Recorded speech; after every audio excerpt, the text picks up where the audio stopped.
Field of Gold, and Colin Kane well clear is going to atone for Newmarket, and the Irish 2000 Guineas, a brilliant winner, Field of Gold. On to the Wednesday. It's a big highlight of the week, I think, for a lot of people with the Group 1 Visit Qatar Sussex Stakes. You've two stable stars heading to this race, and we'll start with the obvious in Field of Gold. He's been exceptional this season. Yeah, he has. He's been a grand horse to train. He got a little bit stuck in the mud last back end in France, but he's done nothing but thrive this year and been pleased with his progress all the way through.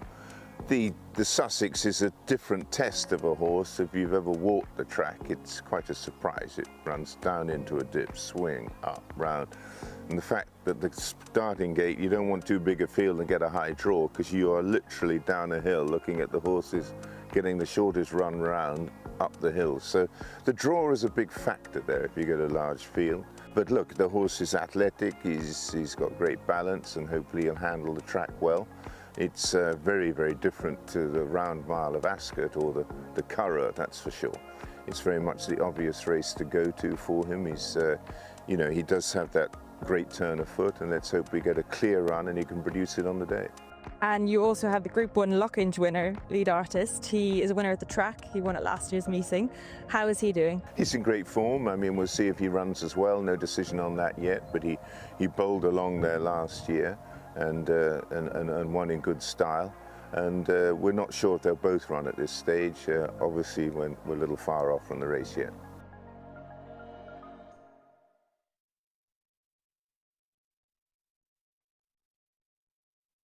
Docklands with the white sleeves, who's getting the better as they race towards the line, and beyond the nod between Docklands and Rosallion.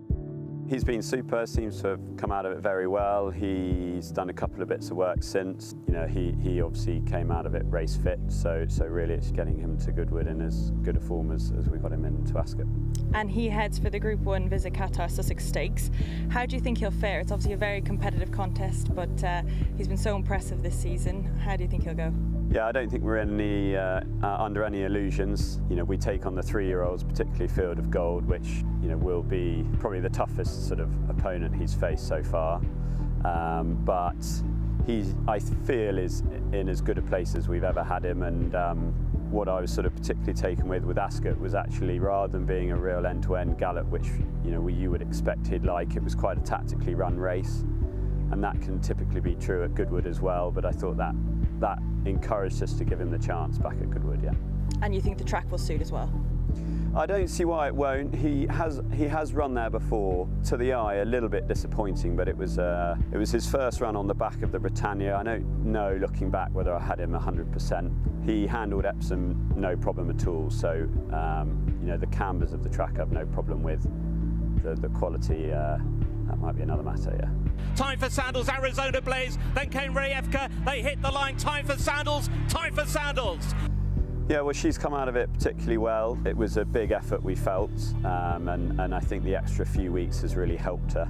The form of her France race has actually worked out very well, and the winner of that won the Prix Jean Prat since. So her form's actually beginning to sort of stack up stronger than people maybe thought it did on the day. The big question mark is back to a sharp 5 for her, having won over a stiff 6 at Ascot. Personally, I don't think it'll be a problem, and if we're going to find her out a bit this year, it'll be in this race at Goodwood, and the other options from there definitely will suit her better, yeah.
Well, good morning, and it's a very warm welcome to the Qatar Goodwood Festival, presented by Visit Qatar, day 2, and we really take it up a notch today because the Group 1 race that we're all looking forward to could present something very special. But we'll get to that in just a moment. Rosie Turner, lovely to see you once again, looking fantastic. Thank you. I thought I'd spoil you this morning and bring you to a rather cool spot.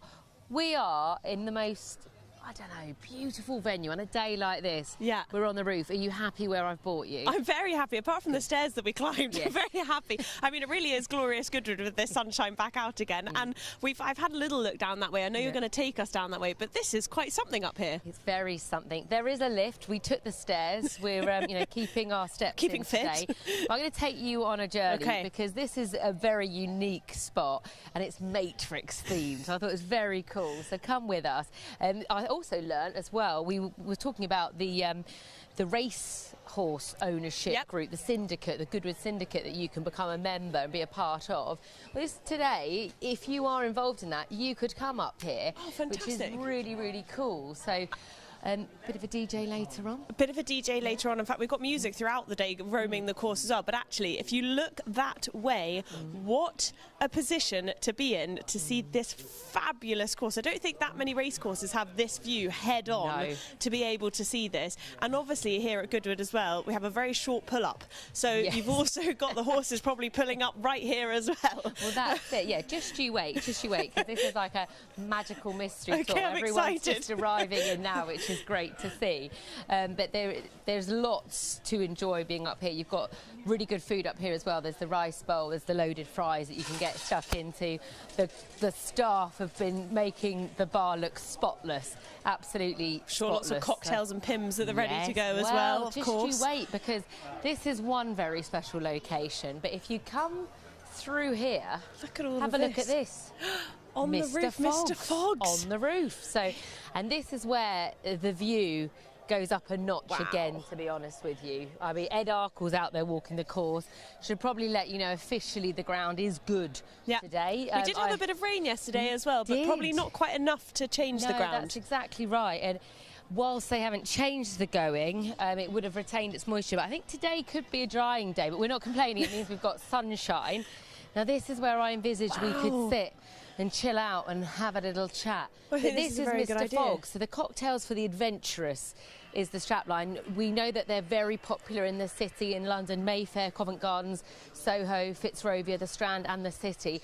The boys have been preparing all morning, and again, looks absolutely splendid. But what a great theme in here. This is fantastic. And what a different theme to just out there. Exactly, You've gone from Matrix to very old school and vintage, which is really, really lovely. But as you said, the view here is actually quite extraordinary. And we do have so much going on today, on and off the track, Hayley. We'll get to the racing in a minute, but there's so much going on off the track as well today. There's so much roaming music. I know that we've got Rose Sachs all day from 11 till 3, and then 3 p.m. till 8 p.m. DJ Sarah Bo Parker takes over.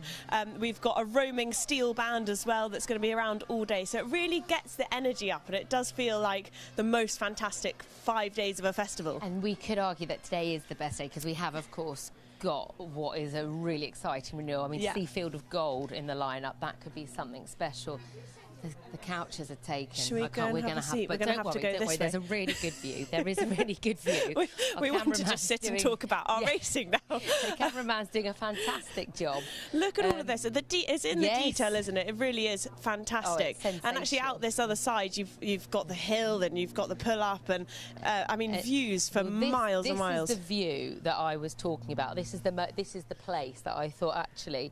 This is sensational. You're very kind, or you shouldn't kick you out, but we'll be gone soon. We'll be gone. Wow. You've stolen the ladies' position. And I tell you what, I'll come over this side. This is the place that I thought, it doesn't get any better than this, because you've got down the track and views for absolute miles, Rosie. And I just thought, you know what, this is special. And when you see the horses careering down here, you can also see the very short pull-up that you were talking about. So, I could hang out here all day, I think. Well, maybe we should. Yeah, maybe the lift will break and the stairs will stop and we can't go back down. We've got lots to do, though. Yes, that's true. We actually do have a lot to do today. We're going to go to the Goodwood shop and get Hayley kitted out today as well. We're going to go to the Visit Qatar and they've got some artists there drawing your outfits all day, which is really wonderful. So there are lots and lots of places that we're going to go today. But let's talk about the racing, particularly our feature race of the day, the Visit Qatar Sussex Stakes Group 1, which is at 3:05 today, the 4th race on your race cards. How good of a renewal is this? It's as good as it's ever been, really. I mean, we've been fortunate, of course, to see Frankel grace the Downs. There's always been really good jewels on the Downs. There's a huge roll of honour. Frankel's the obvious standout. But we've got Field of Gold. He's potentially the best 3-year-old we've seen in a while. He's a son of Kingwin, who, of course, won this race himself. He's got some great opposition. I still think it will be his race to lose. Okay. William Buick steps in to replace Colin Keane. Unfortunately, he picked up a whip ban at Sandown which was a big weekend there, but it was just really unfortunate. He miscounted and it meant he's got to sit out for 2 weeks. So they've got Kirat in here from Jubmont. That'll probably be the pace angle in here. Carl Spackler, I think we'll see an improved run from him. He's come over from America. He had his first run back at Royal Ascot. I thought it was a good run. First time he'd ever gone on a straight course. He'd always been going round a bend. So I think back round the Mile Bend, that'll be interesting for him. And then dear old Rassalian. I was about to ask you him about Rassalian because obviously last season he was unstoppable and has been so close this season the whole way through, but just hasn't quite managed to get his head in front. No, he just needs a strong pace. He needs a strong gallop. And if things could fold in his favour, he's an incredibly respected horse. He's a 4-year-old. He's older. Obviously, he'll be carrying more weight. But you know, it's a fantastic renewal. I haven't even mentioned Docklands, I was of going course. to say, Group Royal 1. Ascot winner Group 1, giving the trainer Harry Eustace his first ever Group 1 winner. Success. And then haven't even got on to Aidan O'Brien, which is quite remarkable. Henri Matisse, he's a great horse as well. Obviously beaten by Field of Gold. He'll be trying to tactically see if he can reverse the form with him. So it really is a brilliant renewal, Rosie. I just want to ask you about Field of Gold because obviously there's a lot of chat about him and just how good he is. Does today give a bit of a marker as to how good he is? Because obviously he has won the 2,000 guineas, the St James's Palace Place. How much does he need this one as well in the bag to sort of really prove himself? Or do you think he's done that already? Not quite. You're quite right. It's a good question. He's taking on the older horses today. So that's where we'll see how good he is, squaring up to the older generation that's out there, and that's where we've seen superior horses in the past win this race if they are a 3-year-old in their classic year. It's his classic year, and hopefully he'll prove that he's the best around. It would be very exciting to see, I have to say. It's one of those ones that you do not want to miss today, and if you're up here, if you're lucky enough to be up here, you're going to catch every single angle of that race. We do have 7 races on the card, I believe, but we've also got the Qatar International Stakes, which is off at 12:50 today before our first official race at 1:20 today, and the final race will be at 4:55. Something we need to make sure we go and do today because we missed out on it yesterday, Hayley, because we were busy. 3:15 today, strawberries and cream, and if you want to not forget that, strawberries and cream at 3:15, it rhymes, it's very simple. You can't miss out on it. No, I'll be there. Make sure you're there. Make sure you are there. Enjoy your day today. It is the second day of the Qatar Goodwood Festival presented by Visit Qatar. Enjoy, everyone. Well, big thank you there to Hayley and Rosie. Looking forward to day 2 of the Qatar Goodwood Festival presented by Visit Qatar. And a big thank you to all our sponsors today. Visit Qatar, Coral, Whirlpool, British Stallion, EBF, Ridgeview, Phase 8, who have all generously sponsored here this afternoon. Let's bring you up to date with the latest details. First of all, the official going is good. You can see those details up on your screen. So good is the official going. We've got a really important Arab race for you at 12:45. The Qatar International Stakes, a Group 1 race worth over £250,000, £226,840. That kicks off proceedings at 12:45. And then the thoroughbred action gets underway at 1:20. Of course, the feature race, as you're hearing from Hayley and Rosie, is the Group 1 Visit Qatar Sussex Stakes at 3:05 with Field of Gold, a red-hot favourite. But we've got a great supporting card for you, including the Group 3 Hong Kong Jockey Club Whirlpool Oak Tree Stakes and the Group 3 Hong Kong Jockey Club Whirlpool Molecombe Stakes as well, and some fiendishly difficult handicaps for you to try and unravel. Now, at the moment, we have just one non-runner to report, and that is in our second race, due off at 1:55. Trainer states that number 2, Chic Columbine, will not run. That's number 2, Chic Columbine, a non-runner in the 1:55 race 2 on the card here today. It's the only non-runner, and obviously if we have any further details, we will let you know as the afternoon progresses. Official race card is on sale right now. Gives you everything you need to know about today's racing, plus details of up-and-coming events. You can find all the food and drink outlets in the race card as well, plus all the details of the entertainment that's taking place here today. As is tradition here at Goodwood, our strawberries and cream, complimentary strawberries and cream, will be served at 3:15 in the Richmond and Gordon enclosures. That's strawberries and cream, 3:15 in the Richmond and Gordon enclosures. And we have trips down to the start for races 2, 4 and 6. You need to go to the bus terminus opposite the east entrance 25 minutes before the start of each race. That's trips to the start for races 2, 4 and 6. Meet at the bus terminus opposite the east entrance 25 minutes before the start of each race. As always, it's a warm welcome to all our bookmakers here today. Warm welcome to our bookmakers outside, and also to the tote who are with us today. Whole range of bets with the tote, and just like yesterday, it is Whirlpool Day. So other jurisdictions will be entering our tote pool this afternoon to get some really big pools. We were seeing almost £500,000 in some of the pools here at Goodwood yesterday. Whole range of bets with the tote, including the jackpot if you can find the winner of the first 6 races. The place pot if you can find a horse to get placed in the first 6 races. And of course, remember the tote pledge, that they will match or better the SP of every winner here today. And why not have a go at the Tote Lucky Wallet? It'll cost you just £20. It's a lucky dip style bet, so the computer picks all the selections for you. You get a place pot, a quad pot, a reverse forecast, a trifecta, each way double and each way treble, so a whole range of bets to keep you entertained throughout the afternoon. And we have had some big winners. Someone at Kempton won £45,000 for their £20 stake. Someone at Newbury won £30,000 for their £20 stake. So well worth getting involved. Great bit of fun, keeps you entertained throughout the afternoon. That's the Tote Lucky Wallet on sale right now. Hope you have a great afternoon with us here at Goodwood. Remember, our first action is the Group 1 Qatar International Stakes at 12:45, worth over £250,000.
Well, it might look like we have come away from the racecourse here because this is quite the setup for Visit Qatar today. And obviously, we've got the Visit Qatar Sussex Stakes later on our feature race of the day. So we thought we'd come down and have a look at what they're doing. And first of all, we picked up a lovely fan because it's quite warm now, Hayley. The sun is coming through, and this is the most beautiful setup here. It's open, but actually very well covered at the same time. So it's different, isn't it? It's unique. It is different, and there's a lot going on as well in here. First of all, you can learn all about Visit Qatar when you come here. Lots of people on hand to tell you all of the information that you need to know. But you've got this wonderful flower wall to start with to have your picture taken.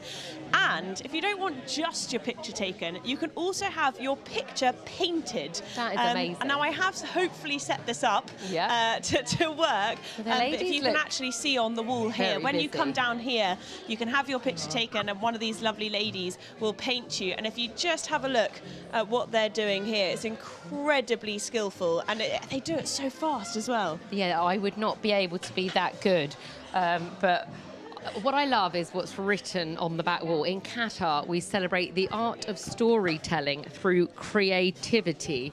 Capture your moment in style with a live portrait drawn just for you in your race day look. I mean, how lovely is that for a little motto there on the wall? It is, and it's lovely to take away. And actually, if you have a look on the wall, you can see some of the finished pieces that have been done. You can come as a couple, you can come on your own. They're so intricate and so beautifully done. I've actually had this done before, and I often take it away with me and frame it. So you're just getting your own one done on your own? Oh, sorry, Hayley. Actually, we probably should have done that one together, shouldn't we? I'm having my one done. We've just started it over here, as you can see. And I can imagine if we just come and chat to one of the girls, actually, because I know that you're going to be working incredibly hard all day. How difficult is this, and how much do you enjoy it? We absolutely love it. It's difficult to keep it quick, but I think we're kind of in the flow now. We've got it down. There's been lots of really eccentric outfits, so they've been taking a little bit longer, but we are around sort of like 5 to 8 minutes per sketch. That's incredible. 5 to 8 minutes per sketch is really quite something. I feel like that's something that would have taken me about an hour, no, actually about 5 days. Yeah, I think never. I have like two left hands, to be honest. With two left feet. Very cool. Something quite unique, something I've never actually seen before, but I guess that's basically what represents Qatar. Yeah, so, absolutely. Really, really cool. And then just over here, now, I've put an order in for some initials. Now, have a look at these guys. And, oh, my goodness, it's ready. I'm very, very surprised, actually, because they're very busy.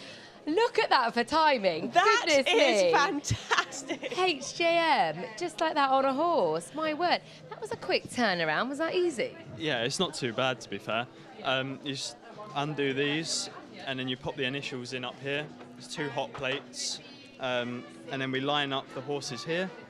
You put your gold on top of your horse, and you just stamp down, and then leave it 10 seconds, and it's done. You make it sound really, really easy. Is he a grafter, this one? He's a grafter. He works very hard, Charlie. He's mastered the craft very quickly. He's under some pressure to produce them very fast. Doing one a minute at the moment, but he's doing very well, and it's been incredibly popular. Well, it's lovely to see. It's something so different, and we've just been reading what it says up there. Receive a personalised keepsake that reflects the spirit of Qatari craftsmanship, a leather charm embossed with your initials, and that is so special, Rosie. I think it is, and do you know what the wonderful thing is? To come in here and you can take away so many different pieces. You've got your fan, you've got your portrait, you've also got these incredible key rings to take away as well, and obviously Hayley's has just been done. I'm actually having one done for my niece to really keep my niece happy.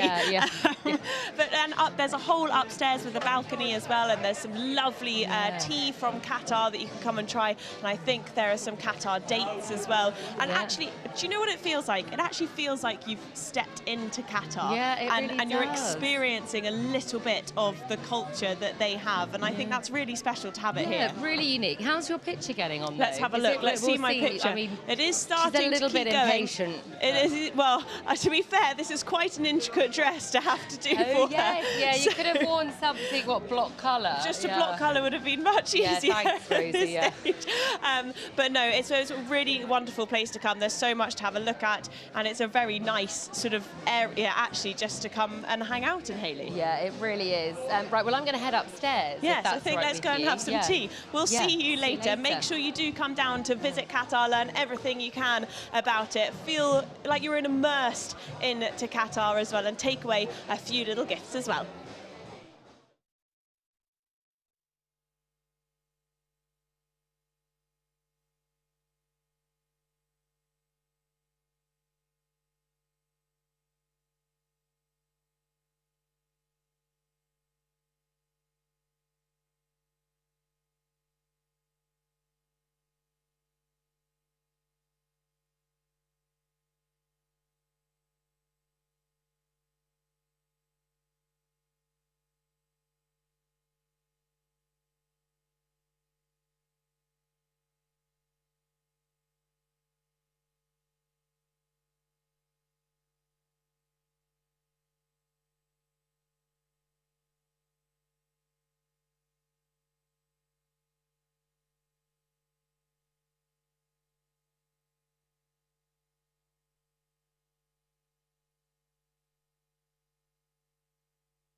Went to Westbridge, and Westbridge is going clear up towards the line. Westbridge wins.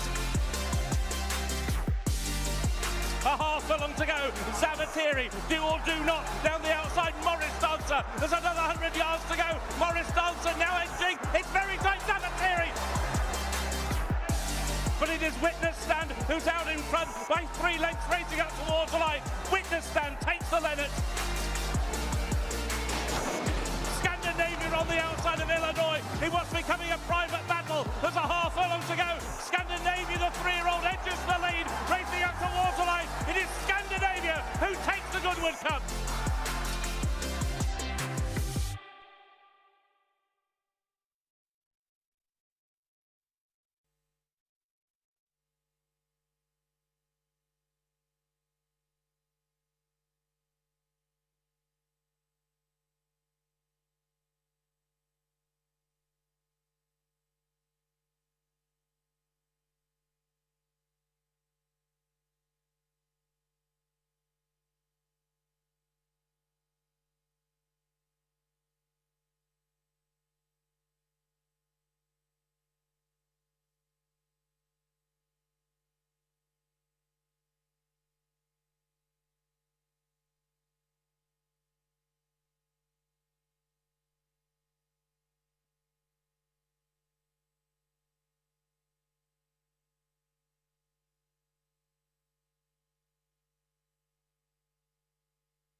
a book, a desk, a teacher.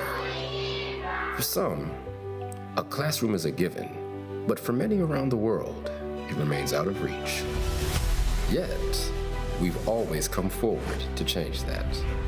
Education above all is dedicated to making quality education accessible to all.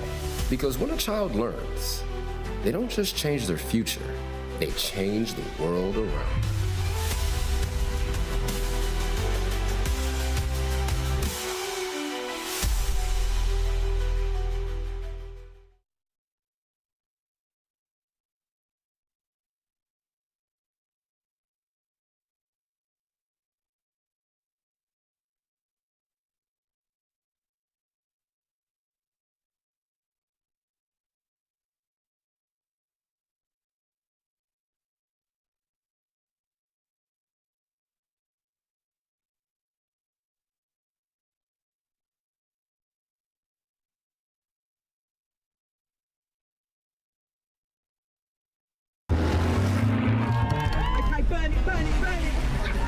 Everyone's in vintage clothes, there's cars. If you're a petrol head, you're going to absolutely love it. The whole atmosphere is amazing and people really do throw their heart and soul into dressing the part. Whether you like motorsport or not, you won't have a bad time. It is the best event in the world. Attention to detail is like nothing else. It's the shopping, it's the fanfare, it's the look, it's the period aspect, and that is what the Goodwood Revival is. It's just a fantastic day out.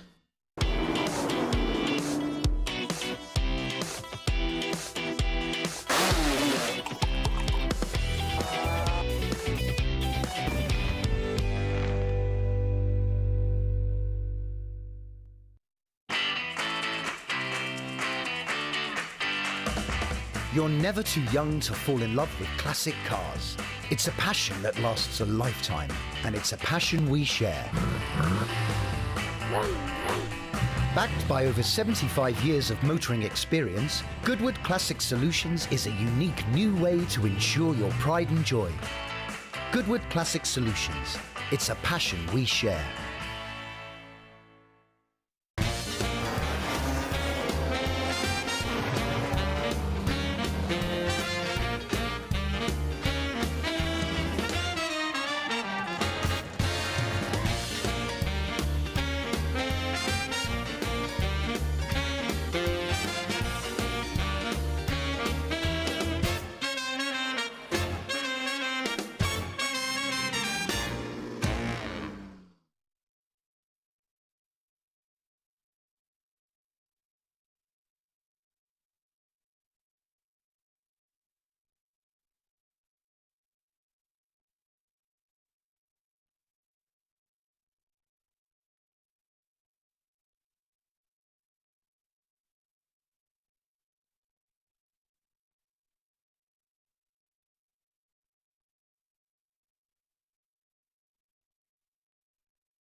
Well, welcome to the Winners Enclosure for the first time on day 2 of the Qatar Goodwood Festival, presented by Visit Qatar, our brand new presenting partner, but we have our returning and regular and much valued betting partner this week in Coral. We're joined by Coral's Dave Stevens. I thought you meant Dave Stevens was valued. I thought it was a really nice way to start the day.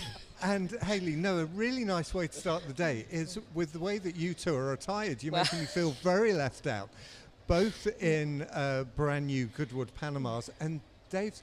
That's the brand new Qatar band. This is hot off the press, this summer's Qatar colours. And I've got to say, I always remember Cornelius Lycett, the great broadcaster, saying, you should never wear a Panama until you reach the age of 50. So when I reached 50 a few years ago, I was so happy because it meant I could sport a Panama, and this is a cracker. I didn't think you were a day over 31. And Hayley's still got so much. Hayley's still got a long way to wait. But let's see if we can find a winner or two this afternoon. We'll start with our opener, the Coral Pipped at the Post winners handicap. It seems, looking at the betting market, Dave, that punters are prepared to forgive Singers a Song his last race when he missed the break and was never really in it, but has won round here before. Yeah, and that's massive. We know Goodwood form is so important. You've glossed over it, but Hayley and I just want to relive yesterday quickly, because not only did we really fancy Scandinavia in the Al Shakab Goodwood Cup, take a bow. Yeah, well but done. Anyone that stuck with us till the very last race of the day was the Nap. Oisin Murphy, what a ride he gave Dubai's Treasure, getting across. Now, I did mention that for a reason. The Nap was in the last of 8 yesterday, but it comes in the first today, and it is Sing Us a Song. I am absolutely willing to forgive him that Royal Ascot run. Slowly away, there were excuses for it. Course form, won well before that. Wathnam Racing, Qatar, we know what an important week. They didn't get on the score sheet, but they won't have long to wait today. And don't worry, people, I'm not going to sing us a song. If he wins, maybe. Hayley, there are one or two others in there that can make justifiable claims, but can they take on Singers a Song? I think if there's a bit more luck for Omni-Man today, I thought Joseph O'Brien had a very frustrating Royal Ascot. He had a lot of chances, a lot of good chances, and a lot of horses that ran well. This horse ran well enough, didn't get the breaks when he needed to.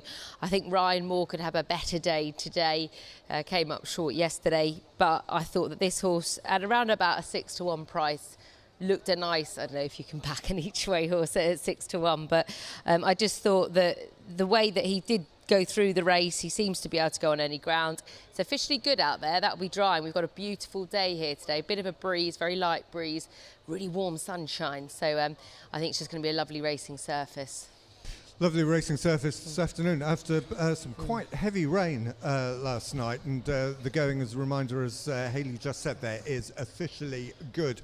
Take us on to race 2, the Hong Kong Jockey Club World Pool Oak Tree Stakes, Group 3 for fillies and mares, this over 7 furlongs. And Tabiti has won at this level before. That was on her second start, and then far from disgrace, won third in the Sandringham. It's really boring, and as a bookmaker, I'm always looking to take on favourites, but in these first 2 races, I simply can't. And Tabiti is another favourite that I really like the claims of. She's still very, very unexposed. She was third at Royal Ascot in a big field. Okay, things dropped right for her that day, but every horse is entitled to a bit of luck, and she's got Ryan Moore on board, and I think Ryan's going to have another good day. He has many good days. So I know it's boring, but it's another favourite for me. Another favourite for Dave. These are the sort of races, Hayley, though, that where you can find something that is ready to step up. Yeah, ready to step up, and I think you've got an open look to the race and good value, dare I say it. The bookmakers are being quite generous in this race. I think it's like 4-1 the field. I just felt that Jabara was unfortunate in that obviously she was demoted in the race last year. Said it yesterday, I like horses that target the same races. I just feel as though if she can have a bit more luck on her side this time round, she might be able to have it go her way. She can be a bit keen, she can be a bit enthusiastic, so I'm just hoping that she'll have a bit more luck on her side, and hopefully she'll be able to bounce back to winning ways. She was a winner 2 starts ago, so she is in good health this season, this new season, but she does just need to switch off. But I'm hoping that there will be enough pace on paper for her. Sorry, I should have just added, there are a couple of well-backed horses in this race, Bright Thunder is one of them, which I can understand, albeit there's a slight, it's just a question mark. She's never run on ground this quick. But those that like horses at big prices, Betty Clover was 33-1 overnight, is now 14s. And she represents the Charlie Bishop, Eve Johnson Horton combination that won the Coral Vintage Stakes yesterday, which was brilliant. Owned by friends of mine, Mick and Janice Mariscotti, but that was such a game performance under a penalty. But anyway, Betty Clover for Eve Johnson Horton. A little bit of big price value. Take us on to the next of our group races. It's the Molecombe, the Hong Kong Jockey Club Whirlpool Molecombe Stakes, a Group 3 event for 2-year-olds, lickety split over 5 furlongs. Lady Iman, who seemed to progress with all 3 starts, was progressing to the top of the market last time I looked. Yeah, and she's very well back, 6-4 favourite. And again, I understand it why. Now, I've tipped a couple of favourites, so I'm loath to tip a third. So I'm actually going to go for Military Code. It's a horse I really like, won well at Ascot first time out, and beat a filly called Fitzella, who came out and won the Group 3 at Ascot the weekend. So that form looks really, really good. I just don't think he's going to be too far away. Lady Iman might just be a little bit too good, but at the prices, he's around 7-2, 4-1. I just want to, this is one favourite I want to take on. Anything there at a bigger price for you, Hayley? No, I think Military Code with that recent form boost is very exciting.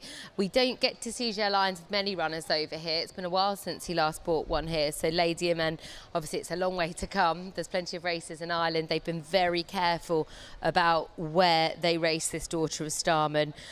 She's had a fantastic season. Unfortunately, the other day she probably just got out battled in the closing stages in a Group 2. So you know, theoretically, she is up in grade today. It's a Group 3, the Molecombe.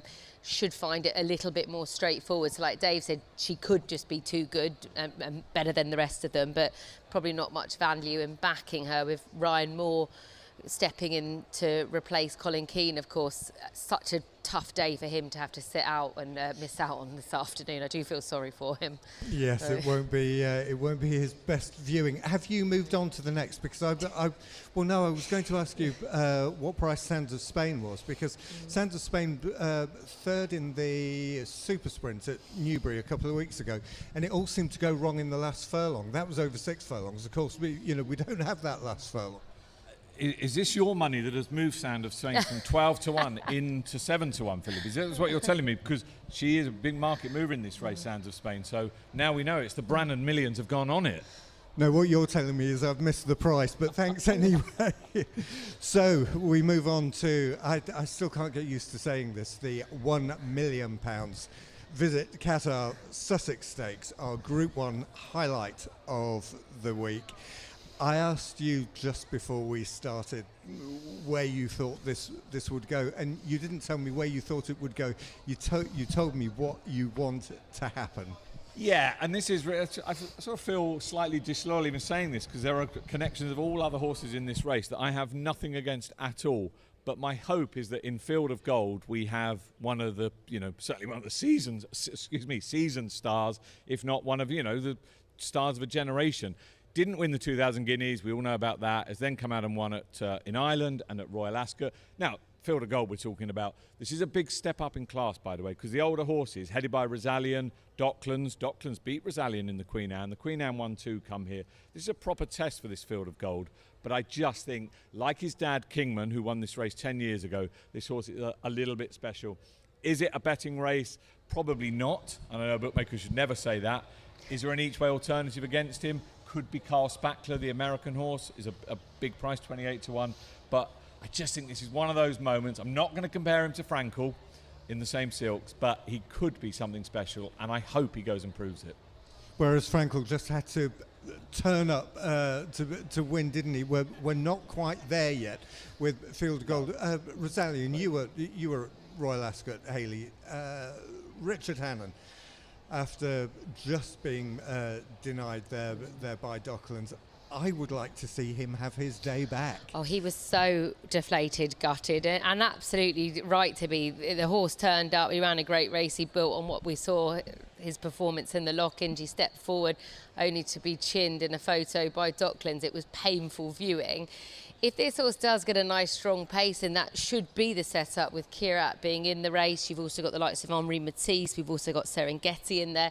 It should be run, I'm assuming, at a strong mile. Not that that will work against Field of Gold, but it might just make it more competitive in that Rasalian finally has the gallop that he needs to ensure him to be able to show him at his best. Obviously, he's giving weight away to Field of Gold, but this is what we want. We want to see the 3-year-old taking on the older horses, and that's what I think makes it a vintage renewal of the race as well, so it's exciting. Because, of course, Field of Gold not the only one taking on the older horses for the first time. No, I mean, we've got Henri Matisse, who's a top-class horse representing, you know, the most powerful connections out there in Coolmore. He was well beaten by Field of Gold at Ascot, and there's no obvious reason why that should be changed around here. But look, it's a race around Goodwood, by the way, so things can happen in running. But as Hayley said, it's a proper clash of the generations. And I'm making it sound easy for Field of Gold. I know it isn't going to be easy. If he wins it, then he's won it on merit. Heads and hearts are battling here in the winners' enclosure ahead of our Group 1 highlight this afternoon, the Visit Qatar Sussex Stakes. We'll see how that pans out. Let's have a look at the British Stallion Studs EBF Fillies Handicapper Class 2 event for 3-year-olds and over. This is quite an open looking race. I think Quibella was just heading the market. There are one or two other fancies in there, including mine, which was Music Piece, having seen Andrew Balding in the winners' enclosure here yesterday. Well, this is another one where the Branham Billions have moved the market, because Music Piece is now a very, very well backed 7-2 favourite. Was a lot bigger earlier. Wonder Star has also been really well backed. Safi Osborne and William Haggis teaming up.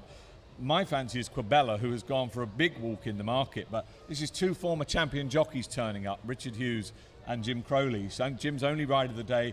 Richard won't have many runners here this week, but the ones he brings here are going to be bang thereabouts. I think this filly is still very, very unexposed. And look, Richard rode Goodwood, arguably better than anyone's ever ridden Goodwood. I don't think he brings horses here just because he likes to relive the memories. I think this Quibella's got a big chance, and I say Jim's only ride of the day. But Music Piece, the Branham Billions have spoken. And Richard Hughes still holds that record for the most winners at a Qatar Goodwood Festival with 9 in 1 week. Wow, that's interesting. And funnily enough that you've mentioned a past stat, because I was looking at the Roll of Honour for the leading trainer at this meeting, and I was surprised actually to see how dominant Andrew Balding had been over the last 4 seasons. I was very taken aback. I just didn't realise he'd had such a strong hold on this meeting for so many years. So yeah, obvious favourite Music Piece, and hopefully it will get him on the score sheet. I was a little bit disappointed Humidity didn't win for the team yesterday, but very much one I think that you have to have on your shortlist here. And with Oisin Murphy, we saw him in great form yesterday. I'm hoping that she'll be a bit more competitive than what we saw at Ascot last time out over further. I think dropping down in trips are positive for her. The British Stallion Studs EBF Alice Keppel Fillies Stakes is next. We'll have a short price favourite here, I expect, in Zelania. Yeah, she is. She relatively easy to back, though. She was odds on earlier. She's now out to 11-10 for those powerful Wathnan colours. We know how important this week is.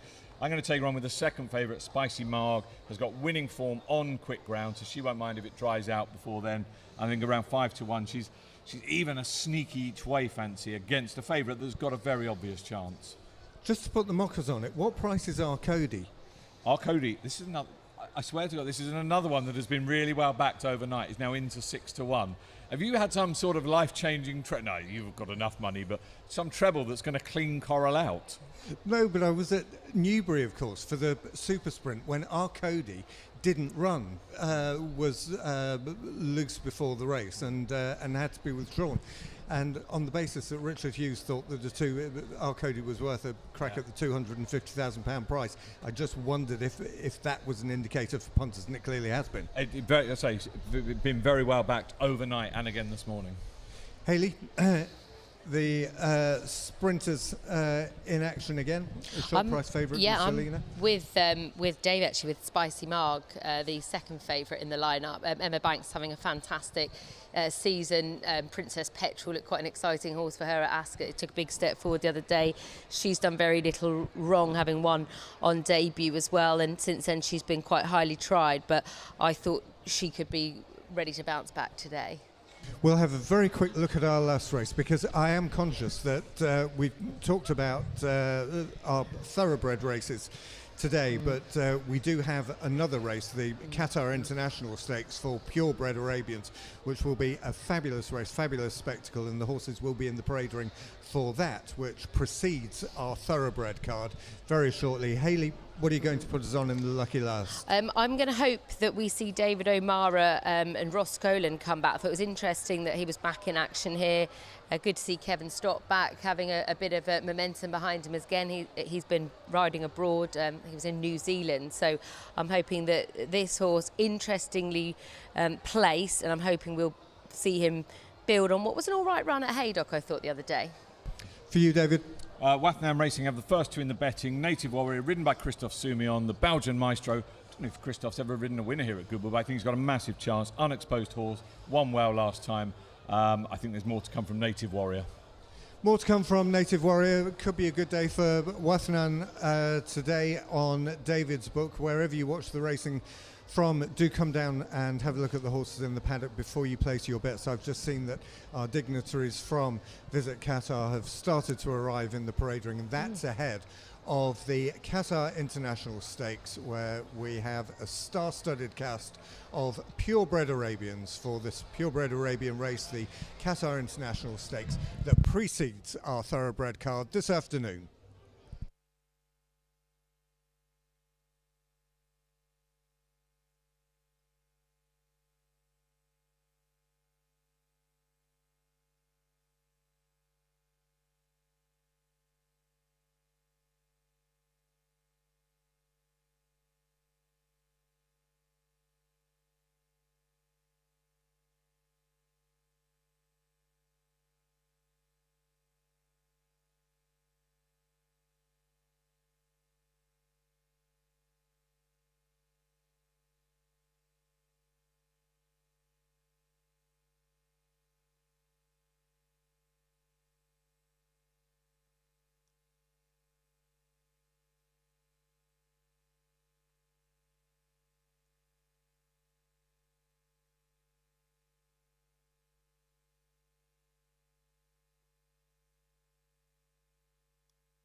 So as we build up towards our first race, it's a little opportunity for me to catch up with His Excellency Saeed bin Ali Al Khaji, the chairman of the Qatar Tourism and chair of board of directors of Visit Qatar.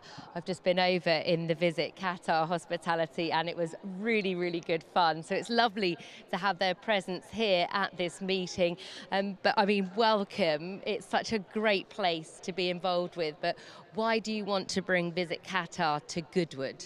Thank you, Haley, for having me here today with you. I'm really happy to be for the second time on my personal level in Goodwood and enjoy this participation. Actually, the partnership between Qatar and Goodwood, it's been for the last 10 years, and we would love to build on that, and we bring Visit Qatar to enhance the image of Qatar and the relationship between Qatar and Goodwood. And I'm sure you noticed the changes between the last year and this year. And this is also aligned with our vision in Qatar Tourism about choosing Goodwood with all the values and elegance, and Goodwood, it really represents Qatar vision and the level and the type of people that we are targeting to host them and invite them to visit Qatar. So it's the best for me to be here with you. One of the best races in British calendar, and we are happy for our participation here. Well, it's great to have you here. What does the sponsorship mean to you? It means a lot, you know. It's a chance to showcase Qatar hospitality and culture and heritage for the audience and visitors to Goodwood. And you know, it's very special for us to create this people-to-people relationship, sharing thoughts, culture among all these people, and we invite them to visit our hospitality lounge, and we can enjoy the Qatari coffee and the tea, and to see a little about Qatar, and at least to have an idea, and we hope to see them in Qatar. So hopefully you'll see the partnership help foster tourism for you guys. Exactly, and this is the right, event which can both share the best values we have. We're all enjoying the sport that Qatar has to offer these days as well, and it's great that you can be a part of the horse racing industry in the UK, because that's something that's growing all the time over in Qatar, isn't it, the horse racing? Yes. Actually, sports event in general for Qatar, it's one of our main sector about promoting tourism and promoting Qatar. As Qatar been successful hosting very big events and very well organized in Doha, we want to share even this experience with our guests from UK, let's say, and to have them there and to see even how the race horses in Qatar look like. Creating this relationship is very important, and to promote sports in Qatar, and to make sure that Qatar very committed in supporting sport even in Qatar or globally. I mean, we enjoyed watching the World Cup, the football, all sorts of different things. So it's great to have your involvement here. And I have to say the tea and everything, the dates that you've offered in the hospitality, it's really lovely to be able to experience and enjoy and just see some of the different craftsmanships that obviously you're very proud of in Qatar. It is, and it's like a chance to give at least a taste of this hospitality for people here in Goodwood. And to waiting for the real experience when they visited us. We are ready for having everyone there and to show them more they can enjoy it in Qatar. We've really enjoyed seeing just a little bit of sample this morning, and I have to say I loved it. It was great. It was very unique as well, and we felt like we stepped into Qatar for a few minutes, but I could imagine being there, being in the country itself is very special. So it's great just to have that little bit of insight, isn't it? It is. I'm looking really forward to host you personally, Haley, in Doha, and I will be waiting for you at our lounge to have tea together. I look forward to that. And thank you for coming and talking about the partnership. And it's lovely to have you here at the Qatar Goodwood Festival. Thank you for your time. Thank you very much, Haley. Very much indeed. Yeah, I do really encourage you to go to the Visit Qatar hospitality. It's very unique. We're building up now towards our first race of the day as well. You'll see hopefully the horses coming into the parade ring behind me in just a moment. The Arabian race known as the Qatar International Stakes due off at 12:45. So we're less than half an hour away from our first race, and there's some wonderful prize money on offer for this race. It's over 200 £126,000 to the first past the post. So very unique, and hopefully we'll catch up with some of the connections who are very heavily involved in the Arabian series. This, though, being one of the highlights here at Goodwood. We often see one of the leading Arabian horses normally come out on top in this race, so it's great to have a whole host of familiar names, top jockeys as well, riding in it. Christophe Soumillon is back on board Al Ghadir. We've also got Sylvester de Souza on Jafar, who's also done well this season. Tom Marquand is in the lineup as well, so plenty of familiar names also taking part. But I will try and catch up with one of our commentators as well, or Willie McFarlane, who's involved, and try and find you the winner of our first race, the Arabian race, due off at 12:45.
Well, we've just heard from Hayley that the Qatar International Stakes is less than half an hour away at 12:45, and one of the people who really shouldn't be here is Gary Capewell, a world authority on Arabian racing, and he's the man who's going to call home the runners in our opening Qatar International Stakes. Gary, this race traditionally provides us with the opportunity to see some of the best Arabian horses in anywhere in the world, and today is no exception. Certainly is. This is the 11th renewal of this race. It's seen some of the best horses of all time running it. With this horse that's in the race today, he's probably bordering on the greatest we've ever seen. He's only had the 12 starts, but he's won 11 of them, 9 of them in Group 1 company. We're talking about the top horse on the race card, horse number 1, Al Ghadir. I've been lucky enough to spend a bit of time with it down at the stables at Fontwell the last couple of days, where the horses have been stable before coming up here ahead of this afternoon's race. He's such a dude, honestly. It's been great to spend a bit of time with him, but he's special. He has gone through this race, as he has done most of his races, the last 2 years that he's won this race, pretty much on the bridle. He's only once really come off the bridle, and he found when he had to in the Emir's Sword, which is the biggest race in Qatar, back in February. Push came to shove. He got one reminder from the pro cushion, away he went. We just don't really know how good he could be. He's the joint highest rated of all time. Whether he'll get higher than that after his runs this season, who knows? But he did a piece of work at the test recently with one of the trainer's thoroughbreds, and he worked all over him. Everything just seems to come so easily for this horse. They've had to supplement a pacemaker in the race for him today to make sure that they get a pace in the race so he doesn't pull too hard, because in the early stages of his career, that was something that he often did. But Christophe Soumillon is a master of getting this horse to settle since he's taken over riding him. He's dubbed him the Frankel of the Arabian world. It's easy to see why. Everything just comes so effortlessly to him. Hopefully he'll put on a show today, but he's obviously got 6 rivals that'll try and make him battle. Well, you've saved me a line there, because I was going to say it's always dangerous to try and make comparisons between the thoroughbreds and the Arabians, because they are a different breed. But that comparison between Al Ghadir and Frankel is not lost, is it?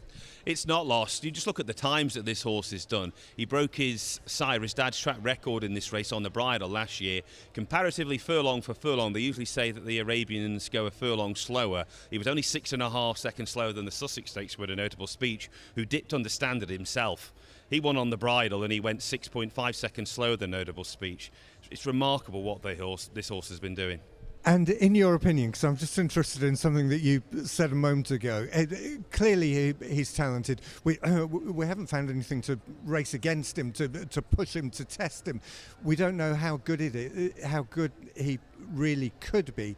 Is it talent, or is it what you alluded to a moment or two ago when you said he's such a dude? Is it attitude? Probably a little bit of both, I think, to be perfectly honest. When we were in the stables with him, he's pricking his ears, having a good look around. He knows that he's the star of the show, and yeah, I think it is a mixture of both. Like I say, hopefully we'll get to see it today. Obviously, this is probably maybe the last time we'll get to see him on these shores, I would have thought. But obviously, you go to this horse's prize money. If he wins today, he'll have won over £4 million in prize money. If you include the $1 million bonus, which any horse that wins the Doha Triple Crown gets, that's this race. This is the first leg of it. The Qatar Arabian World Cup at Longshore on Arc Day, and the His Highness the Emir Sword, which is run in February, the most prestigious race in Qatar. There's a $1 million bonus for any horse can do that. He's done it twice. That would take his prize money over $7 million in prize money in just 12 starts. He's very, very special. That's the superstar that is Al Ghadar. Just this race in context. I know you've been involved in the highest quality Arabian races in racing jurisdictions all over the world. Where does this Qatar International Stakes sit globally? Very highly. Obviously, it's the richest race for the purebred Arabians over a mile in Europe, and it continues to attract the best horses year on year. The fact that Al Ghadar here is today's perhaps scared some of the other horses that maybe could have ran in the race off, but that's not his fault. He can only do what he's supposed to do, and he's the highest joint ice we've ever seen. And for me, by the end of this season, I think he'll have gone up and become the highest we've ever seen. Well, Goodwood is absolutely delighted to have the opportunity once again to stage this Qatar International Stakes for purebred Arabians. Thank you for your views, Gary. Have a good call. Specialist Arabian commentator Gary Capewell.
Well, this seems to be the place to be. We're in the March stand, and we've come to one of the Goodwood shops, and everyone seems to be hanging out here. Even Chris Hughes has finally Chris Hughes turned is up. around the corner, and we've got everyone here.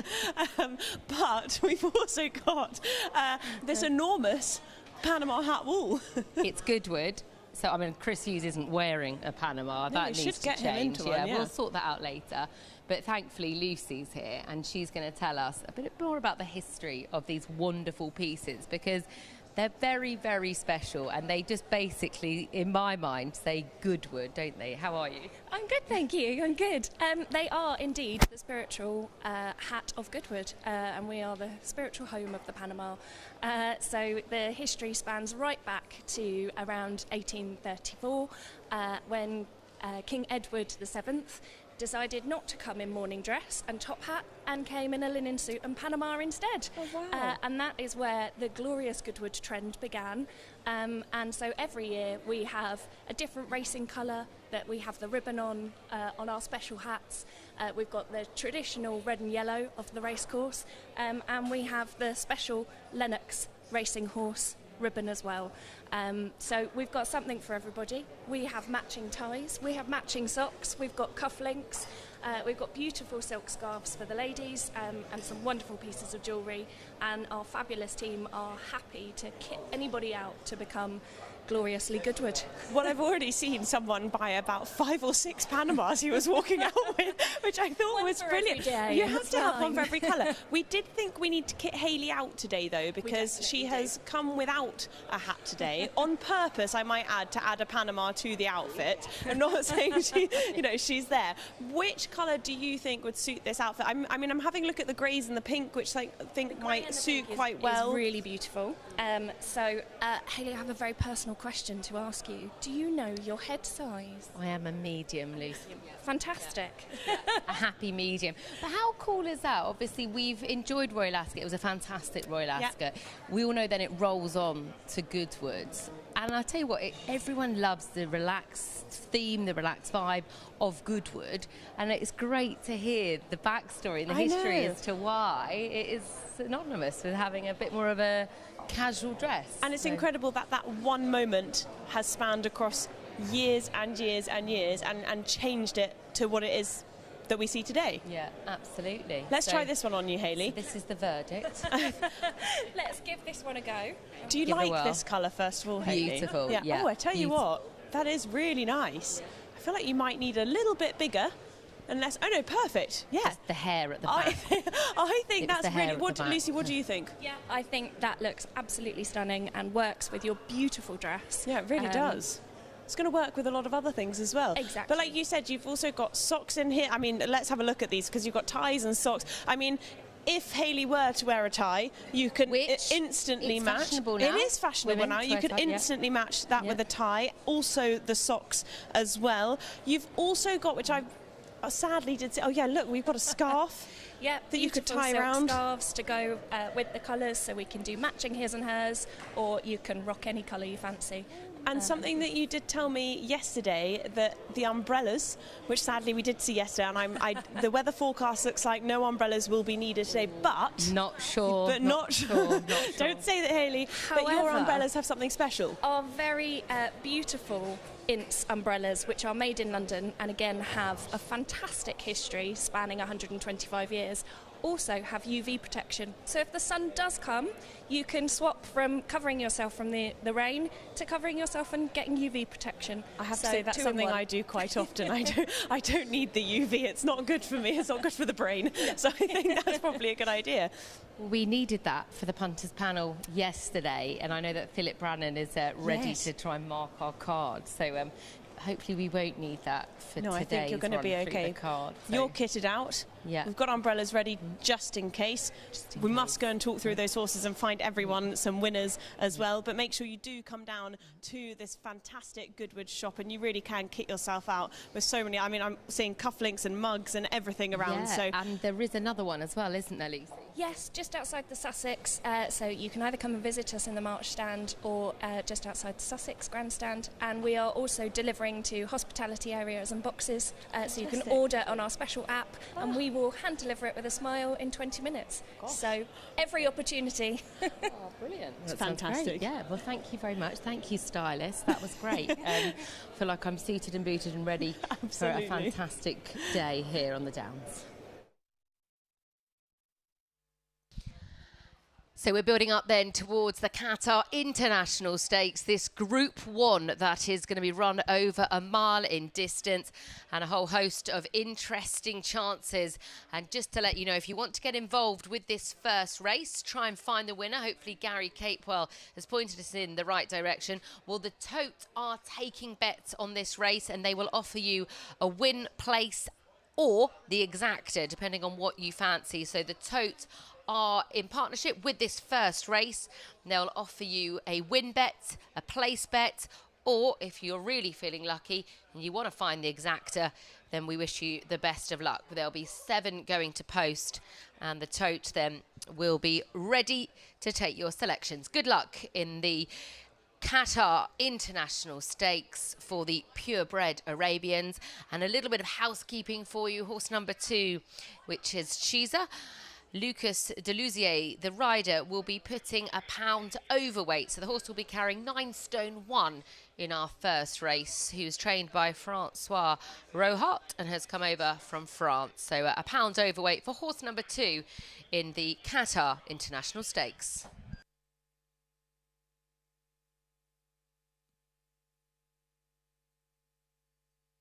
And the bell's gone for the jockeys to mount. Will the jockeys please mount?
So good luck to you if you're getting involved in our 12:45, the Qatar International Stakes, where we get to see the purebred Arabians battling it out for the prestigious Group 1 and £400,000 in the purse. The winner will be taking over £220,000 if they manage to come out on top.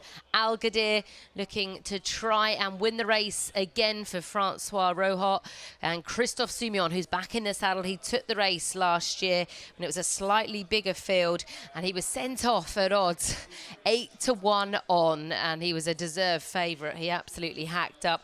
He'll be trying to repeat the exact victory as he did last year. Hadea is the next one in shot there for Mr. Philip Collington, and Tom Marquand, who's in the saddle here.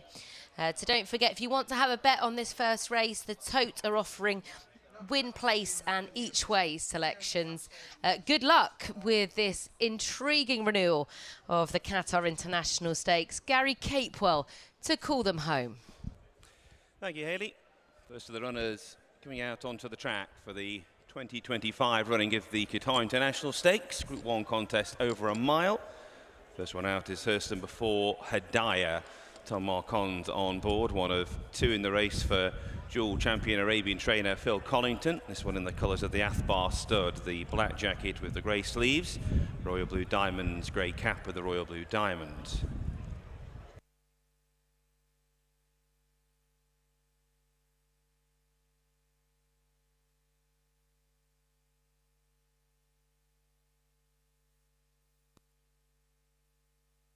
Next one to head out is horse number 3, Jafar, one of the 3 greys in the race, one of 4 in the race for trainer Francois Rojo. Sylvester de Souza on board in the colours of Owakea Sadiq Abdullah Kedora, the black jacket with the white star, green sleeves and a red cap.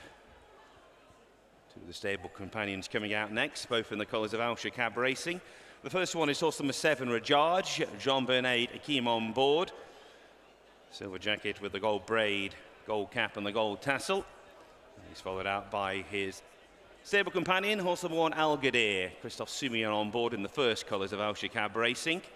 The silver jacket, the gold braid, maroon cap with the gold tassel. Second of the Phil Collington runners coming out next. Horse number 7, Isn't He Risky? In the colours of the breeder, Sheila Collington. John Fahy on board. Light blue jacket with the grey diamonds. Light blue sleeves and cap and a grey pom-pom. Number 2 is Cheza, Lucas Delosier on board in the colours of Abdullah bin Fahad Al Attaya, the white jacket with the dark blue star and the dark blue cap. And the last one to head to post is horse number 6, G1, George Bass on board for trainer Barry Brennan in the colours of Madeline Plum, the red and the black checks. 7 runners to go to post for the 2025 running of the Qatar International Stakes. Group 1 contest for the Purebred Arabians over the mile. They'll be on the inner bend back towards the home straight. Runners to post for the Qatar International.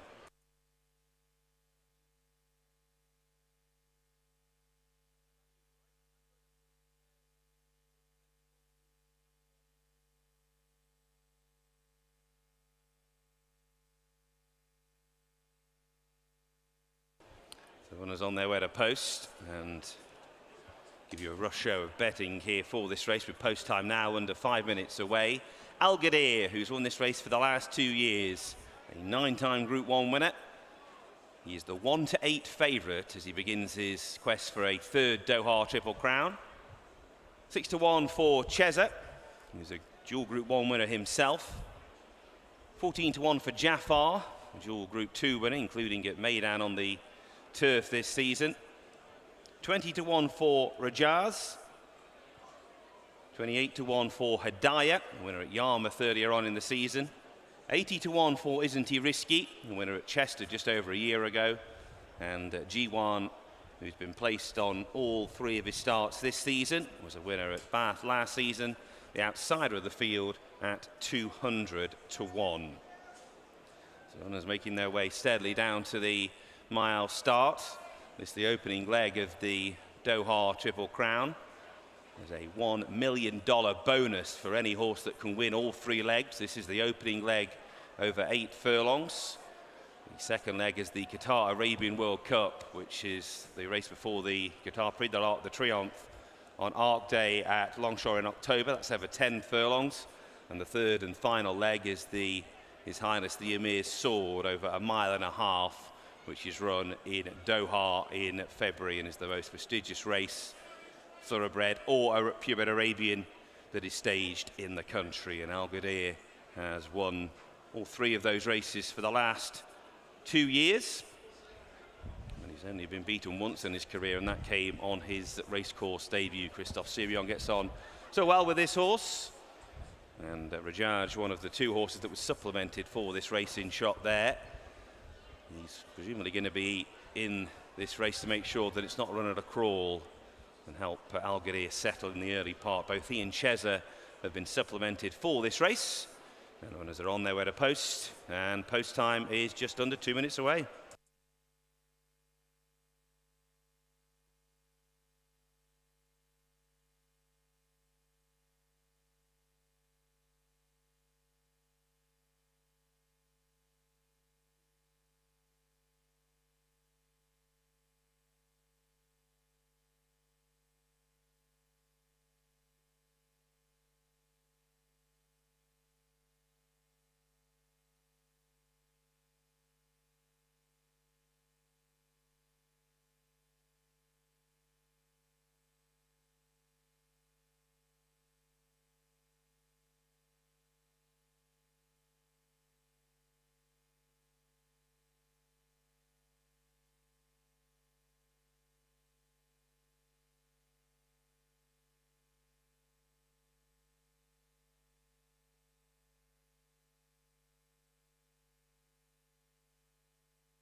All 7 runners down at the start. Loading up process will shortly begin.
Loading up process has begun. G1, the first one into stall 1 with George Bass on board. Isn't he risky coming forward into stall number 5? Cheza and Rajaj, the next pair to load into stall 3 and 7. Jafar coming in. They are and Al Ghadir to complete the lineup. They are the last one to move in, and we're ready to go. The 2025 Qatar International Stakes, all in, and they're off. Racing away, a mile in front of them, G1, furthest to the left in the black and red check jacket, is prominent early on with Adaya, plenty of white on his face, just ticking in behind. Rajaj, the gold cap to the outside, just nosing ahead of him into second now. 3 to 4 lengths back to find Cheza in the white colours, racing just in advance of Al Ghadir. Jafar with the red cap on the inside of Isn't He Risky, the back pair, as they come towards the end of the first quarter mile. G1 and George Bass out in front. Has got on by 3 lengths now, ahead of Rajaj in second place. Adaya on the inside in third for Tom Marquand. 4 lengths then back to find Cheza, who's racing 2 lengths clear of Al Ghadir as they come inside the final 5 furlongs, and Jafar and Isn't He Risky, the back pair, as they make the turn back towards the home straight and approach halfway. 10 to 12 lengths top to tail as G1 leads Rajaj at the top of the home straight and heading inside the final 3.5 furlongs. 2 lengths back to Hadaya, just briefly nudged along in third, with Cheza in fourth. He's stalked by Al Ghadir, who in turn is stalked by Jafar. It Isn't He Risky on the outside as the back marker as G1 comes under pressure coming inside the final 3 furlongs, and Rajaj strikes the front. Hadaya one from the left, the first to try and challenge. Cheza to the outside, still being stalked by Al Ghadir. Jafar now has to improve. Isn't He Risky at the back inside the 2. Cheza in front. Christophe Soumillon just nursing Al Ghadir along as he comes inside the final furlong. Still about a length behind. Jafar 4 lengths away in third. They come inside the final furlong. Cheza on the far side. Al Ghadir, Christophe Soumillon just having to nudge him to come alongside. They're inside the final half furlong. Al Ghadir nudged to the front close home. He'll win his 10th Group 1, one of the best Arabians of all time. Al Ghadir at third within the Qatar International, beats Cheza into second, Jafar in third, then Rajaj 1, 2, 3, 4 for trainer Francois Rojo, Hadaya, G1 and Isn't He Risky. First, number 1, Al Ghadir. Second, number 2. Third, number 3. And the 4th placed horse, number 7.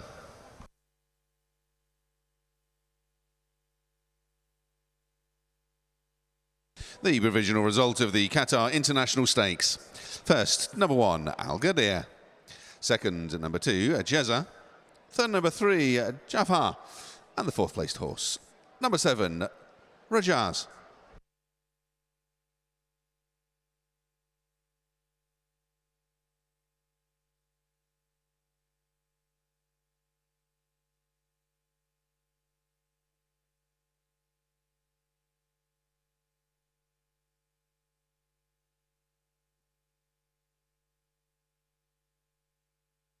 The winning distances were 1 length and 5 lengths, 1 length and 5 lengths.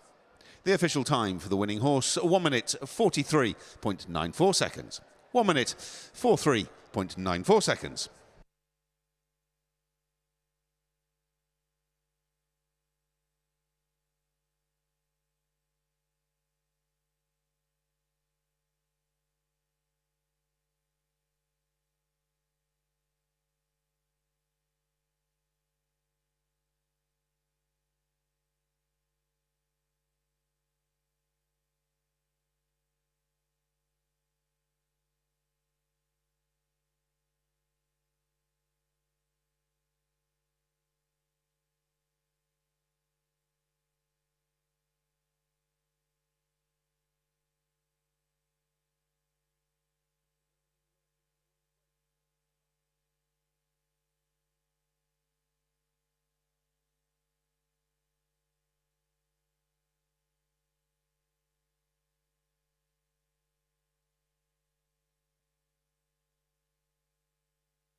It is time to celebrate a champion once again in the colours of Al Shakab Racing, trained by Francois Roja and ridden by Christophe Soumillon. Ladies and gentlemen, number 1, the indefatigable Al Ghadir.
They are the last one to move in, and we're ready to go. The 2025 Qatar International Stakes, all in, and they're off. Racing away, a mile in front of them, G1 furthest to the left in the black and red check jacket is prominent early on, with Adaya, plenty of white on his face, just ticking in behind. Rajaj, the gold cap to the outside, just nosing ahead of him into second now. 3 to 4 lengths back to find Cheza in the white colours, racing just in advance of Al Ghadir. Jafar with the red cap on the inside of Isn't He Risky, the back pair, as they come towards the end of the first quarter mile. G1 and George Bass out in front, has got on by 3 lengths now, ahead of Rajaj in second place. Adaya on the inside in third for Tom Marquand. 4 lengths then, back to find Cheza, who's racing 2 lengths clear of Al Ghadir as they come inside the final 5 furlongs. And Jafar and Isn't He Risky, the back pair, as they make the turn back towards the home straight and approach halfway. 10 to 12 lengths top to tail as G1 leads Rajaj at the top of the home straight and heading inside the final 3.5 furlongs. 2 lengths back to Hadaya, just briefly nudged along in third, with Cheza in fourth. He's stalked by Al Ghadir, who in turn is stalked by Jafar. And Isn't He Risky on the outside as the back marker as G1 comes under pressure coming inside the final 3 furlongs, and Rajaj strikes the front. Adaya one from the left, the first to try and challenge. Cheza to the outside, still being stalked by Al Ghadir. Jafar now has to improve. Isn't He Risky at the back inside the 2. Cheza in front. Christophe Soumillon just nursing Al Ghadir along as he comes inside the final furlong. Still about a length behind. Jafar 4 lengths away in third. They come inside the final furlong. Cheza on the far side. Al Ghadir, Christophe Soumillon just having to nudge him to come alongside. They're inside the final half furlong. Al Ghadir nudge to the front close home. He'll win his 10th Group 1, one of the best Arabians of all time. Al Ghadir at third within the Qatar International, beats Cheza into second. Jafar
Horses away, horses away.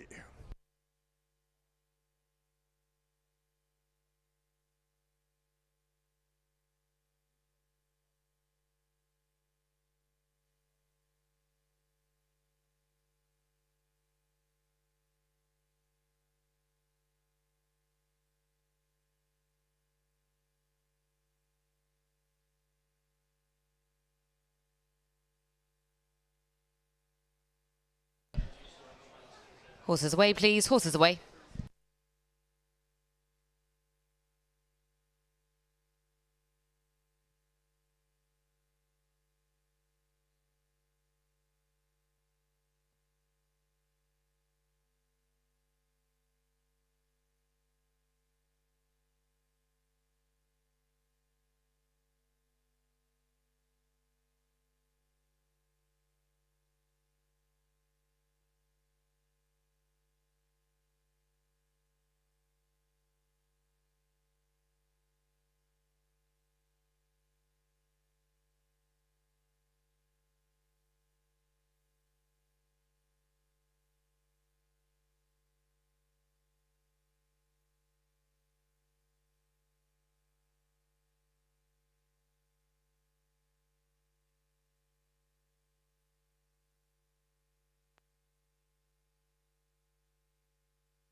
Ladies and gentlemen, Goodwood Racecourse is once again honoured to have the opportunity to stage this Group 1 Qatar International Stakes, the trophies for which will now be presented by His Excellency Saad bin Ali Al Khaji, Chairman of Qatar Tourism and Chair of the Board of Directors of Visit Qatar, accompanied by Engineer Abdulaziz Ali Al Malawi, the CEO of Visit Qatar. Ladies and gentlemen, following that stunning victory by Al Ghadir, would you please congratulate receiving the winning owners award, accompanied by his son, His Excellency Sheikh Hamad bin Jawan, the architect of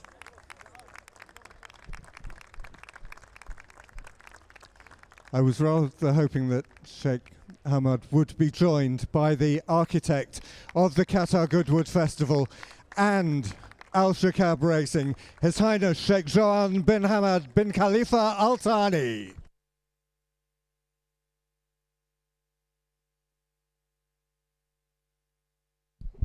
Your Highness, we're honoured to have you here. Trophies too for presentation to winning trainer, rider and the groom leading up the winner. Your applause now for the winning trainer, Francois Roja.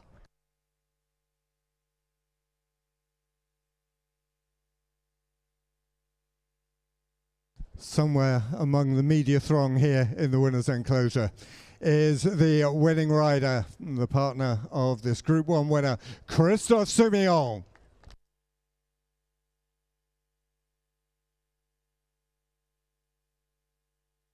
And one final presentation associated with this Group 1 contest to the groom responsible for the winner.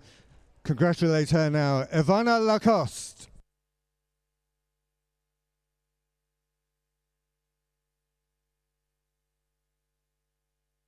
And there we have the connections of the winner of this Group 1 Qatar International Stakes. Ladies and gentlemen, once again, Al Ghadir.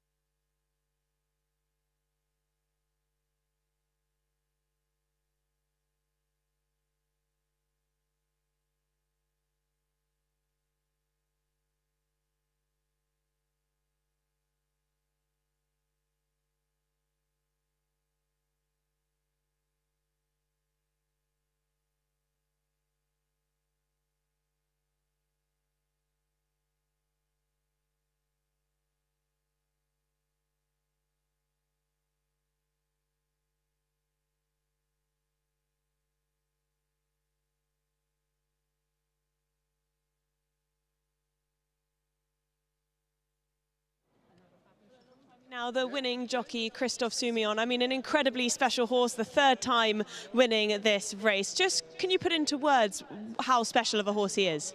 Listen, I was really lucky first time I rode him in Deauville. I won so easily. I said to his trainer, Francois Rowe, that I never rode a Arab-bred horse like him. And I think that day I didn't make any mistake. Since that race, Francois always tried to bring him to the track at a great level. Since that race, he's unbeaten. He's just an amazing horse. He runs just 4 or 5 times a year, and he's always able to beat the best on any distance, on any kind of ground. So yeah, it's a great luck to be associated to him. We can see just on the screen now the closing stages. Is it quite straightforward of a horse? Because it looked like you had quite a lot to do today. No, the thing is, if you take Cesar out today, I win by 10 or 15 lengths. For sure, you always try to make sure the horse wins the race the most easiest way. But today, I think Cesar was in great shape too. No, it's just amazing to see what he's able to do. I give some grounds the whole way. He was really relaxed. And when we ask him to quicken, he responds well. Huge congratulations. Well done. Thank you so much.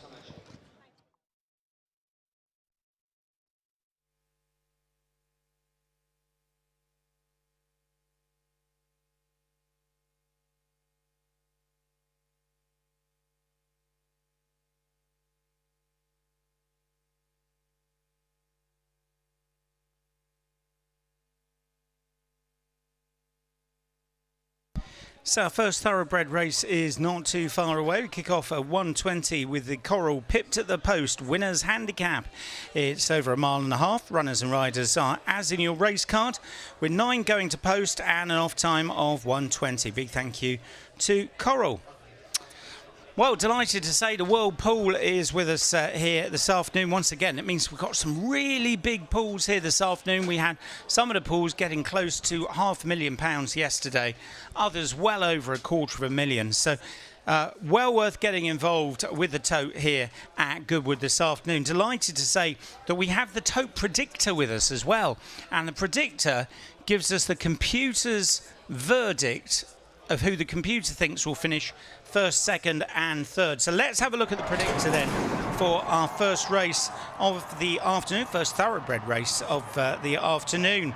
And the favourite here for this race, Sing Us a Song from the Rafe Beckett yard. Is that the way the predictor's going to go? I thought the Irish horse, Omni Man from the Joseph O'Brien yard, certainly had a very big chance, but it looks as if the predictor has gone for the favourite here. Sing Us a Song, trained by Rafe Beckett, won here last year, won at Sandown on his return to action, and although down the field at Royal Ascot last time out, he got off to a slow start that occasion, so you can rate that performance better than it actually was. So let's get the 1, 2, 3 from the predictor. 2, Sing Us a Song. 1, Omni Man. And 4, Cape Breton.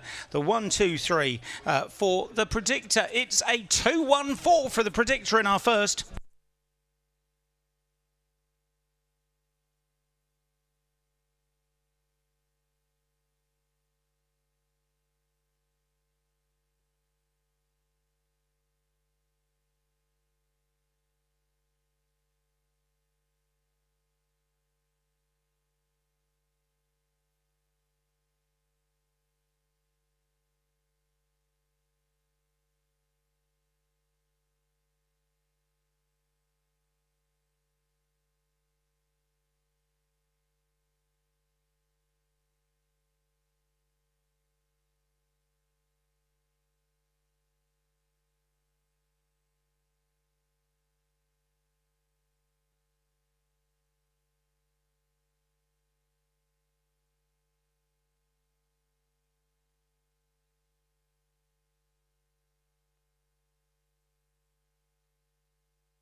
And there goes the bell. Jockeys, please mount. Jockeys, please mount.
So it's time to enjoy our first race of the day here, due off in just over 10 minutes' time. The Coral Pipped at the Post Winners Handicap Stakes. We're racing over the 1.5 mile distance from the outer loop around the racecourse here.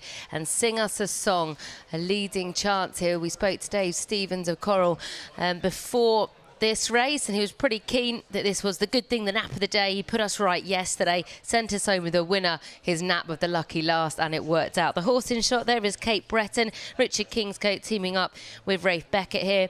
An impressive winner last time out, seems to appreciate most varying grounds, has done well on the all-weather as well, and was a nice performance at Salisbury over this trip on good to firm ground last month. So we kickstart our first race of 7 today, and the ground officially is good, similar to yesterday.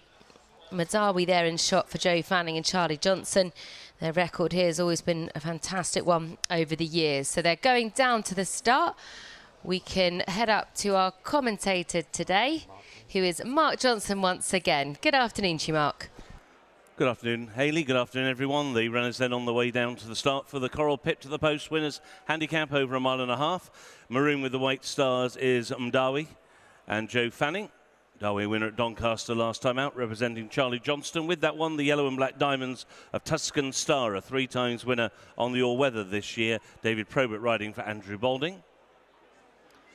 White with the red disc and the hooped cap is Karaka, number 3, trained by Alan King. A Ross Orion aboard. Karaka a winner at Haydock on his penultimate start. Black with the light blue armlets is Sudu, number 5, trained by Roger Varian with Sylvester Souza. Sudu a winner at Epsom just over 3 weeks ago. Then the blue with the green epaulettes of Novelista, number 6. William Buick riding the second of the runners in this race for Charlie Johnston. Then over on the far rail is the Irish trained raider. This is Omni-Man, number 1, trained by Joseph O'Brien. Ryan Moore in the dark blue with the white hoop, armlets and the white cap. Omni-Man a winner at Roscommon on his penultimate start. And then in the pink with the green chevron and the half sleeves, Jupiter Amon, number 7, trained by Andrew Balding, with Sheen Murphy in the saddle. Sheen, who rode 2 winners here on the opening day of the Qatar Goodwood Festival, presented by Visit Qatar.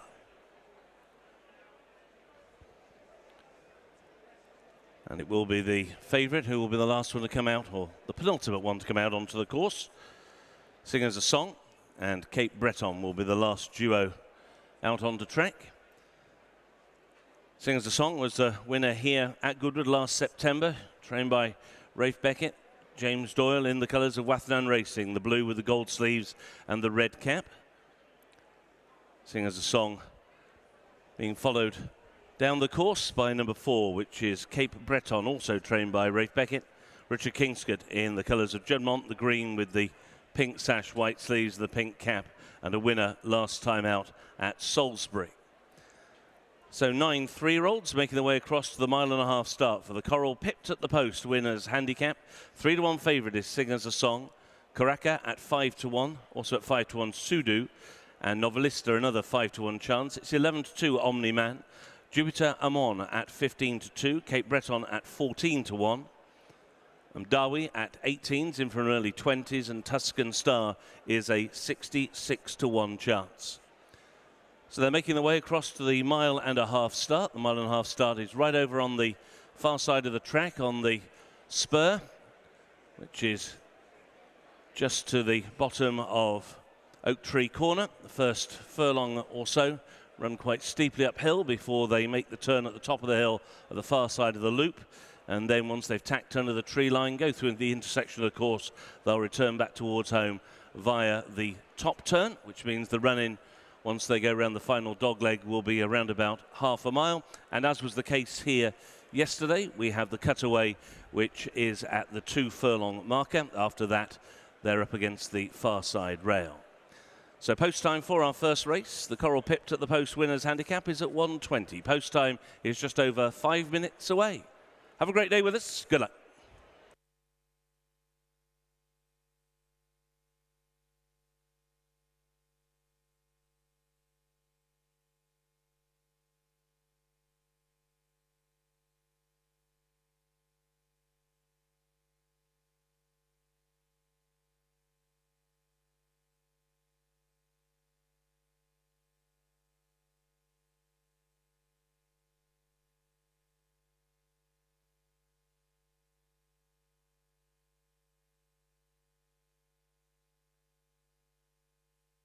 Well, let's have a look at the pools then for our first race, and the swinger already over £250,000, £277,000 in the tote swinger.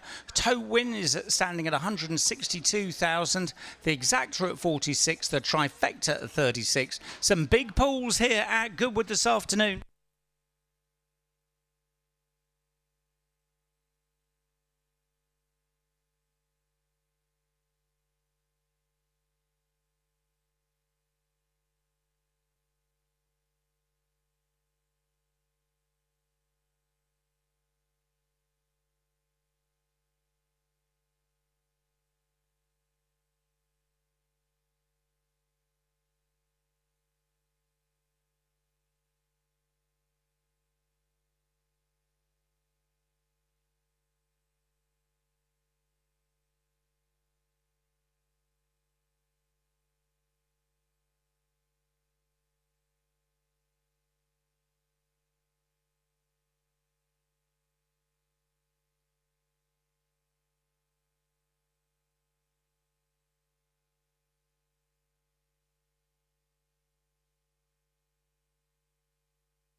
Now 2 minutes post time, 2 minutes. The last of the runners begin to arrive at the starting point. Singers a Song is still favourite, but now out to 100 to 30. Cracker into 9 to 2. And now being passed in the betting by Novelista, who's coming in for good late support, now into 4 to 1. Cracker at 9 to 2, 11 to 2 Sudu. And it's 6 to 1 Omni-Man and 15 to 2 bar those. Last of the horses arriving at the start, less than 2 minutes.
They're about to load the gate.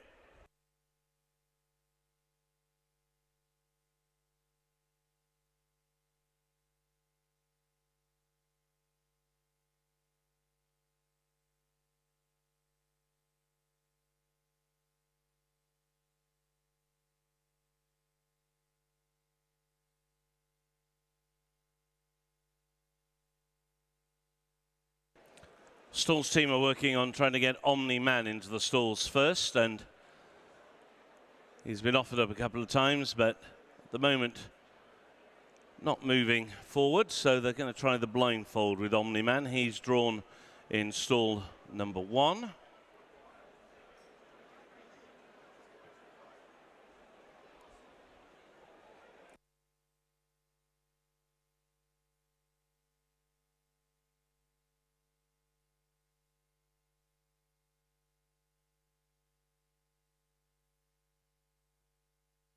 Cracker has now gone in ahead of Omni-Man, but Omni-Man has now consented to load. Sudu to the outside post, goes into gate 9.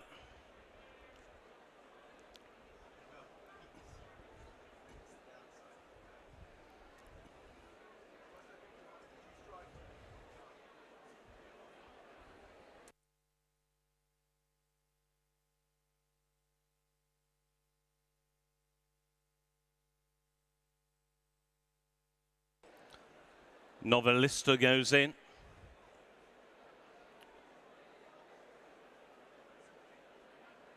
Tuscan Star is next.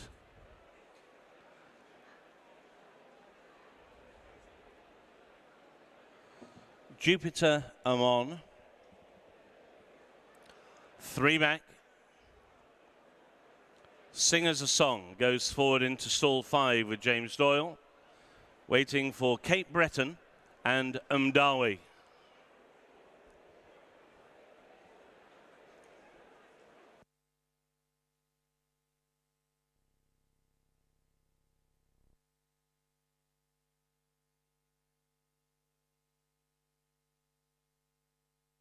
Singers a Song getting very restless, having been put into gate 5, and it looks as though they're going to try and back him out. Singers a Song is going to be backed out of stall 5. And at the moment, looks as though one of his hind legs is just caught on the stanchion. They've managed to extricate that, and now they're going to back him out. They put in Umdawi. So Cape Breton is still out of line. Singers a Song is led away from the others, and Cape Breton is moved forward.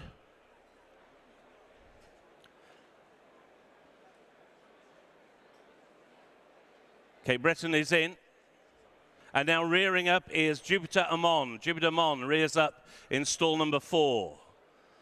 Looks as though the vets have passed Singers a Song. He was very quickly trotted up, and they're allowing him to run. He's got into stall 5. Stand by, they're in the gate. And they're off. They race for the Coral, pipped at the post winners handicap, 1.5 miles for this field of 9 3-year-olds, and a little bit slow to begin on the outside was Novelista. As they climb the hill towards the top end of the loop, it is Cape Breton who moves forward towards the outside. Darwi is up against the inside rail, and Jupiter Amon is now just switched off heels and a little bit wide. Novelista, having missed the kick, is now sent right round the entire field and is now pressing the pace as they go now through their first furlong and a half. And it is Cape Breton who's got the lead, to Novelista racing in second, just over a length away. Jupiter Amon is in third. Singers a Song has made a couple of places, has now moved in to fourth position as they tack under the tree line, as Darwi is taken back from a prominent position. Then the black colours of Sudu, who's right up against the fence and racing very keenly indeed. Karaka, another one who is keen, racing just in advance of Omni Man, and the back marker is Tuscan Star. Now they're about to make the run through the intersection and on towards halfway, and the leader is Cape Breton in the hands of Richard Kingscott. The lead is about 1.5 lengths to Jupiter Amon, who has moved through now to just shade second, with the big white blaze Novelista on that one's outside. Darwi now has moved back through into fourth position, and Singers a Song is in fifth as they climb the hill. Next to the inside is Omni Man. Between horses is Karaka, then towards the outside is Sudu, who never really settled through the first half of the contest, and still ridden chilly at the back of the field is Tuscan Star, and now they make the top turn. Racing inside the final 5 furlongs, and Cape Breton still has the lead, to Novelista into second once more. Back to third on the rail is Jupiter Amon, followed by Singers a Song, the red cap and the gold sleeves on the outside. He's racing in fourth. Darwi is in fifth. In sixth is Sudu, followed by Omni Man, and then Karaka, and still last is Tuscan Star, and now they race on towards the final 3.5 furlongs, and Novelista is urged to put pressure on the long-time leader, Cape Breton. Cape Breton still has the lead, to Novelista breathing down his neck in second place. Jupiter Amon is in third. Singers a Song is hard ridden now in fourth position. Karaka tries to make ground towards the outside of Sudu. Round the intersection now and through the cutaway, and now they've got 1.5 furlongs to go, and pulling up at the back of the field is Tuscan Star. Novelista puts his white blaze in front. On the inside, Cape Breton tries to kick back. Omni Man now begins to fly towards the inside rail, and now inside the final 1/2 furlong, it is Omni Man and Ryan Moore who surge to the lead. Omni Man wins. It may just be Darwi who got the head bob for second, but it's tight with Karaka on the grandstand side, Cape Breton on the far side, and then Novelista.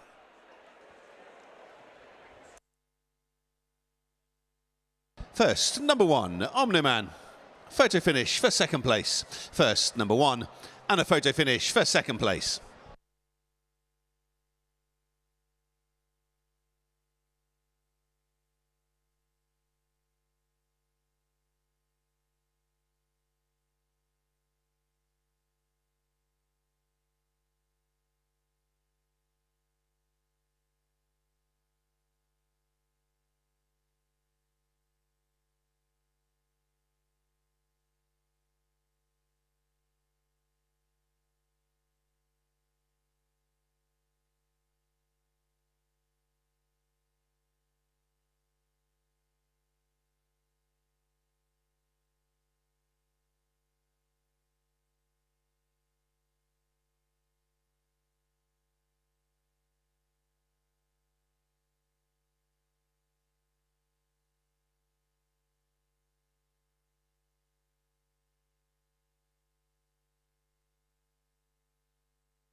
Here's the result of the photo finish for second place. Second, number 9. Third, number 3. And a further photo finish for fourth place.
Here's the result of the photo finish for fourth place. Fourth is a dead heat between numbers 4 and 6. Therefore, the provisional result of the first thoroughbred race of the afternoon, the Coral Pipped at the Post Winners Handicap Stakes. First, number 1, Omni-Man. Second, number 9, Madawi. Third, number 3, Karaka. And fourth was a dead heat between number 4, Cape Breton, and number 6, Novelista.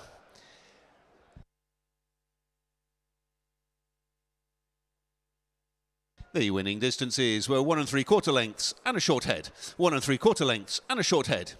The official time for the winning horse, 2 minutes 37.94 seconds. 2 minutes 37.94 seconds. And here he is in the colours of Go Racing Limited, trained by Joseph O'Brien and ridden by Ryan Moore. The winner, number 1, Omni-Man.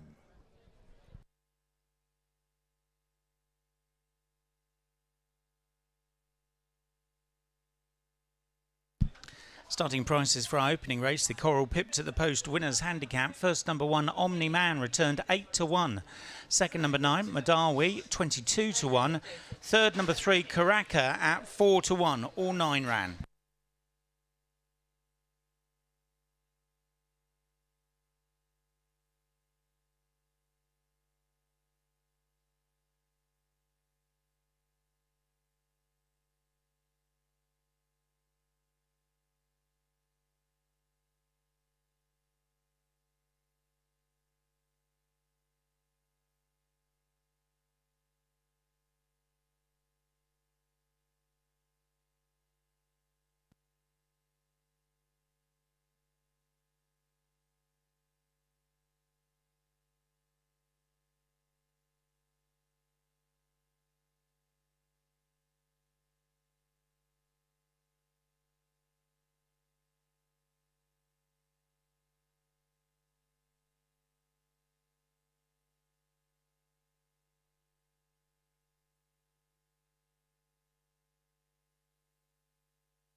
Horses away, please.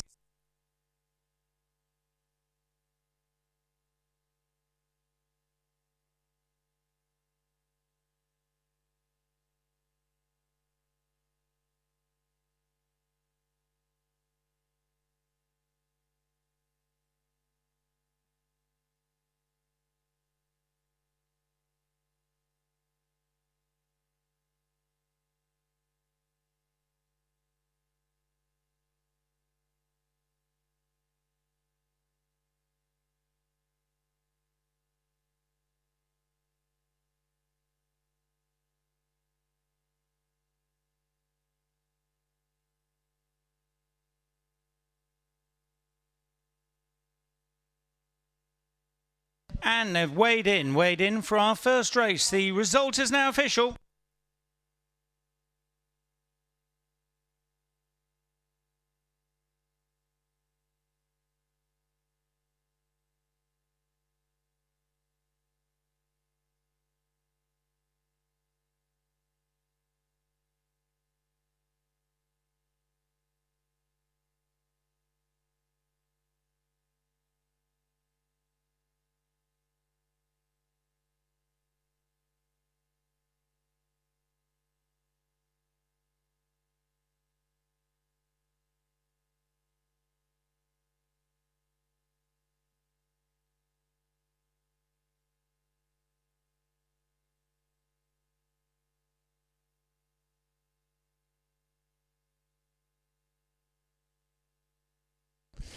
Well, the presentation of the trophies now for the Coral Pipped at the Post Winners Handicap.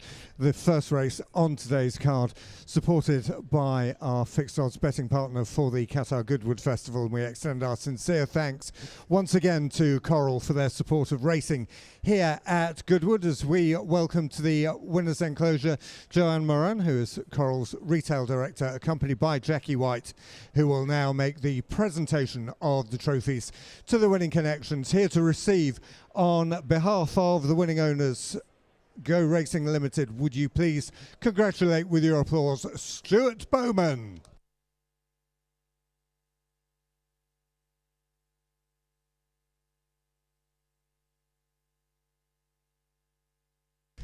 Well, trophies too, as ever, for winning trainer, rider and the groom leading up the winner. Here to receive for the winning trainer, Joseph O'Brien, a face that will be familiar to TV racing viewers. Representing Joseph O'Brien, Kevin Blake.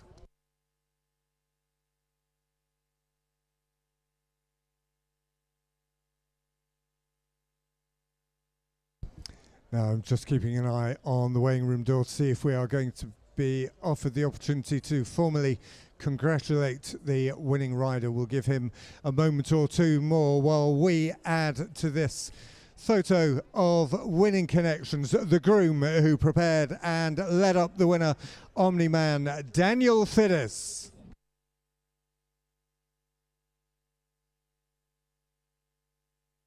Well, Daniel representing his yard colleagues who put so much into racing, and we are to have that opportunity to welcome once again into the winners' enclosure the winning rider, Ryan Moore.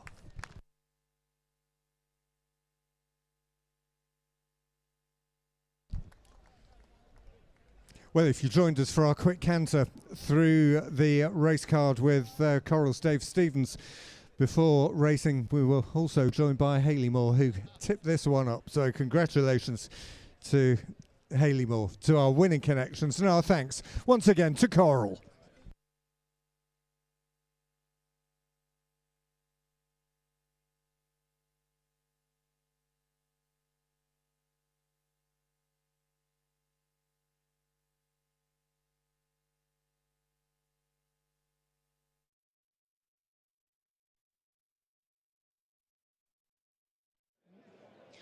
Thanks very much there to Philip Brannan, who's just commenced the presentations. Kevin Blake is just over here, big part of the Joseph O'Brien team. Might just steal him away from Simon. No, we'll get Simon later.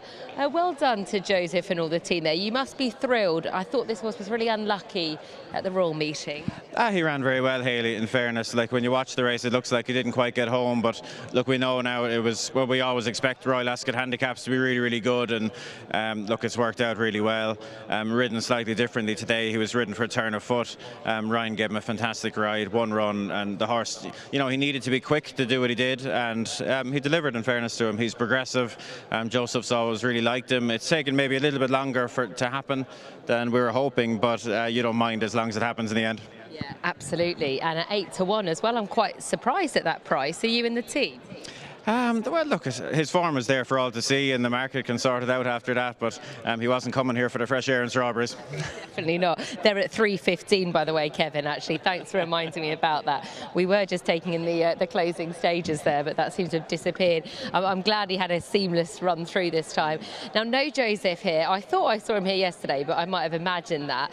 But just tell us, what's he got to concentrate on back in Ireland today? Is there a winning tip that he might be pulling off quite a spectacular double? Well, no, you weren't seeing things. He was here yesterday. Obviously, I think it's one of the most unfortunate clashes in British and Irish racing, that we have Galway and Goodwood always clashing. So he's at Galway today for the next few days. I think he's hoping to come back here later in the week. Loves coming here like we all do. Look, he's got a Nürburgring in the Galway plate. He has a lot of runners today. Light Up the Dark in the last. I think another with a good chance. Waterford Flow. There's quite a good few chances today, but Galway, a little bit like here, is really, really tough. And if you come away with one, you're delighted. So we're going to come away today delighted. I'm really pleased that you've scored here, but I'm sure you're a big fan of Nürburgring. Are you quite confident this horse might win a very competitive Galway plate? Well, this is it. There's 22 of them. Look, he won the Galway Hurdle last year. He's looking to become, I think, only the third ever horse to win the Hurdle and the plate. So, look, he enjoys the place. It's really competitive, but he jumped really well on his last start only a couple of weeks ago, and he looks to have a really big chance.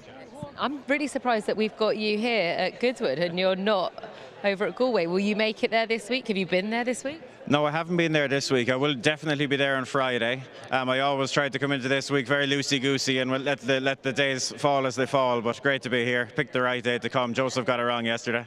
Yeah, certainly did. Well, it's lovely to see you, Kevin. I suppose racing manager role, is it? Can we call you that? Or race planner? Yeah, call it what you like. Yeah. Call it what you like. You're in the winner's enclosure. Congratulations to you and all the team. Many thanks then to Kevin Blake. Great to see him here at Goodwood, but you'll catch him later on at Galway. And who knows, maybe Joseph O'Brien could win the big one at Galway this afternoon. Or what time is that the race actually, Kevin? Oh, God. Oh. After racing finishes here? Definitely, yeah. First race is like 5:20, so you can enjoy yourself here and then tune into Galway. Absolutely, great to have Kevin here at Goodwood. So Joseph O'Brien, who we think might have just had his first winner here at the glorious meeting as well. So that was fantastic to see, and who knows, he might win one of the big ones in Ireland later on today.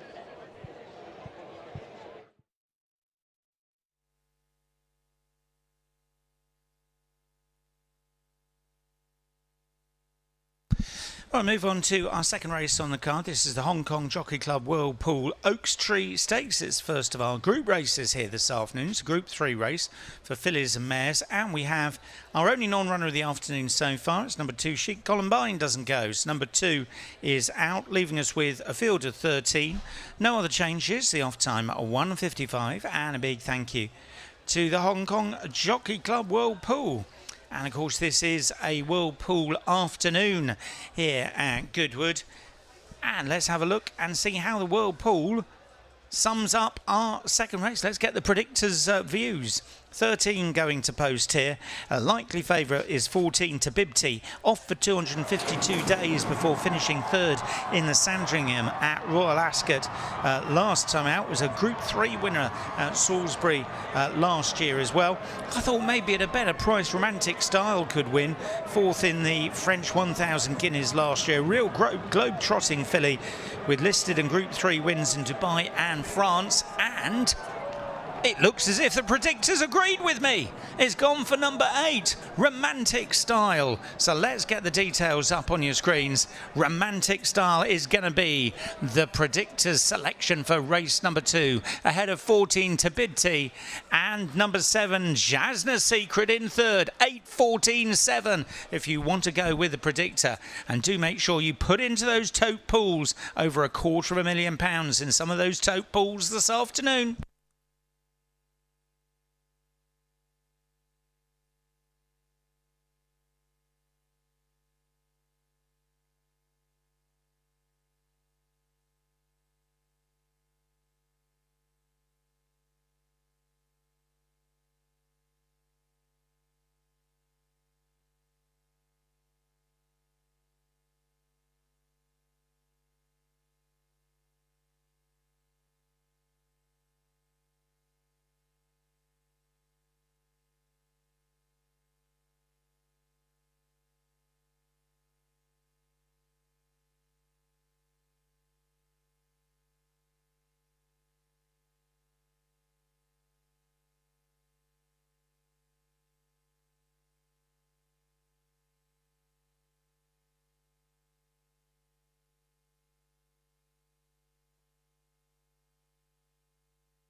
Jockeys, please mount. Jockeys, please mount.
Runners now coming out onto the course for our second race.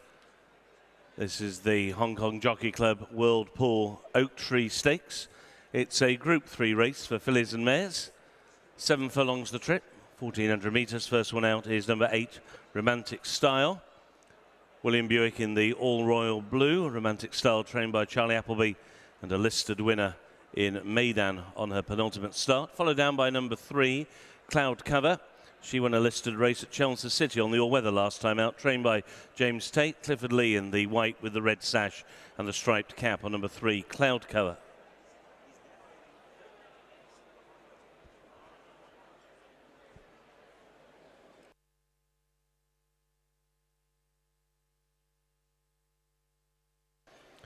Next to come out onto the course will be number 9. This is Arabian Dusk. Harry Davis in the orange with the black sleeves and the quartered cap. Arabian Dusk trained by Simon and Ed Crisford.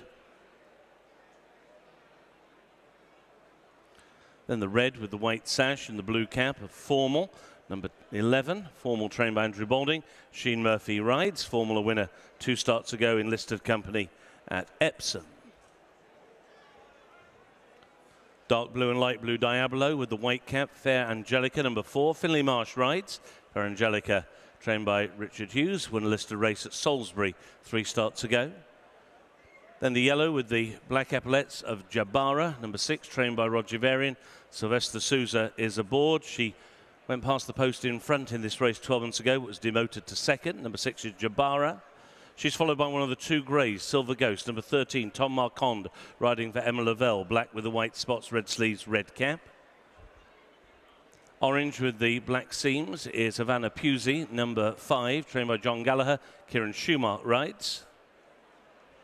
Yellow with the dark blue seams is number 1, Bright Thunder, trained by Carl Burke. Sam James aboard. Bright Thunder, a winner in listed company at Deauville last time out. Then the pale beige with the light blue sleeves, orange cap of Betty Clover, number 10, trained by Eve Johnson-Horton with Charles Bishop, followed by the blue with the gold sleeves and red cap of number 7, Jasna's Secret, trained in France by Carlos and Jan Lerner and ridden by James Doyle. French trainers have won this race 3 times in the past.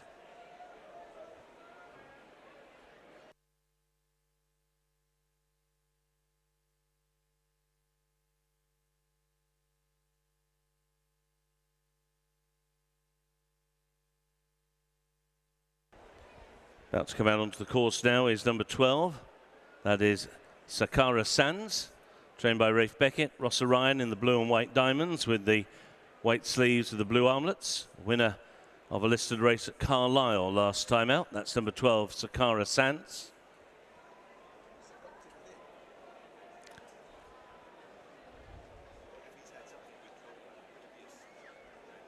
And then the green with the pink sash, the white sleeves and the pink cap of Tabiti, number 14, also trained by Rafe Beckett, ridden by Ryan Moore. Winner of the Group 3 Dick Pull Stakes at Salisbury last September, number 14, Tabiti, who's bidding to give Ryan his 3rd win in this Oak Tree Stakes. It is the HKJC World Pull Oak Tree Stakes, Group 3 race, and the fillies and mares making their way across to the far side of the track. And wide open betting here at 4-1. Joint favourites Bright Thunder and Tabiti. Bright Thunder has been a very well backed horse all day. Jabara now a 9-2 chance, the same as Tabiti, who is on the drift. 8-1 Romantic Style, 10-1 Formal, 14-1 Havana Pusey and Arabian Dusk. 14-1 as well for Sakara Sands and Silver Ghost. 18-1 Cloud Cover and Fair Angelica. Also at 18-1 Betty Clover. 33-1 for the French raider Jasna's Secret. And Bright Thunder, 4-1 favourite as they begin to make the way to the starting point for the Oak Tree. Post time here is at 1:55. And that post time is coming up in around about 3 minutes.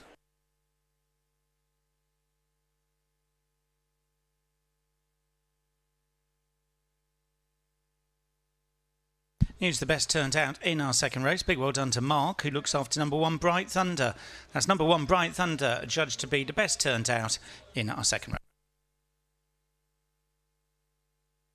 Well, let's have a look at the Swinger, and what a whopper we have on the Tote Swinger. Over £400,000 now in the Tote Swinger. It's £406,000, trifecta 44,000, the exacta 53, and that Tote win is getting very close to £250,000. £241,000 has been placed in the World Pool at the moment. That's not just here at Goodwood, it's all around the globe. Of course, Goodwood is being beamed right across the world the whole of this week, and I can tell you that win tote is now up to £263,000. We've broken the £250,000 barrier.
They're at the post.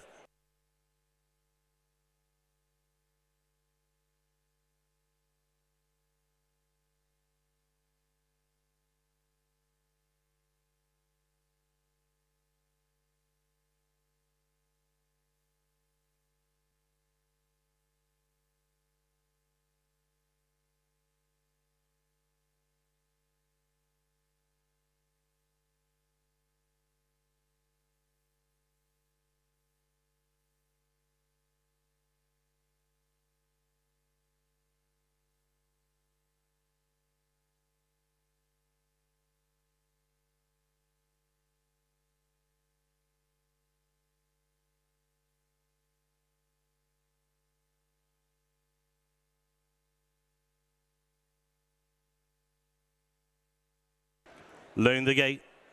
Bright Thunder now goes clear at the top of the betting into 7-2. Jabara and Tabiti at 9-2. 9-1 bar that trio. As the first of them move forward, it was Formall who was one of the first ones to go in.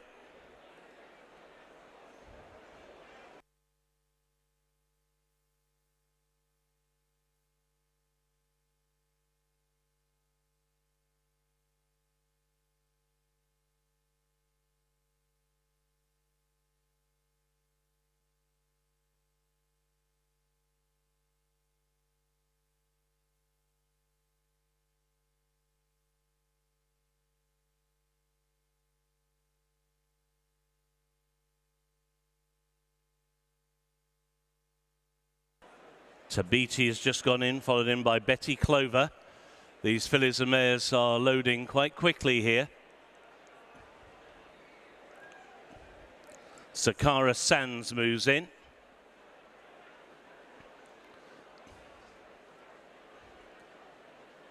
Jabara goes into stall number 4. Into 12 goes Bright Thunder. 3 back. Jasna's Secret into 6. To the outside, Fair Angelica. And into stall 2 goes Silver Ghost. And they're off. And Fair Angelica was very slow to begin, and she surrendered the best part of 8 lengths the main body of the field. This is the HKJC Whirlpool Oak Tree Stakes Group 3 and a contested early tempo with Tabiti coming through to take the lead of Anna Pusey towards the inside rail. Sakara Sands towards the outside. Then pushing up towards the inside rail is Silver Ghost. Out wide is Bright Thunder, being kept out by Jabara in what is already a well-strung out field as Tabiti takes now on the downhill turn towards the final 4.5 furlongs. So it is Tabiti who's got the lead for Ryan Moore. Racing in second is Sakara Sands. In third, Vanna Pusey. Racing towards the inside. Bright Thunder on the outside is in fourth. Jabara is in fifth, and then Silver Ghost in sixth position as they begin to make the run up the home straight. Making ground is Romantic Style towards the outside of Cloud Cover. Those two quite deep out on the track. Ridden along alongside those is Betty Clover, and now they're racing down towards the cutaway in the final 2 furlongs towards the outside. Bright Thunder now begins to impose between horses. Sakara Sands. Tabiti is still there down the outside. Jasna's Secret tries to pick up Jabara, and then on the inside of Anna Pusey down inside the final furlong. Tabiti is digging in. Sakara Sands is alongside. Back in third is Bright Thunder, and then on the outside staying on is Jasna's Secret. Tabiti on the inside as they race up towards the line. Heads up, heads down. It could be Tabiti and it might be Sakara Sands. It will be a 1-2 for Rafe Beckett, and they were followed home by Bright Thunder, and then towards the outside Jasna's Secret. Tight. Photo finish. Photo finish.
Here's the result of the photo finish for first place.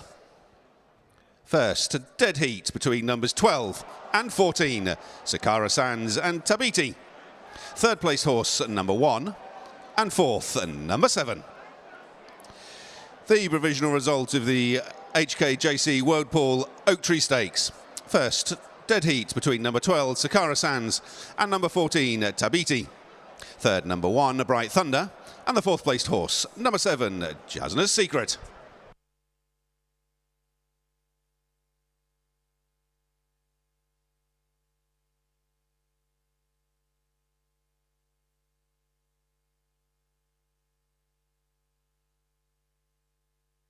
The winning distances were a dead heat and half a length, a dead heat and half a length. The official time for the winning horses, 1 minute 25.02 seconds. 1 minute 25.02 seconds.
Starting prices for our second race of the afternoon, the Hong Kong Jockey Club Whirlpool Oak Tree Stakes. Dead heat for first place between number 12 Sakara Sands 16 to 1 and number 14 Tabiti at 9 to 2. The third horse was number 1 Bright Thunder, the 7 to 2 favourite. Non-runner number 2 and 13 ran.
Jasna's Secret into 6. To the outside, Fair Angelica. And into stall 2 goes Silver Ghost.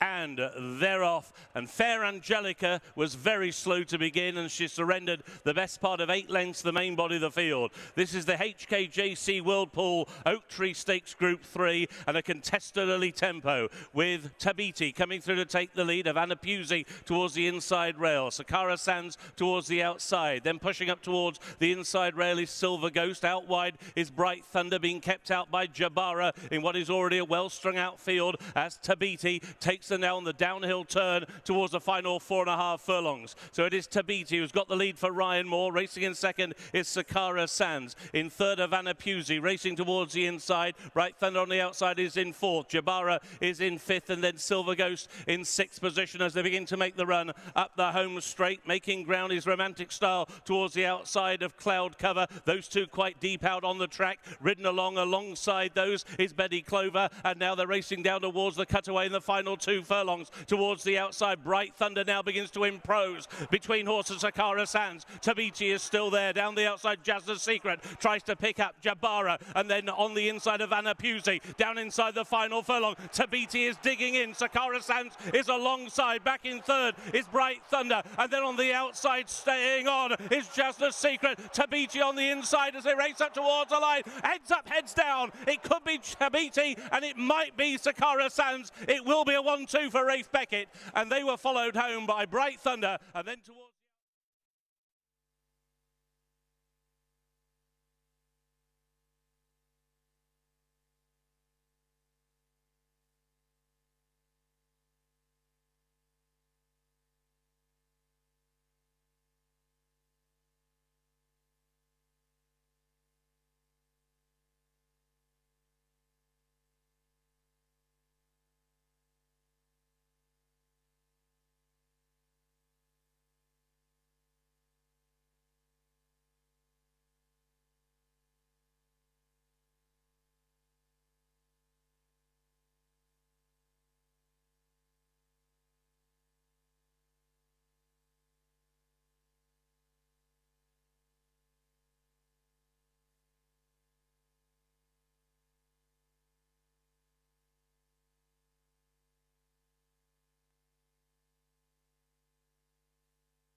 And they've weighed in for race number 2. The result is now official.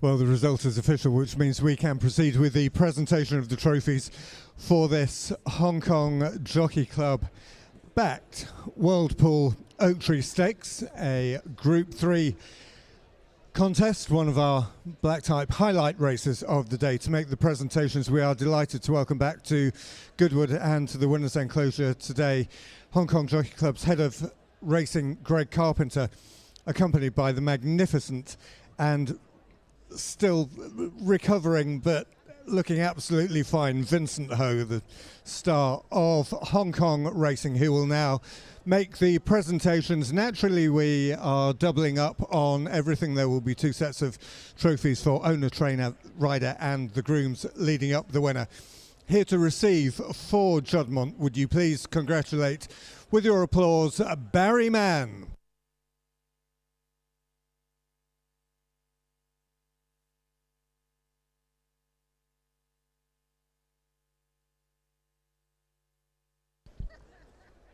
So we have 2 winning owners, we have 2 winning jockeys, we have 2 sets of winning grooms. But the man that the media frenzy has been around here in the winners' enclosure is the man responsible for both winners of this Group 3 Hong Kong Jockey Club World Pool Oak Tree Stakes, the winning trainer, Rafe Beckett.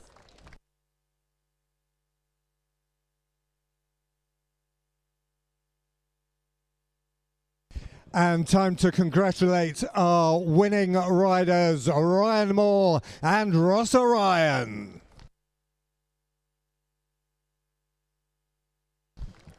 Well, that dead heat victory bringing up, of course, a fantastic double for Ryan Moore, successful in both our opening thoroughbred races. Our congratulations to them. Great picture of those two with Vincent Ho. Our congratulations to them. Our congratulations to the winning connections, both sets, and in particular the winning trainer, Rafe Beckett.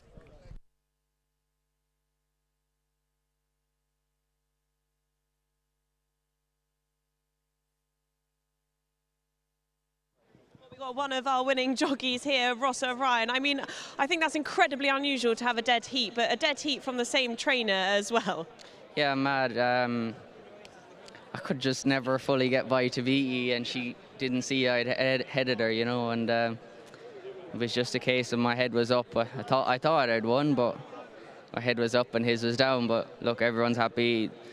They're probably two fillies that are going to go to the breeding shed anyways, both owner breeders, and they're both Group 3 winners now, so everyone's happy. So can't complain. It's much nicer, isn't it, to have both of them having Group 3 winners, particularly for Rafe Beckett. We're just watching the closing stages now, and you said you thought you may have got there. Just talk us through these final stages. Yeah, I never fully could get by Ryan when I head up on him, and she stayed battling all the way to the line, and I thought I'd got the better of him, but look, it is what it is, and we're on the score sheet for the week, so that's a big help. And look, after a disastrous day yesterday, at least it's picked up a small bit. In terms of the race, were you always happy with the way you were travelling? Yeah, I couldn't believe how well I got across. I suppose Ryan probably did all the donkey work for me. But she travelled great. We got to fill up well at the top of the hill and probably got on with it early enough. But I think she's improving. She is improving. She hasn't been out of the first two all year. Probably needed a run the day she was beat. And yeah, she's going the right way, and everyone's happy. She's training well. She probably would have been a nice convincing winner if it was better ground, if the rain didn't come, I think. I think she's better on better ground, but she's doing everything right, so everyone's happy. And as you said, on the score sheet. Well done, Rossa. Brilliant. Thank you.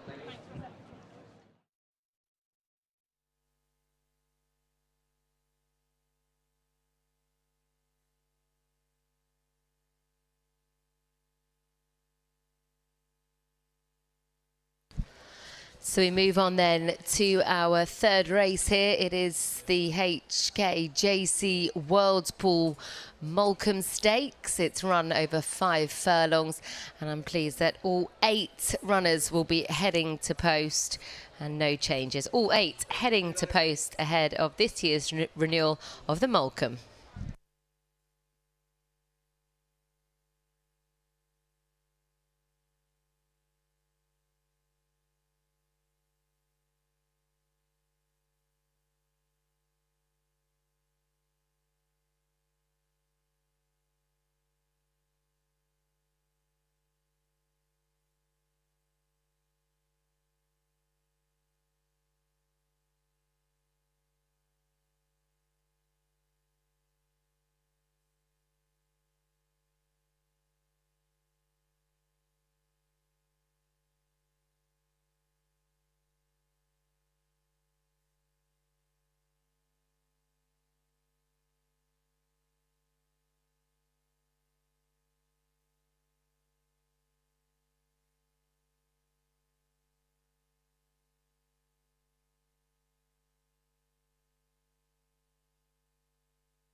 We're just going to see if we can try and grab Rafe Beckett here before, I know you've got to run off, but just very quickly, that's an extraordinary result. Can't imagine it's happened very often that a dead heat from the same trainer. No, I believe Tim Easterby did it in a listed race at Pontefract about 10 years ago, so I'm in good company. And it's great, it's fantastic. It's a moment to remember, for sure. Did you think one of them had got it over the other? I thought, as they crossed the line, I thought Sakara Sands had got up. And then when they replayed it, obviously, Tabiti came back at us, so it's great. The way she ran, though, today, Sakara, I've just spoken to Rosser, and he says she was travelling so well throughout the race, and probably quite surprised at how well she ran. She worked very well on Saturday, so I kind of fancied her today. I thought she was overpriced. But we haven't been getting the rub of the green. Obviously Sing a Song in the first, that didn't go well, and then Kinross yesterday. So maybe they're like buses sometimes, don't they? Absolutely. Well, they really are today, because 2 winners. I'll let you go. Well done. Thank you.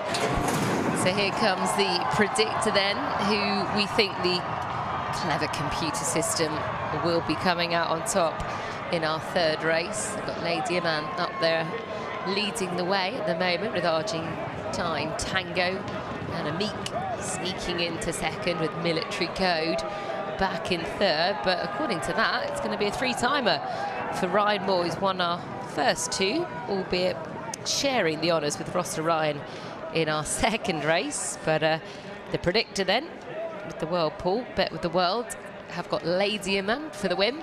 Amik as part of the exacta when you pick the first and second. And if you want help in getting the trifecta, well, it's Military Code if you can pick the first, second and third.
So then the runners in the parade ring ahead of our third race here, due off at 2:30 in Sands of Spain for Andrew Balding and Oisin Murphy, who gets on board for the first time today. As the bell goes for the jockeys to mount, will the jockeys please mount? Sands of Spain, who's been very consistent this season for the Qatar Goodwood Festival, leading trainer over the last 4 years since 2021, Andrew Balding. He's dominated at this meeting, and he's teaming up with Sands of Spain here. He looks really well in the parade ring. He's been progressing all the time, and hopefully we'll be able to make the most of today's opposition. He's been lining up against some good horses of late, including Havana Hurricane, and he ran well recently in the super sprint at Newbury.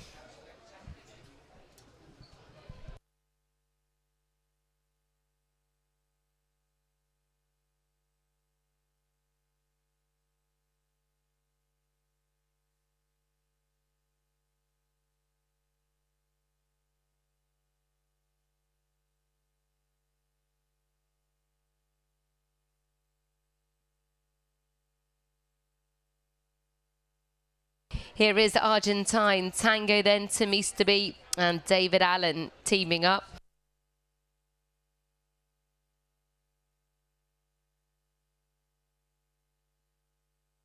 And appropriately, it was Tim Easterby who trained a dead heat himself in a listed race at Pontefract over 10 years ago now. And obviously, we've just seen that dead heat for trainer Rafe Beckett in our last race. But anyway, Argentine Tango looking very alert in the prodrome beforehand. She's got plenty of experience heading out. And you can just see she's looking really enthusiastic today, as she'll be partnered by David Allen in just a moment.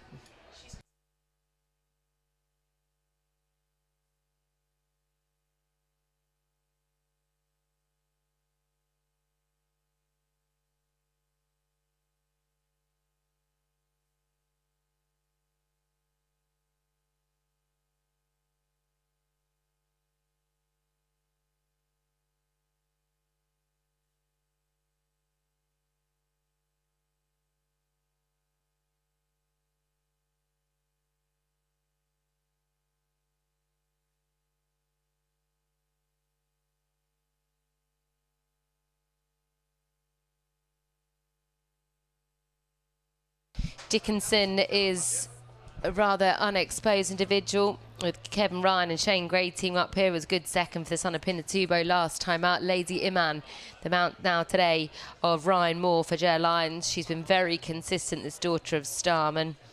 All her runs have been consistent when she's been lining up on good ground, and she's been beating some good horses of late. Some of them have developed into Group 2 winners already, including True Love, who went on to win the Railway Stakes just recently in a 5-furlong listed race at the Curragh, and a Group 3 at Naas. And then unfortunately she just found one too good last time out over 6 furlongs, but back down in distance, back down in grade, and hopefully she'll be able to get back to winning ways after a really consistent career. So the last few then leaving the parade ring ahead of the Group 3 Moulcombe Stakes, run over 5 furlongs. Thanks, Hayley. And this is one of the older 2-year-old races in the calendar. It was first run in 1829. It's always been a staple of the Glorious Meeting. And the first runners to come out onto the course. One of 2 fillies in the lineup. Number 8, Argentine Tango. She's won 3 times already in her fledgling career. Most recently 2 starts ago at Newmarket. David Allen riding for Tim Easterby in the white with the dark blue epaulettes and the quartered cap. Number 8 is Argentine Tango.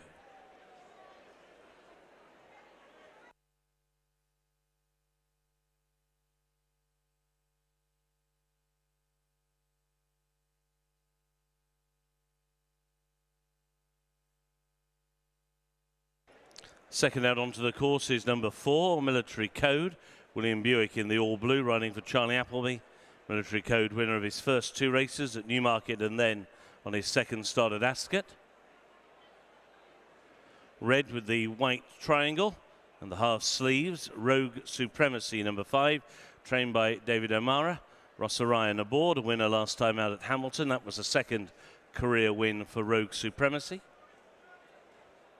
The grey is number 6, Rydale Frosty, trained by Dave Simcock. Jamie Spencer in the yellow with the blue sash, blue sleeves with the yellow armlets. A winner last time out at Windsor, number 6, Rydale Frosty, who is a son of Havana Gray, who himself won this race in 2017. Dark blue with the red crossbelts and the white cap is the filly, Lady Iman, trained by Jer Lyons. Ryan Moore aboard, 3 times the winner already, Lady Iman, including in Group 3 company. Then the white with the gold braid, green sleeves, green cap of Amique, number 1, trained by Kevin Ryan. Kevin Stott aboard, the Nottingham winner 2 starts ago. And yellow with the black spots and the matching cap is number 2, that is Dickensian. Dickensian also trained by Kevin Ryan, and Shane Gray rides Dickensian, a winner on debut at Musselburgh. Then the yellow with the dark blue star, the dark blue cap of number 7, Sands of Spain, trained by Andrew Balding. Oisin Murphy aboard. Sands of Spain has won twice on turf at Carlisle and then on the all-weather at Newcastle. Running on the straight course here for the HKJC Whirlpool Molecombe Stakes Group 3. 5 furlongs, just 1,000 metres. And the favourite here at 6-4 is the filly Lady Iman, with 100-30 Military Code, 7-1 Sands of Spain, 8-1 in from 9-1 Rydell Frosty, also at 9-1 Dickensian, 12-1 Argentine Tango, and Amique is at 16-1. 28-1 the outsider is Rogue Supremacy. Post time for the Molecombe is at 2:30. Post time is in 3 minutes.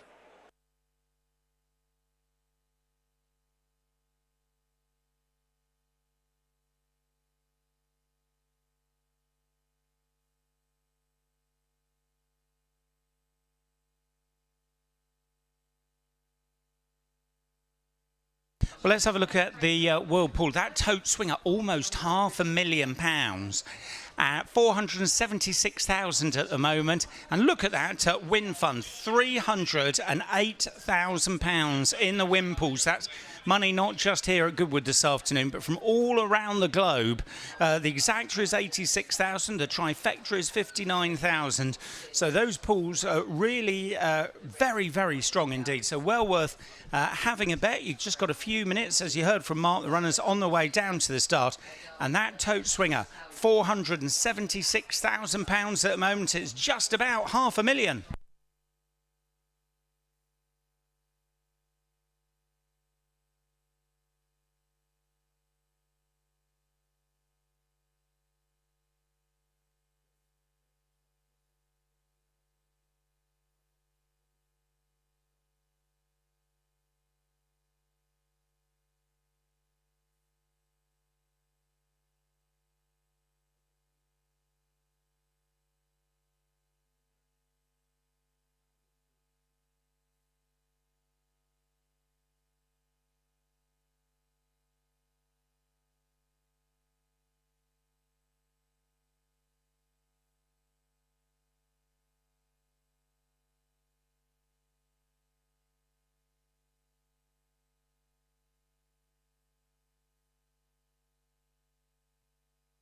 They're at the post.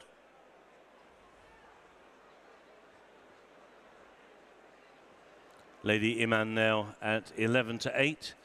Military Code at 7-2. And then 15-2 Sands of Spain, the top 3 in the betting.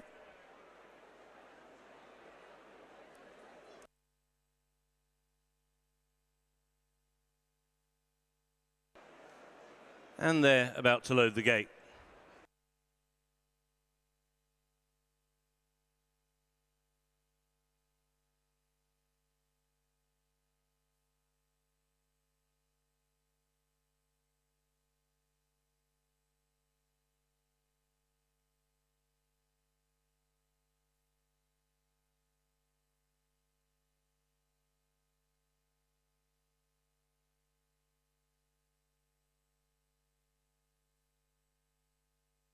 The first 3 are in. Military Code goes forward.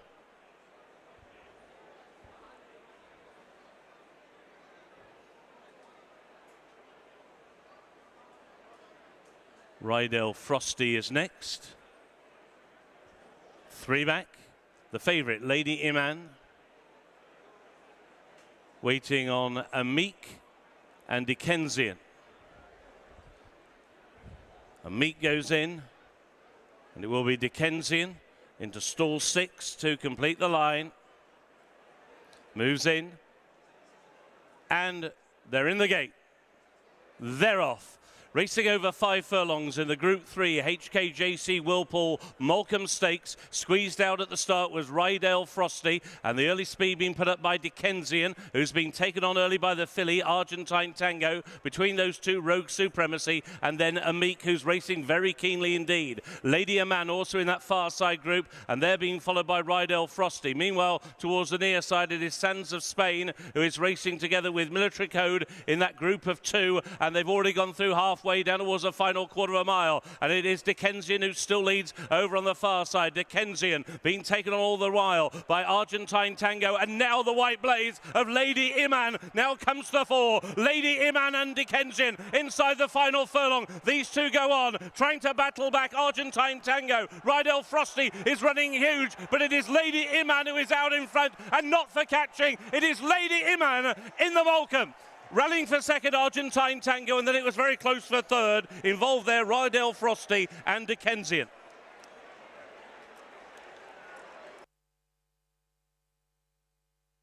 First, number 3, Lady Iman.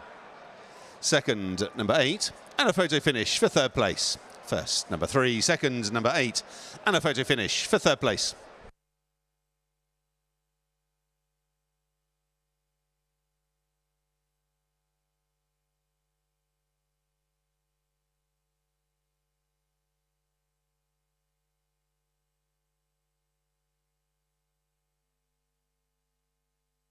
Here's the result of the photo finish for third place. Third, number 2. Fourth, number 6.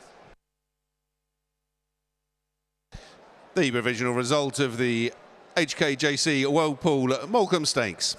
First, number 3, Lady Iman. Second, number 8, Argentine Tango. Third, number 2, Dickensian. And the fourth placed horse, number 6, Rydell Frosty.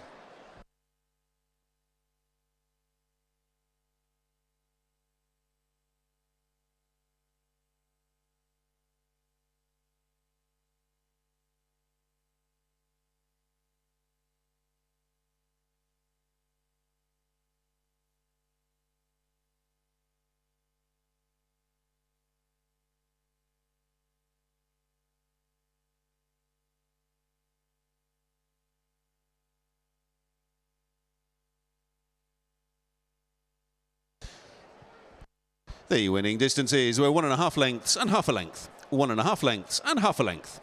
The official time for the winning horse of 57.16 seconds, 57.16 seconds.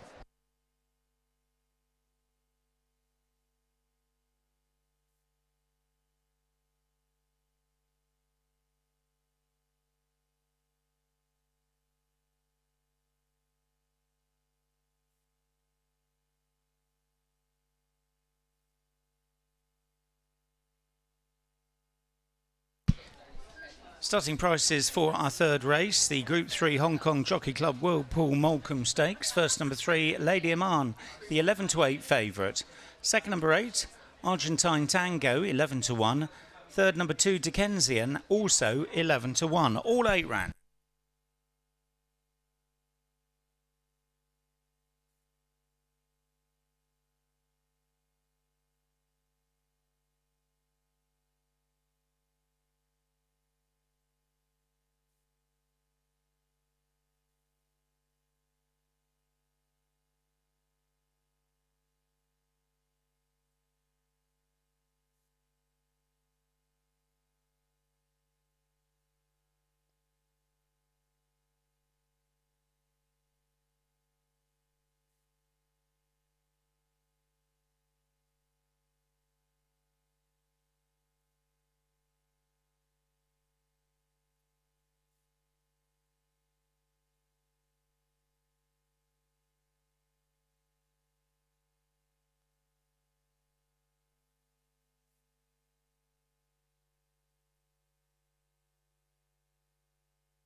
And we are just about to welcome into the winner's enclosure the winner of this Group 3 Hong Kong Jockey Club Whirlpool Molecombe Stakes.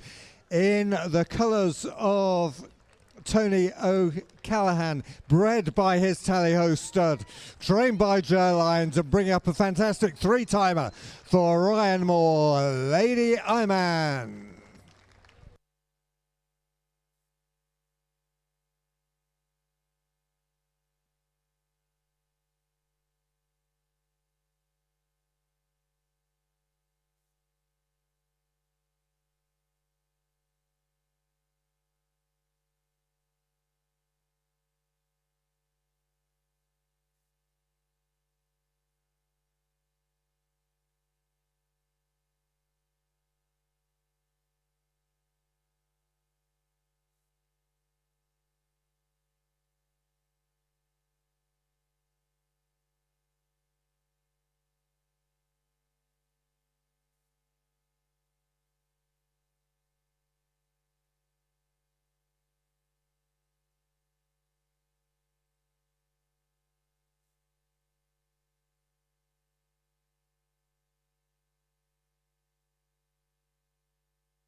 Into stall 6 to complete the line. Moves in. And they're in the gate. They're off. Racing over 5 furlongs in the Group 3 HKJC Whirlpool Molecombe Stakes. Squeezed out at the start was Rydell Frosty, and the early speed being put up by Dickensian, who's been taken on early by the filly Argentine Tango. Between those two, Rogue Supremacy, and then Amik, who's racing very keenly indeed. Lady Aman also in that far side group, and they're being followed by Rydell Frosty. Meanwhile, towards the near side, it is Sands of Spain, who is racing together with Military Code in that group of 2, and they've already gone through halfway down towards the final quarter of a mile, and it is Dickensian who still leads over on the far side. Dickensian being taken on all the while by Argentine Tango, and now the white blaze of Lady Iman now comes to the fore. Lady Iman and Dickensian inside the final furlong. These two go on, trying to battle back Argentine Tango. Rydell Frosty is running huge, but it is Lady Iman who is out in front, and not for catching. It is Lady Iman in the Molecombe. Rallying for second, Argentine Tango, and then it was very close for third. Involved there, Rydell Frosty and Dickensian.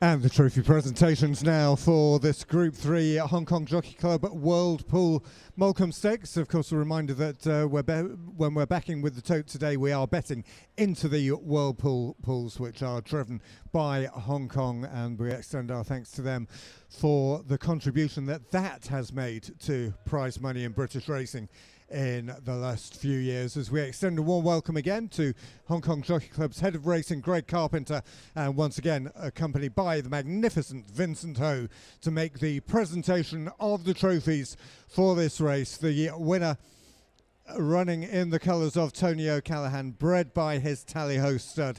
Here to receive the winning owner's trophy, would you please congratulate with your applause Rachel O'Callaghan. And they've weighed in for race number 3. The result is now official. And once again, trophies for presentation to winning trainer, rider and the groom leading up the winner. Congratulate now with your applause the winning trainer, Joe Lyons.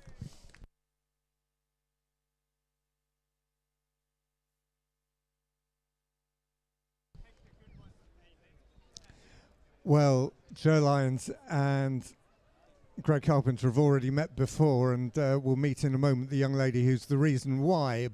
But let's now congratulate on a remarkable treble on day 2 of the Qatar Goodwood Festival. Once again, Ryan Moore.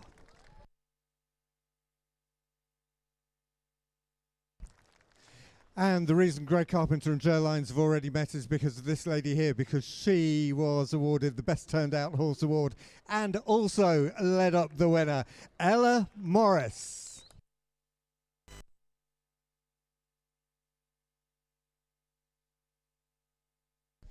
And so there we have the connections of the winner of the Group 3 Hong Kong Jockey Club Whirlpool Molecombe Stakes. Our congratulations to them. Our thanks once again to Greg Carpenter, Vincent Ho, and to the Hong Kong Jockey Club.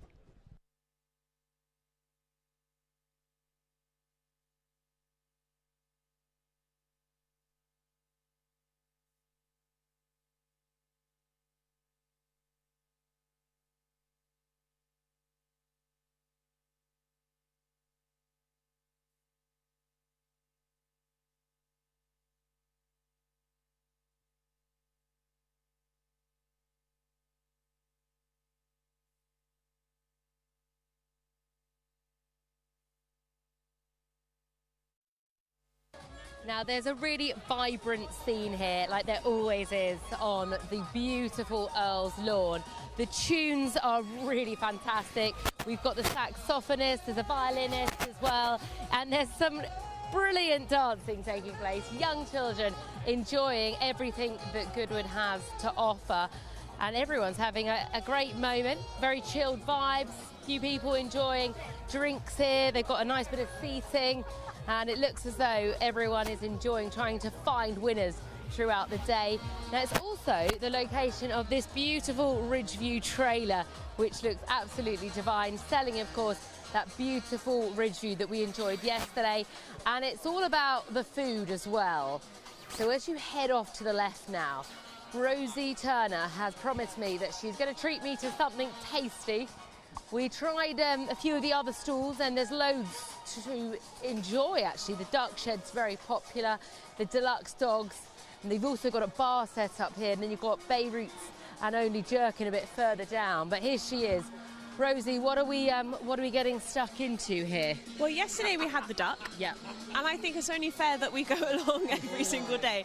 So today we are having the deluxe hot dogs, which are incredible. I actually had one for my supper yesterday on my way out. And so we've got a Frankfurter.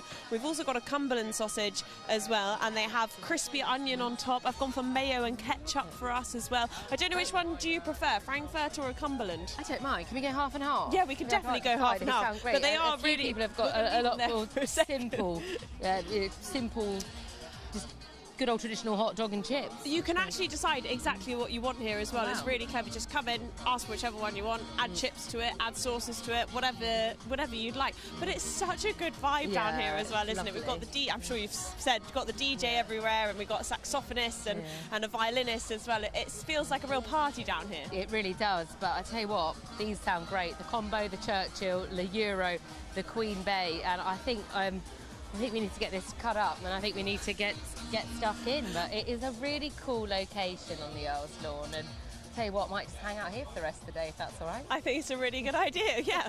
Bye. See you later. Field of Gold and Colin Kane World Trier is going to atone for Newmarket, and the Irish 2000 Guineas, a brilliant winner, Field of Gold. On to the Wednesday. It's a big highlight of the week, I think, for a lot of people with the Group 1 Visit Qatar Sussex Stakes. You've two stable stars heading to this race, and we'll start with the obvious in Field of Gold. He's been exceptional this season. Yeah, he has. He's been a grand horse to train. He got a little bit stuck in the mud last back end in France, but he's done nothing but thrive this year and been pleased with his progress all the way through. The Sussex is a different test of a horse. If you've ever walked the track, it's quite a surprise. It runs down into a dip, swing, up, round. And the fact that the starting gate, you don't want too big a field and get a high draw, because you are literally down a hill looking at the horses getting the shortest run round up the hill. So the draw is a big factor there if you get a large field. But look, the horse is athletic, he's got great balance, and hopefully he'll handle the track well. It's very, very different to the round mile of Ascot or the Curragh, that's for sure. It's very much the obvious race to go to for him. He's, you know, he does have that great turn of foot, and let's hope we get a clear run and he can produce it on the day. And you also have the Group 1 Lockage winner, Lead Artist. He is a winner at the track. He won at last year's meeting. How is he doing? He's in great form. I mean, we'll see if he runs as well. No decision on that yet, but he bowled along there last year and won in good style. And we're not sure if they'll both run at this stage. Obviously, we're a little far off from the race yet.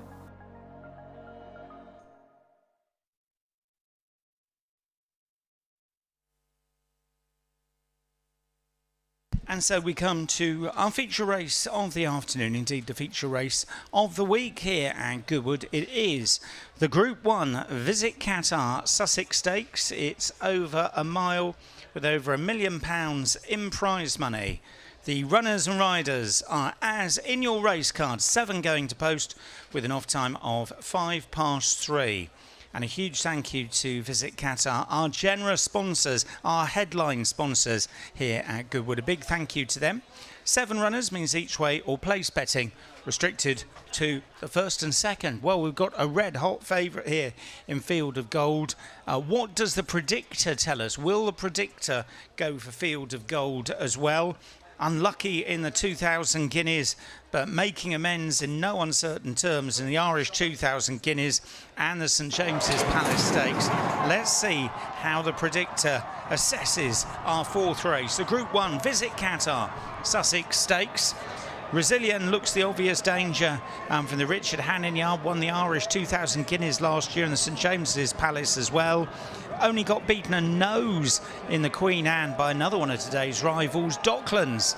But it looks very much as if the predictor agrees with the betting and goes with number 5, Field of Gold, ahead of number 4, Resilient in second, and 6, Henry Matisse back in third. Henry Matisse was beaten 3.5 lengths by Field of Gold in the St James's Palace at Royal Ascot. Let's confirm that. 5, Field of Gold, 4, Resilient, and 6, Henry Matisse is the way the predictor goes. 5, 4, 6.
Building up then towards the big one of the day, the Visit Qatar Sussex Stakes, due off at 3:05. And here is Carl Spackler. He's come over recently from running in America, had a good start at Royal Ascot, and he'll be heading back eventually to Australia when he gets there. But he's a horse who's got a great record over in America, and I'm sure he'll benefit from going round a bend here back at Goodwood today. 3 horses, Kirat potentially in here to go out and make sure we've got a strong gallop to help with Field of Gold's chances. The same stable as the same operation as Judd Mont, the owners. William Buick will be on board Field of Gold this time for John and Thady Gosden. And here he is, a beautiful looking grey, hoping to emulate what his father did here 10 years ago, Kingman. And he's got the better already of Henri Matisse this season when he beat him by 3.5 lengths. So hopefully he'll be ready to put in a spectacular performance today. And Field of Gold going to be ridden for the first time by William Buick.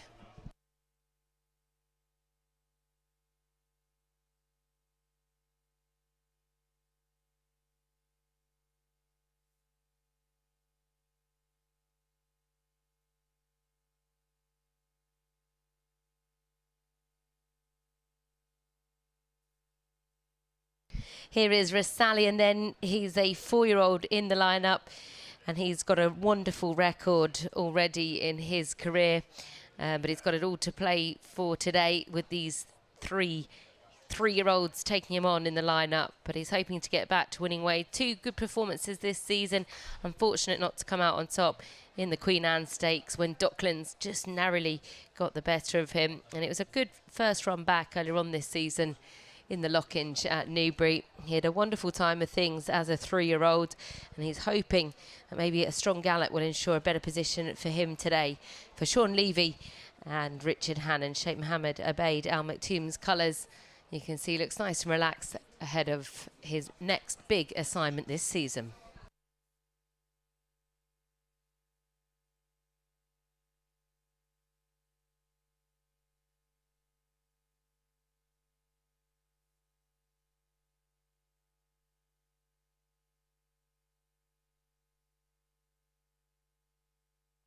Henri Matisse is the next horse that we can see, horse number 6 in your race card.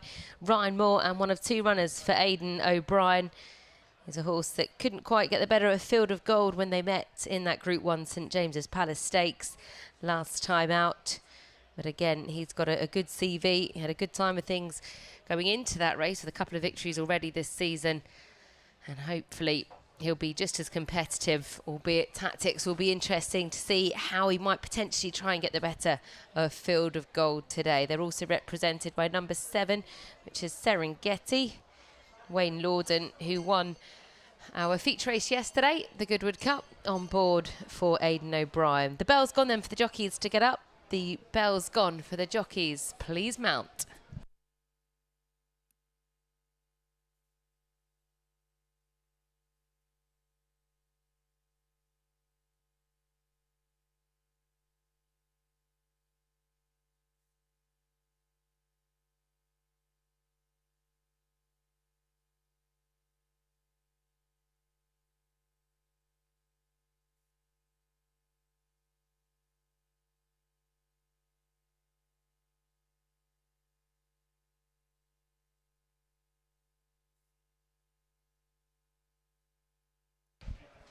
So Serengeti then will be one of the last to leave the parade ring ahead of the Visit Qatar Sussex Stakes. Docklands also in the lineup, who got the better of Rasalian when they met in the Queen Anne Stakes at Ascot over the mile just 43 days ago. But there is Field of Gold, who's had a fantastic time of things this season. Continues to be the dominant 3-year-old miler, and he ran well over on all types of different varying ground.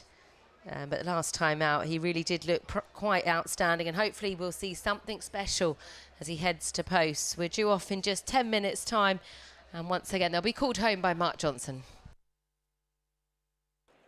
Thanks, Hayley.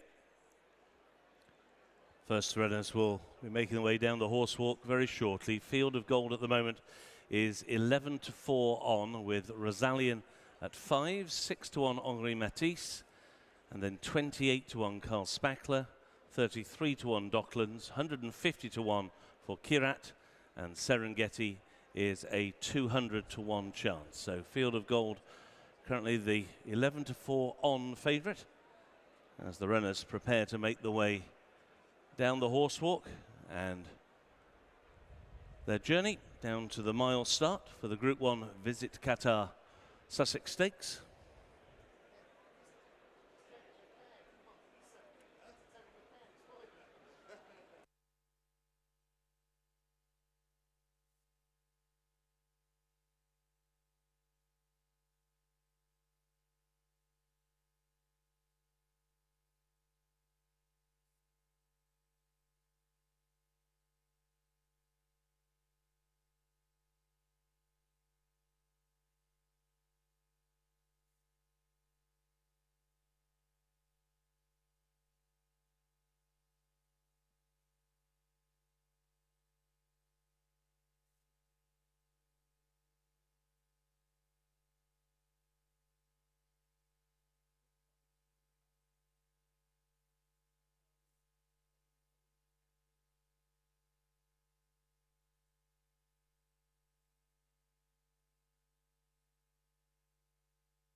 Well, just news from the parade ring, the Best Turned Out Horse Award for this Visit Qatar Sussex Stakes that has been presented to Josie Lynch, responsible for number 1 Carl Spackler. So number 1 Carl Spackler, the Best Turned Out.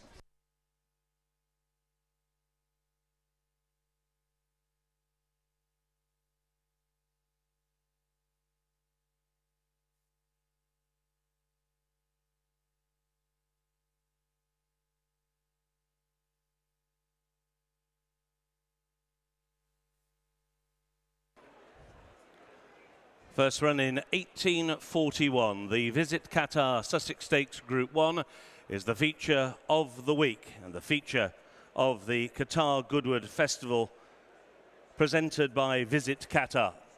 And now we present the field. The first out onto the course, number 1, Carl Spackler, ridden by Shane Foley, now trained in Australia by Kieran Ma. Winner of the Grade 1 Maker's Mark Mile at Keeneland on his penultimate start. Number 1 is Carl Spackler. Followed by number 2, Docklands, ridden by Tom Marquand, trained by Harry Eustace, and the winner last time out of the Queen Anne Stakes at Royal Ascot. Number 2 is Docklands. Number 3 is Kirat, trained by Rafe Beckett, ridden by Richard Kingscott, and a 2-times winner here at Goodwood. Number 3 is Kirat. Number 4 is Rosalian, trained by Richard Hannon and ridden by Sean Levy. The winner of the Irish 2,000 Guineas and the St James's Palace Stakes last season. Number 4 is Rosalian. And number 5 is the favourite Field of Gold. Field of Gold is trained by John and Thady Gosden, ridden by William Buick. Field of Gold winner of the Irish 2,000 Guineas and the St James's Palace. Number 5, Field of Gold.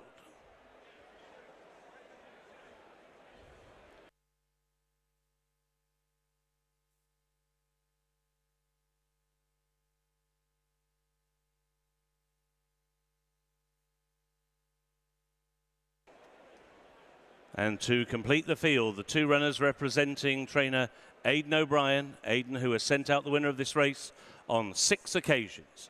Number 6 is Henri Matisse, winner last season of the Breeders' Cup Juvenile Turf and also the winner of the French 2,000 Guineas. Ryan Moore seeks his 3rd win in this race. Number 6 is Henri Matisse.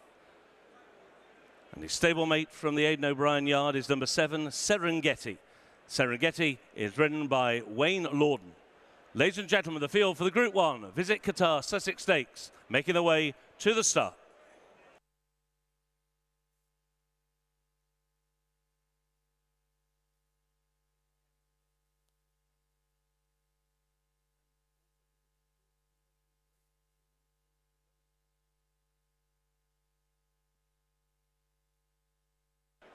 Field of Gold, now the 3-1 on favourite, Rosalian at 5-1, Henri Matisse at 6s, then 28-1 Carl Spackler, 33-1 Docklands, 150-1 for Kirat, and Serengeti at 250-1. They're making their way across to the mile start with a post time of 3:05, post time in 4 minutes.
They're at the post.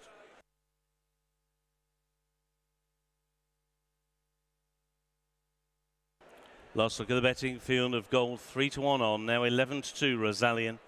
11-2 in from 13-2 Henri Matisse, getting a little late support, 28-1 bar those three.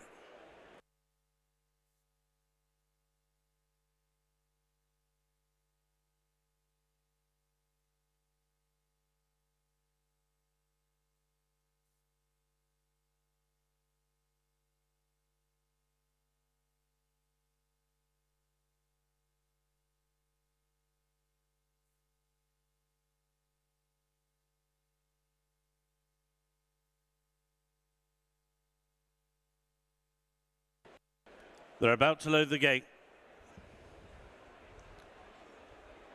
Kirat is the first one in.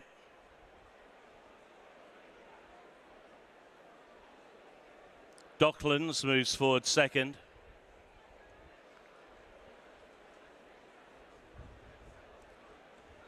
Field of Gold into stall number 3. Carl Spackler moves up. 3 back. Rosalian into gate 5. And waiting for Henri Matisse and Serengeti. Henri Matisse due to the inside, stall 1 with Ryan Moore. And it will be Serengeti and Wayne Lord into stall 4 to complete the line. They're in the gate. And they're off. Racing over 1 mile in the Visit Qatar Sussex Stakes, and Serengeti has to be ridden along early as he did not hit the kick, and now it is a clear and easy lead for Kirat, who will take them through the early stages. Henri Matisse moves now onto his tail in second. Serengeti now sent right round the field to try and press the early pace of Kirat. At the moment it is Docklands held up at the back of the field, and last but one is Field of Gold through the intersection, and it is Kirat to the inside rail. Serengeti has now moved into second. A break then of a couple of lengths to Henri Matisse in third. Rosalian is in fourth. Then Field of Gold racing in fifth. Into sixth goes Docklands, and Carl Spackler is now last of the 7. Down the hill they go and on towards halfway, and Serengeti has taken half a mile to get the lead, but now it is Serengeti who goes on. Serengeti bringing them into the home straight, goes clear by over 2 lengths to Kirat in second position. Rosalian moves up now to take third over Henri Matisse. Right on the tail of Rosalian is Field of Gold. Docklands last but one. Carl Spackler is still the back marker, and they've only got 2.5 furlongs to go in the Sussex Stakes, and Serengeti has still got the lead over Kirat in second. Now the others are sent in chase. Rosalian in third. Henri Matisse down the wide outside. Field of Gold is urged now to try and close. Docklands is towards the inside. A furlong to go. It is Kirat who has got the lead. Rosalian now powering down the wide outside. Henri Matisse is running towards the inside. 100 yards to go. Kirat still has the lead, and it will be Kirat in a shock in the Sussex Stakes. Kirat wins over Rosalian in second. Then in third, Henri Matisse, and only fourth for Field of Gold.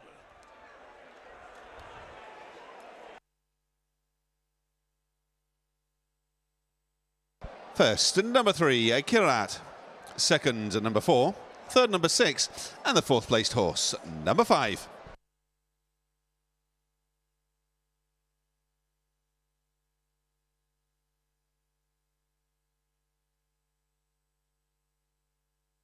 The provisional result of the Visit Qatar Sussex Stakes. First, number 3, Kirat. Second, number 4, Rosalian. Third, number 6, Henri Matisse. And the fourth placed horse, number 5, Field of Gold.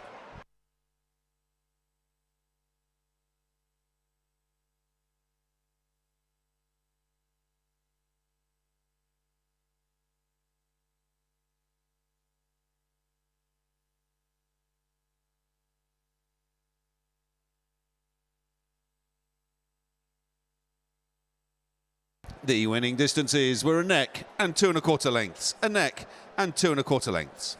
The official time for the winning horse, 1 minute 37.92 seconds. 1 minute 37.92 seconds.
Ladies and gentlemen, parading in front of you now, the 150-to-1 winner of the Visit Qatar Sussex Stakes is Kirat. For Juddmonte, for Rafe Beckett, and for rider Richard Kingscott, Kirat, a 3 times winner now here at Goodwood, and a huge shock in the Sussex Stakes.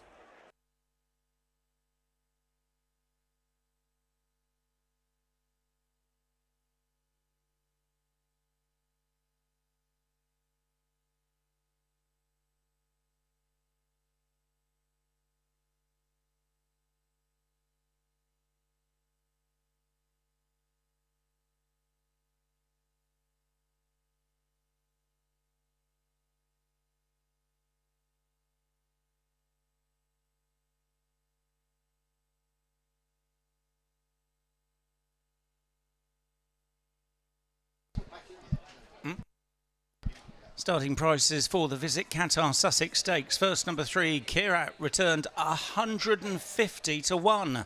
Second, number 4, Resilient, 11 to 2. All 7 ran.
The winner of the £1 million Group 1 Visit Qatar Sussex Stakes in the colours of Goodwood, trained by Rafe Beckett and ridden by Richard Kingscote, number 3, Kirat.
Serengeti and Wayne Lord into stall 4 to complete the line.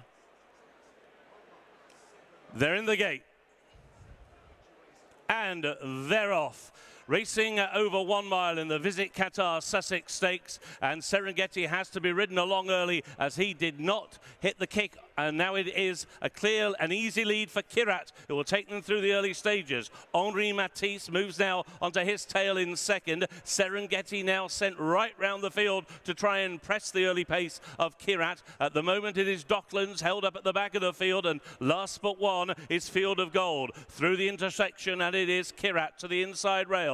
Serengeti has now moved into second. A break then of a couple of lengths to Henri Matisse in third. Rosalian is in fourth. Then Field of Gold racing in fifth. Into sixth goes Docklands, and Carl Spackler is now last of the 7. Down the hill they go and on towards halfway, and Serengeti has taken half a mile to get the lead, but now it is Serengeti who goes on. Serengeti bringing them into the home straight, goes clear by over 2 lengths to Kirat in second position. Rosalian moves up now to take third over Henri Matisse. Right on the tail of Rosalian is Field of Gold. Docklands last but one. Carl Spackler is still the back marker, and they've only got 2 2.5 furlongs to go in the Sussex Stakes, and Serengeti has still got the lead over Kirat in second. Now the others are sent in chase. Rosalyn in third. Henri Matisse down the wide outside. Field of Gold is urged now to try and close. Docklands is towards the inside. A furlong to go. It is Kirat who has got the lead. Rosalyn now powering down the wide outside. Henri Matisse is running towards the inside. 100 yards to go. Kirat still has the lead, and it will be Kirat in a shock in the Sussex Stakes. Kirat wins over Rosalyn in second. Then in third, Henri Matisse, and only fourth.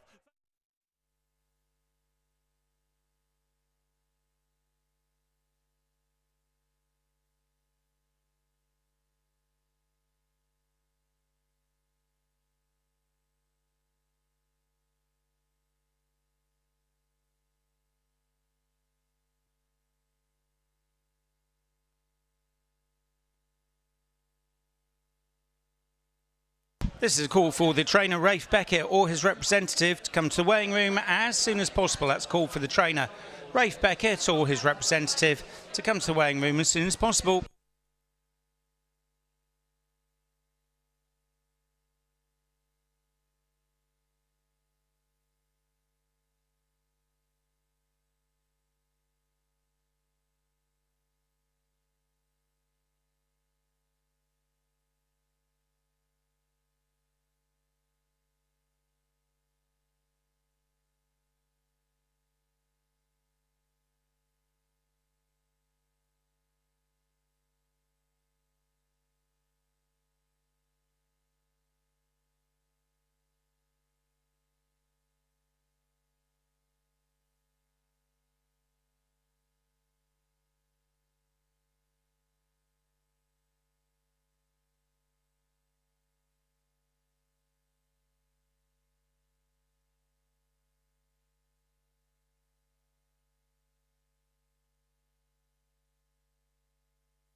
Ladies and gentlemen, once again, Goodwood Racecourse is honoured to welcome His Highness Sheikh Jahan bin Hamad bin Khalifa Al Thani, the architect of the Qatar Goodwood Festival, accompanied by His Excellence Saad bin Ali Al Khaji, the chairman of Qatar Tourism and chair of the board of directors of Visit Qatar. And we will now invite His Highness to make the presentation of the trophy for this £1 million Visit Qatar Group 1 Sussex Stakes to the winning owners. Here to receive the winning owners trophy for Juddmonte, would you please congratulate with your applause two grandsons of the late Prince Khalid Abdullah, Prince Mohammed and Prince Salman.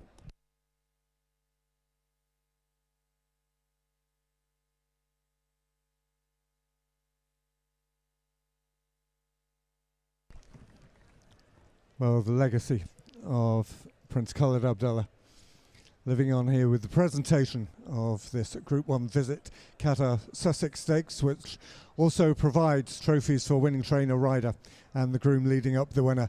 Congratulate the winning trainer on a spectacular hour or so here at Goodwood. Your applause once again for Rafe Beckett.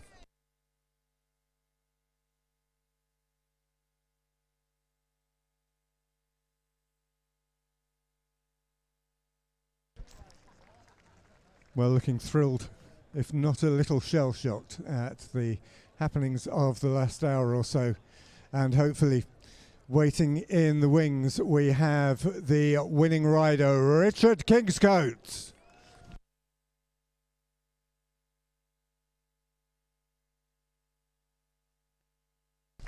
In the Judmont colours, making his way through the media cruise here in the winner's enclosure, and already with the saddle weighed out to take part in our next contest. One final presentation associated with this Group 1 contest to the groom leading up the winner. Your applause for Prapal Singh.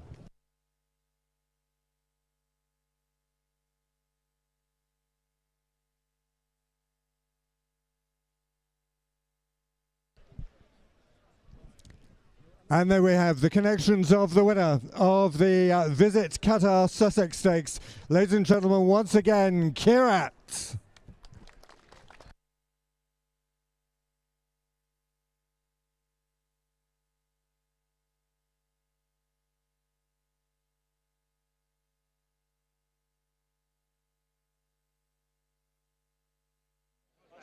Well, hopefully we can come in here and grab a chat with the winning trainer, Rafe Beckett. Just very quickly, if we could have a quick chat. I know you've got to saddle in the next, but you said to me earlier that when one comes along, you hope they do come along like buses, and my goodness, they did as well. Yeah. Listen, he's always threatened to be a good horse. You know, his work at home has always been better than his racecourse performances. So it's not a huge surprise that he ran so well. I mean, obviously it's a surprise he won, but it's not a huge surprise he ran so well, not least because he really likes it here. His record here has been excellent. I thought he looked terrific beforehand. And Richard set out to go 12-second furlongs and pull that off and pulled it all off. We're just looking at the closing stages on the screen now for you to have a look at as well. Rosalian was right there to challenge, but not quite enough. They did go off very fast in front as well. Were you surprised by that? No, I mean, I think, the Ballydoyle pacemaker's name I forget. He went off fast, having missed the break, but we went the same pace throughout and didn't stop. You know, and that's the difference. You know, he ran an even fractions. He ran even fractions throughout. So. You know, Richard is very good in this role, and you know, the last thing I said to Barry Mann, Judmont racing manager, and Richard before he got on was, you know, he could run really well on this horse. Hang in there, you know, he could run really well. So. Lastly, because I know you've got to go, but just where do you think you'll send him next? Because he's proved himself now with an incredible field of horses. I don't know. I mean, he could go anywhere. I'd have to work it out. Work back from this race next year. Well done. Thank you. Thank you.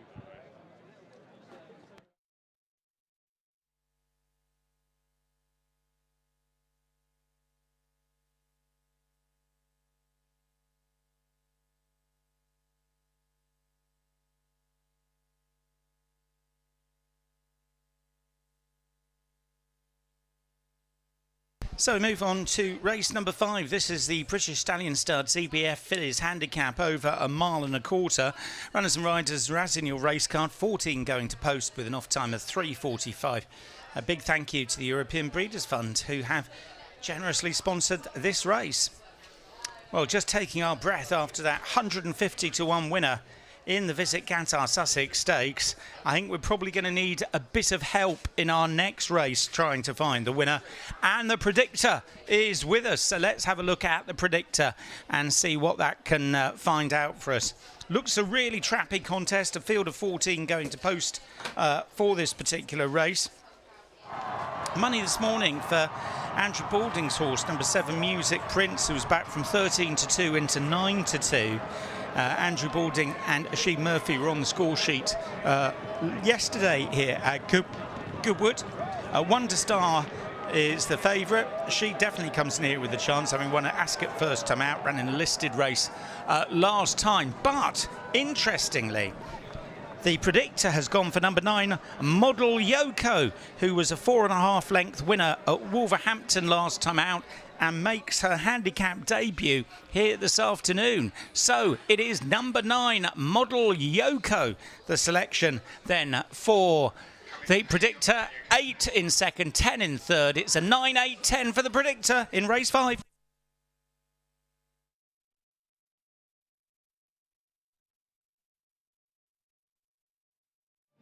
Well, it wouldn't be the Qatar Goodwood Festival without having strawberries at cream at 3:15, and the strawberries and cream are out. Look at this bowl. I have to say, we saw it earlier getting ready, and there were a lot more strawberries in there, so it's amazing how quickly they've gone. Yeah, I thought they're very, very full, but yeah, I can't believe it. It's gone down dramatically. Do you know, I've actually got a bit of cream in there already, but we may as well top it up and have a bit of a gravy boat of cream there. It's like having a butler service, isn't it? So this is very British, Rosie, isn't it? This is very British. As you can see on the table, everything's lined out as well. There's a huge queue for the strawberries and cream. I think it's a really amazing part of the day. We've obviously just had the feature race of the day as well, and now everyone's celebrating with some strawberries and cream. Got, we really do have butler service. The napkin as well, and the spoon, because I mean, we were probably just going to go in, weren't we, with our hands, but it's fantastic. This looks like he's got a really good load of strawberries and cream coming through.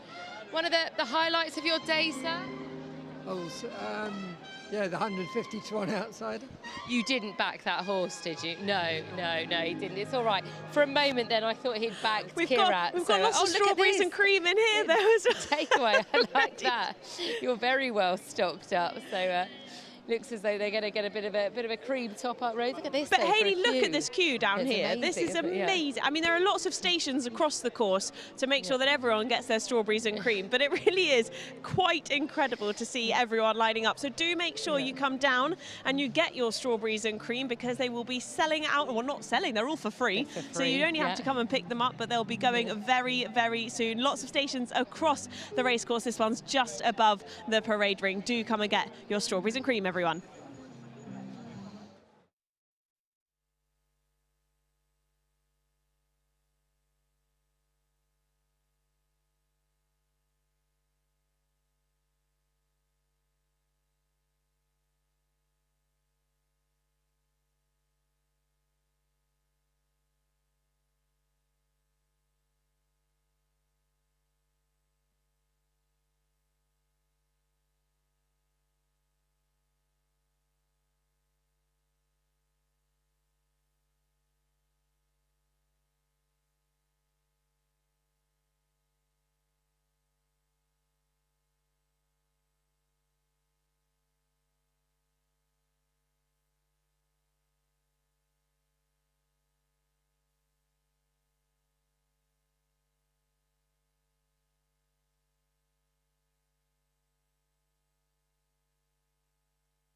The bell's just gone then for the jockeys to mount ahead of our 3:45 here, the British Stallion Studs EBF Fillies Handicap. Will the jockeys please mount? Horse number 10 for William Haggis in shot there. That's Bint Jedi, who's got cheek pieces on for the first time this afternoon. David Probert will be up on board her shortly as well. An interesting race here. There is also Model Yoko, first time into a handicap for Roger Varian. Quabella, Richard Hughes and Jim Crowley teaming up here. Been progressing in the colours of Kirsten Rousing. Horse number 9, a daughter of Al Kazim, Model Yuko. Rafe Beckett won this race last year. He's obviously had a fantastic day. His luck's really turned around. Number 9 in shot there is Model Yuko. Sylvester de Souza will be on board her this afternoon. Progressively getting better with each start. First time into handicap today. And mixing it into a class 2. She has that red hood on. That'll be being taken off shortly as the runners leave the parade ring ahead of our Fillies handicap.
And the runners are coming out onto the course now for race number 5. It's the British Stallion Studs EBF Fillies handicap. It's run over 1.25 miles. And the first one out on track is Wonder Star, number 11. Safi Osborne in the black with the green seams and sleeves and the red cap. 11 is Wonder Star, winner at Ascot 2 starts ago. Then the turquoise and grey diamonds of Bint Jeddah, number 10, David Probert. Brown with the yellow disc, yellow cap. Our Golden One, number 2, with Sean Levy.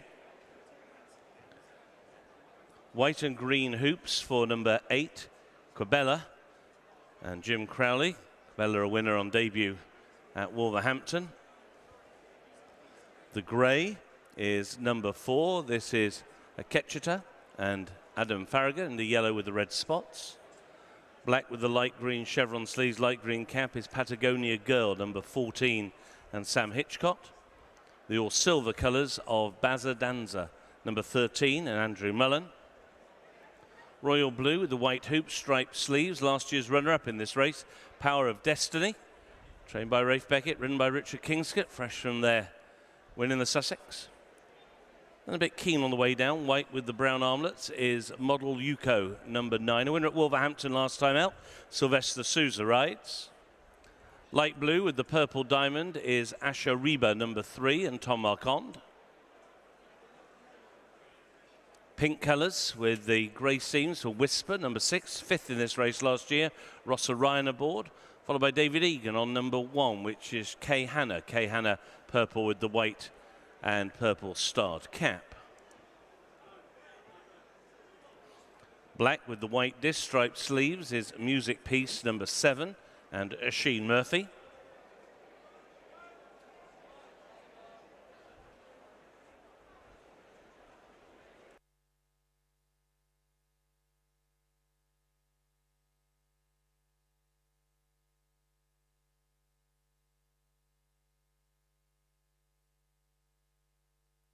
Here's the best turned out in our 5th race. Big well done to Connections, number 11, Wonder Star. That's number 11, Wonder Star, judged to be the best turned out in race number 5. One of the last ones to come out onto the course with number 12, Lady Chartwell. Joe Fanning aboard. Colours are yellow with the black checkered sleeves, the matching cap. Number 12 is Lady Chartwell. So a field of 14 for the British Stallion Studs EBF Fillies Handicap, making their way across to Oak Tree Corner to the 1.25 mile start. As they do so, look at the betting. Favourite here at 4-1 is Music Peace with 9-2 Wonder Star. Whisper at 15-2, the same price as Model Yuko. 8-1 Asha Reba, 8-1 Quabella. It's 12-1 Kay Hanna, and also at 12-1 Akechita. 14-1 for Power of Destiny, and it's 18-1 Barthos. Post time for this race is at 3:45. Post time is in 7 minutes.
They're at the post.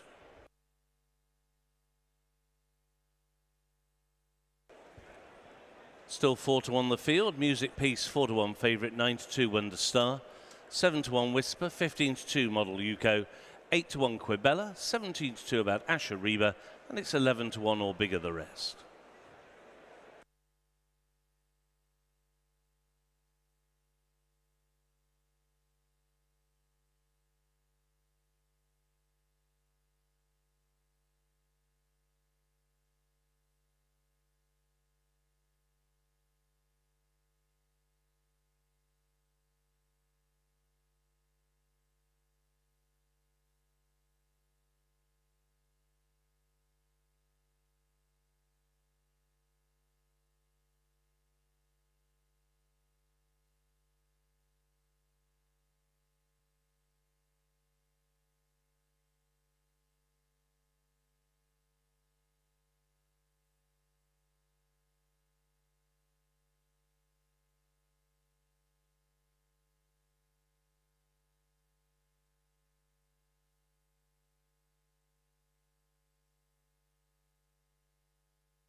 About to load the gate.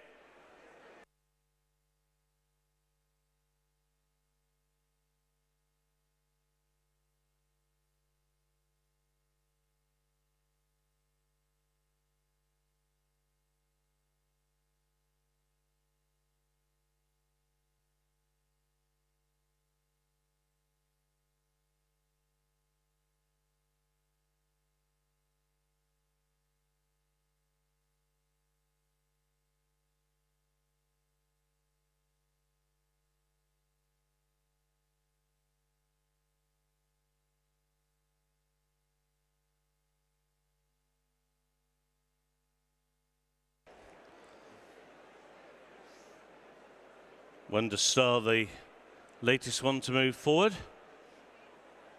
followed in by Bint Jeddah. Our Golden One moves forward now. Down to the last 4 to load. The grey, Akechita. Music Piece and Asher Reba. And it will be Patagonia Girl who will complete the line. Patagonia Girl and Sam Hitchcock move into stall 6. They're in the gate. And they're off. And very slow to begin was Whisper. They race the British Stallion Studs EBF Fillies handicap over 1.25 miles. Asher Reba is being kept very wide of the other runners, and against the rail it is Model Yuko who is keen but leads the way to Bassa Danza, and very prominent on the outside Asher Reba but totally isolated. Wonder Star races up against the inside rail, followed by Quibella. After Quibella is Patagonia Girl who races in advance of Our Golden One. Then a little bit wide is Lady Chartwell as now they move on towards the intersection of the tracks. Whisper, the slow starter, is still the back marker with Akachito also towards the rear of the field as they make the run now up the hill towards that top turn. And it is Asher Reba who has got the lead over Model Yuko who races in second. The inside rail, Wonder Star is just third with Bassa Danza on that one's outside in fourth. Quibella is racing in fifth, Patagonia Girl in sixth against the rail. Lady Chartwell is in seventh as they go into the turn. Our Golden One is next, racing alongside Bint Jeddah. After Bint Jeddah, around the outside is Kay Hannah. Then against the inside rail is Music Piece, who's racing towards the rear of the field. Power of Destiny also towards the rear. So too is Whisper. On the outside is Akechita. They're racing down the hill, less than a half mile to go. And Asher Reba and Tom Marcon by a length and a half to Model Yuko, who still races in second. On the inside rail, Wonder Star is just third. Between horses, Patagonia Girl. Then towards the outside and ridden along is Bassa Danza. Wider still to Kibella, who's now trying to get into contention. So too Lady Chartwell towards the wide outside. Music Piece is going to have to wait for the cutaway. Will probably dive towards the inside rail, the black and white colours. And now they're racing down inside the final furlong and a half. Asher Reba now being taken on again by Model Yuko. Down the outside, Lady Chartwell. Kay Hannah is picking up. So too is Quibella. Well inside the final furlong. Asher Reba tries to hang tough. Wonder Star towards the inside. On the outside, Model Yuko and Quibella racing up towards the line. Asher Reba sticking her neck out. Asher Reba made just about all to win. Asher Reba tight second. Wonder Star and Model Yuko. Then towards the outside, a Ketchiter stayed on late on the outside of Quibella. First, number 3, Asher Reba. Photo finish for second place. First, number 3, and a photo finish for second place.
Here's the result of the photo finish for second place.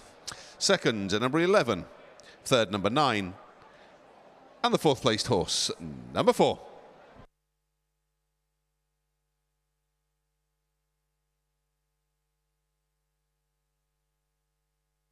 The provisional result of the British Stallion Studs EBF Fillies Handicap Stakes. First, number 3, Asher Reba. Second, number 11, a Wonder Star.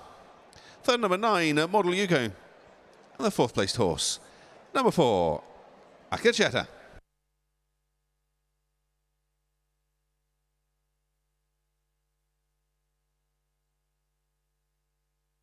The winning distances were half a length and a nose, half a length and a nose. The official time for the winning horse, 2 minutes 6.57 seconds. 2 minutes 06.57 seconds.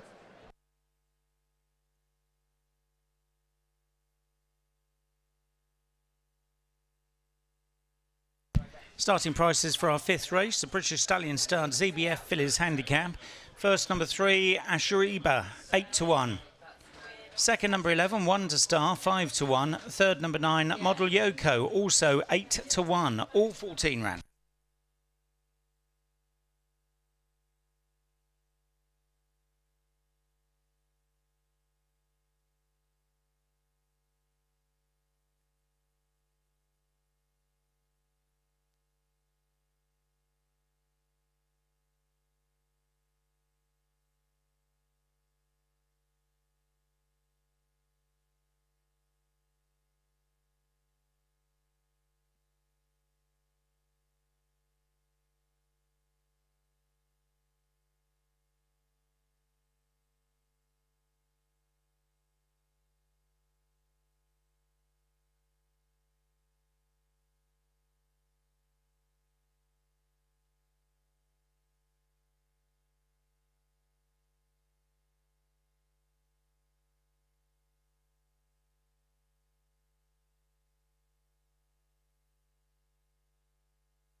Well, Nicole and Richard Hutchings are here to see their colours carried into the winners' enclosure following this British Stallion Studs EBF Fillies handicap. The colours, of course, worn by Tom Marquand on the David Memuisier trained number 3, Ashariba.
Patagonia Girl and Sam Hitchcock move into stall 6.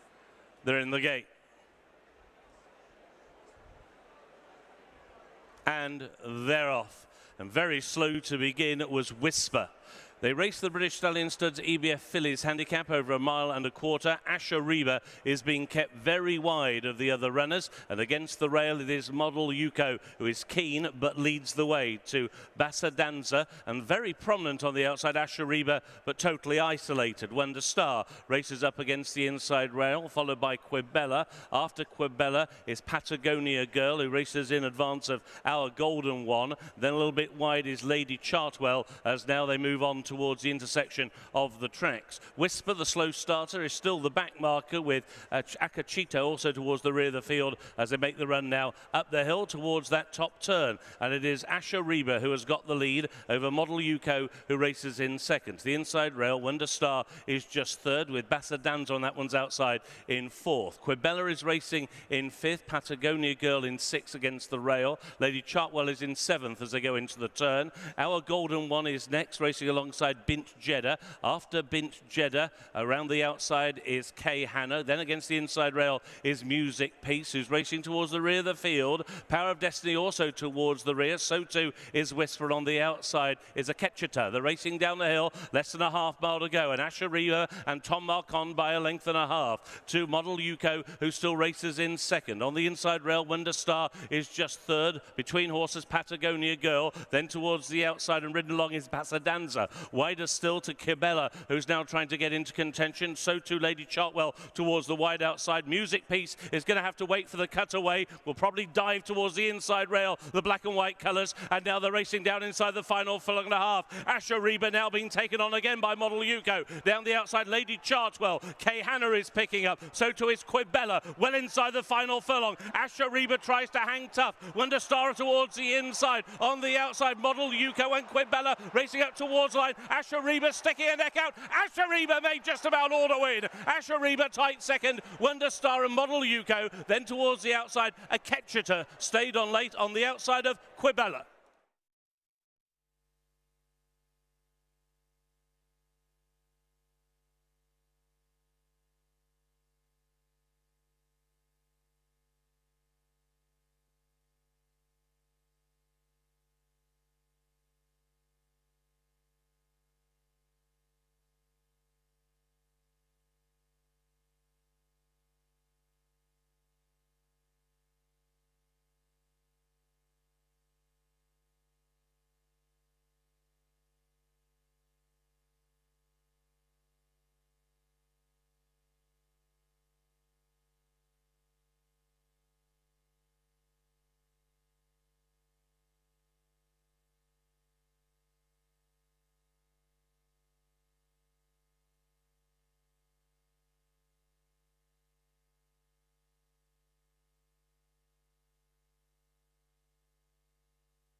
And they've weighed in for race number 5. The result is now official.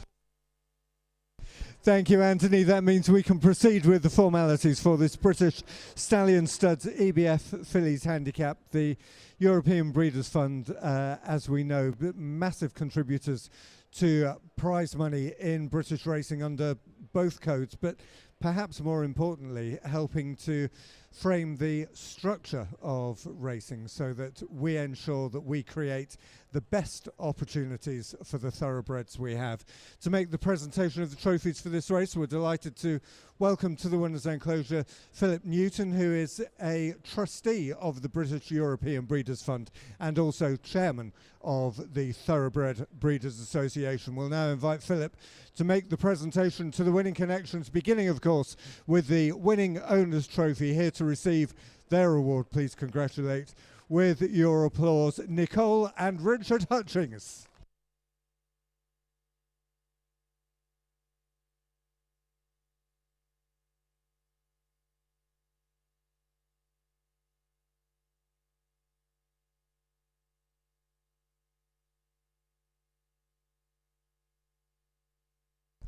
Trophies 2 for presentation to winning trainer, rider and the groom leading up the winner. The winning trainer is currently being interviewed live on Racing TV here in the winner's enclosure. So let's break with tradition and switch the order and congratulate the winning rider, Tom Marquand.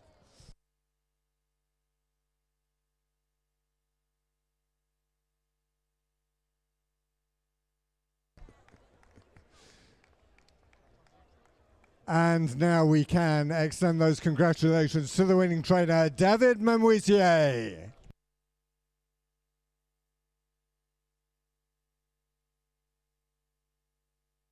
And as ever, a presentation to the groom leading up the winner, Kevin Bouillet.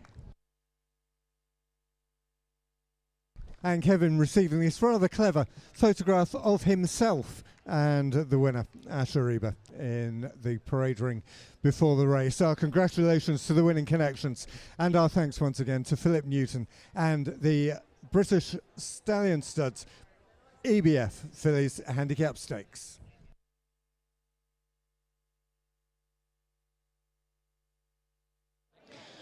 Well, cusculations. Well done to the winning connections, David Menuisier, and I have to say the owners there, Nicole Hutchins and her husband, looking fantastic, matching the colours of Tom Marquand, of course, that he's racing in as well.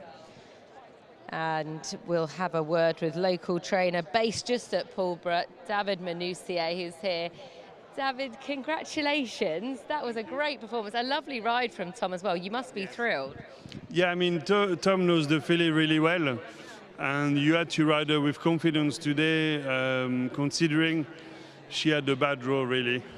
14 is meant to be a bad draw.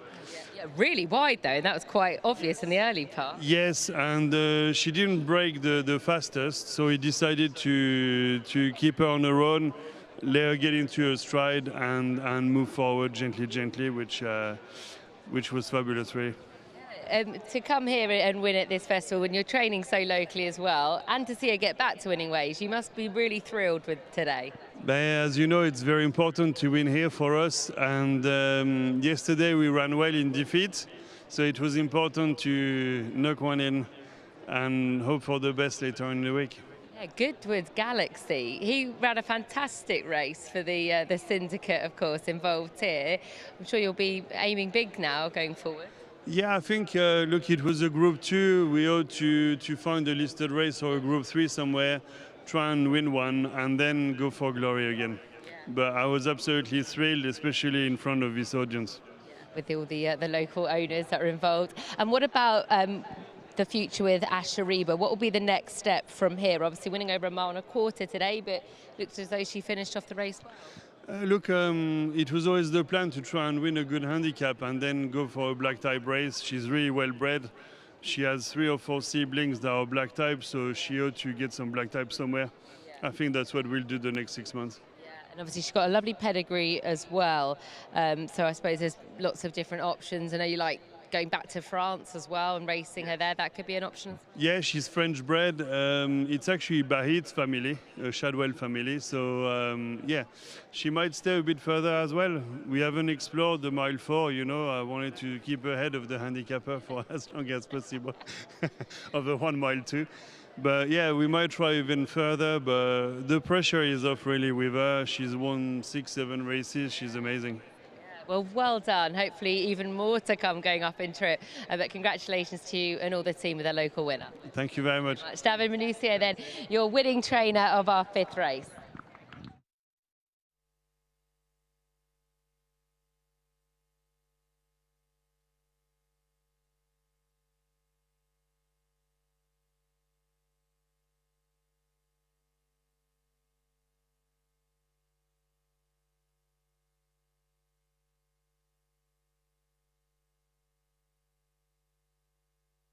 So we move on to our 6th race of the afternoon, and this is the British Stallion Stance EBF Alice Keppel Fillies Condition Stakes over 5 furlongs. Runners and riders are as in your race car, with 11 going to post and an off time of 4:20. Big thank you to the European Breeders' Fund who have generously sponsored this race.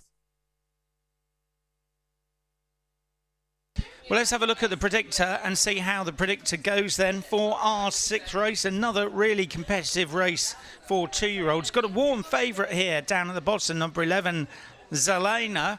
And I wonder if the predictor is going for this horse as well. Cost Connection, £650,000 in April. Made all the running at Nottingham before finishing 8th in Queen Mary at Royal Ascot last time out. There's a warm favourite here. Spicy March as well. Fancied first time out. I thought the Irish horse could run well. Number 5, Luna Mia here from the Michael O'Callaghan yard, who's already had 2 Glorious Goodwood winners in the past. But it looks as if the predictor is going for the favourite here. Number 11, Zilana. Let's get those details up on the screens. 11, Zilana. From 5, Luna Maya. Could be worth a forecast there. And 9, Spicy Marg in 3rd. So 11, 5 and 9 is the way the predictor goes for race 6. Do you agree?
News of a slight colour change for you in this 6th race. Just to let you know, number 8, Revival Power, will have a royal blue cap. That's number 8, Revival Power, will have a royal blue cap.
And there goes the bell for our 6th race. Jockeys, please mount. Jockeys, please mount.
So the runners making their way to the start now. 5 furlongs, for the British Stallion Studs EBF Alice Keppel Fillies Condition Stakes. 3 of the runners went to the start early. First was number 2, Desert Jungle, with Shane Gray in the blue with the white striped sleeves and the white cap. Desert Jungle, a winner at Catterick last time out. And she's about to be joined as they arrive at the start by number 8, that is Revival Power. Revival Power is the colour change, running in the second colours of King Power Racing. It's now a royal blue cap for number 8, Revival Power. David Allen rides, and a winner at Thirsk on her first start. And the third one to go to the start was number 11. This is Zelena. James Doyle in the blue with the gold sleeves and the red cap, and Zelena was a winner on debut at Nottingham. So those 3 have already arrived at the start. Very shortly, the main group will be making their way to the start.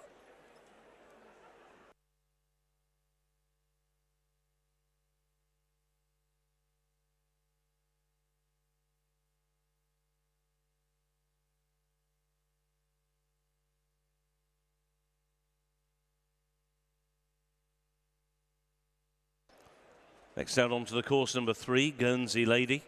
Richard Kingscote in the green with the mauve stars, mauve sleeves. Winner at Lingfield 3 starts ago. Number 3 is Guernsey Lady.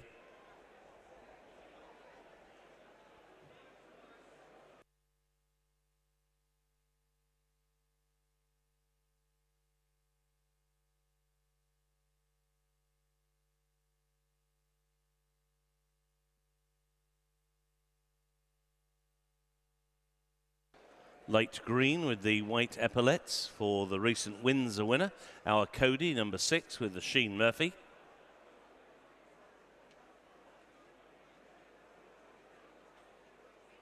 Maroon with the light blue hoop sleeves and a quartered cap. Number 7 is Palmyra and Charlie Bishop.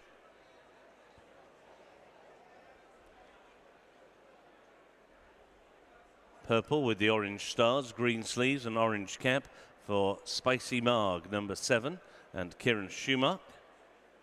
With that one, number 4, Lebron Power, Sean Levy in the royal blue with the white hoop, striped sleeves, and the white cap with the blue star. Red colours with the black cross belts for number 5, Luna Mia. Luna Mia is the mount of Ross Orion.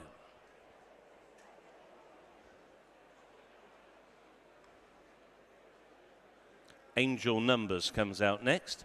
Tom Marcon in the dark blue with the grey epaulets and the grey cap, 1 Angel Numbers. Followed by the unbeaten horse in the field, number 10, Temple of Athena. Temple of Athena ridden by Ben Robinson, a winner on debut at Beverley. Her colours white with the black seams, stars on the sleeves and a star on the cap. And Temple of Athena is the last of the field of 11 to make their way to the 5 furlong start, just 1,000 metres on the straight course for the British Stallion Studs EBF Alice Keppel Fillies Condition Stakes.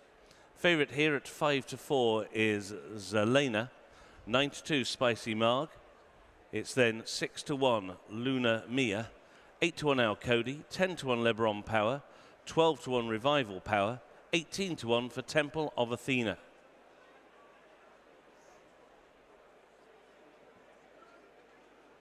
$28-1 Desert Jungle, 33-1 Angel Numbers, 40-1 Guernsey Lady, and the outsider is Palmyra at 66-1. They're arriving at the 5 furlong start, due to face the starter at 4:20. Post time for this race in 4 minutes.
They're at the post.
Loan the gate.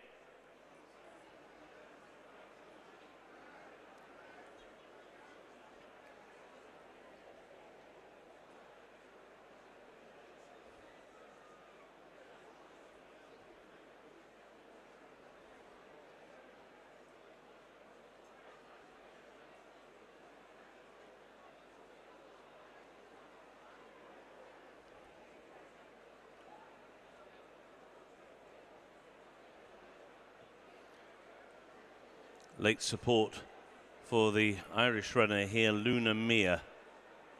13-2 into 4-1 very late. Due out of stall 10 with Ross Orion. Just about to move forward now. Luna Mia is in. Down to the last 4 to load.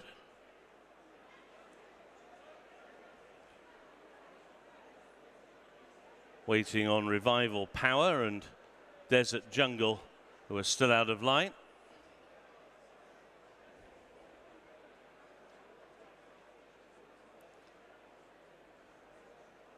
Last two moving forward now.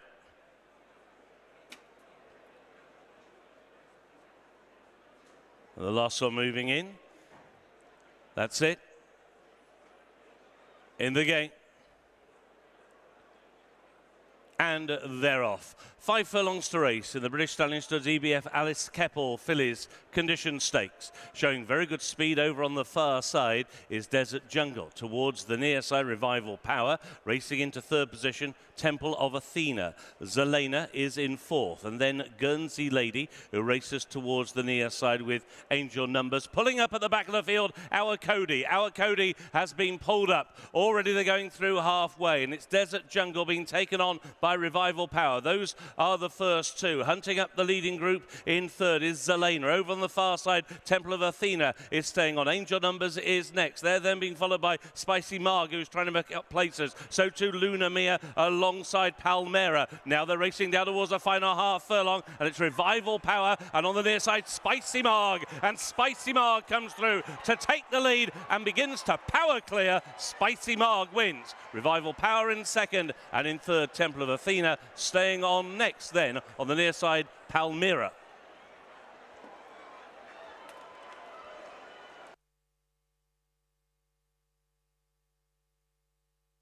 First, number 9, Spicy Marge. Second, number 8. Third, number 10. And the fourth placed horse, number 7.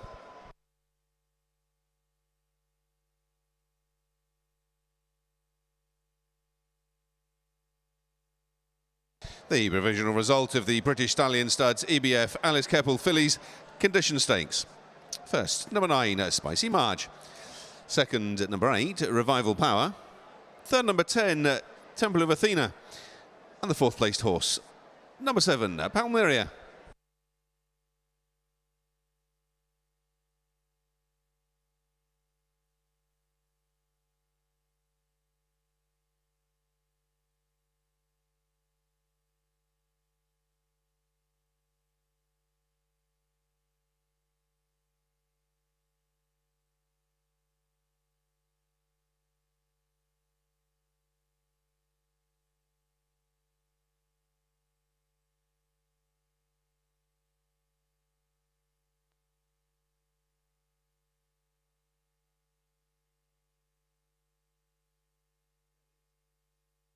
The winning distances were 1 3/4 lengths and 2 1/4 lengths, 1 3/4 lengths and 2 1/4 lengths.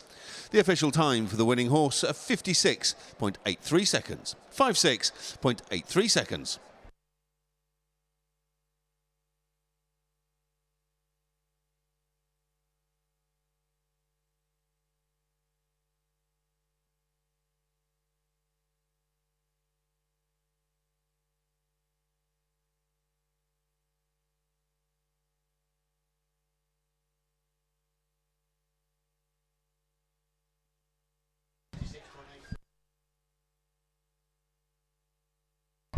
Starting prices for our 6th race, British Stallion Studs EBF Alice Keppel Fillies Condition Stakes. First, number 9, Spicy Marge, return 4 to 1. Second, number 8, Revival Power, 12 to 1. Third, number 10, Temple of Athena at 20 to 1. All 11 ran.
And here comes the winner of the British Stallion Studs EBF Alice Keppel Fillies Condition Stakes in the colours of VLB Bloodstock, trained by Michael Bell and ridden by Kieran Schumacher. The winner, number 9, Spicy Marge.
The last one moving in. That's it. In the gate. And they're off. 5 furlongs to race in the British Stallion Studs EBF Alice Keppel Fillies Condition Stakes. Showing very good speed over on the far side is Desert Jungle. Towards the near side, Revival Power. Racing into 3rd position, Temple of Athena. Zelena is in 4th. And then Guernsey Lady, who races towards the near side with Angel Numbers. Pulling up at the back of the field, Our Cody. Our Cody has been pulled up. Already they're going through halfway. And it's Desert Jungle being taken on by Revival Power. Those are the first two. Hunting up the leading group in 3rd is Zelena. Over on the far side, Temple of Athena is staying on. Angel Numbers is next. They're then being followed by Spicy Marg, who's trying to make up places. So too Luna Mia alongside Palmera. Now they're racing down towards the final half furlong, and it's Revival Power, and on the near side, Spicy Marg. And Spicy Marg comes through to take the lead and begins to power clear. Spicy Marg wins. Revival Power in 2nd, and in 3rd, Temple of Athena staying on next. 6. The result is now official.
This is a call for the trainer Carl Burke or his representative to come to the weighing room as soon as possible. That's a call for the trainer Carl Burke or his representative to come to the weighing room as soon as possible. Well, I think somebody's going to take over the winner so that Joel can stay with us for the presentation. The winning owner reluctant to see her horse leave the winner's enclosure. But now the presentation of the trophies for the British Stallion Studs EBF Alice Keppel Fillies Condition Stakes. We were talking a previous race about the European Breeders' Fund, not only its contribution to prize money, but ensuring that we have the right races for the current and future crops of thoroughbreds that we have. And so fitting that we should introduce Rachel Linsell, who is the European Breeders' Fund's Head of Communications and Race Programme, to make the presentation of the trophies for this British Stallion Studs EBF Alice Keppel Fillies Condition Stakes. Here to receive her award, the winning owner, who just keeps finding more and more reasons to love Goodwood. Ladies and gentlemen, Emma Banks.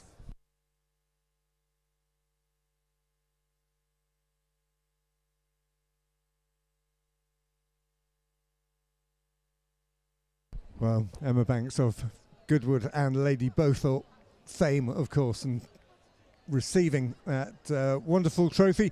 Trophy 2 for winning trainer. Congratulate him now, Michael Bell.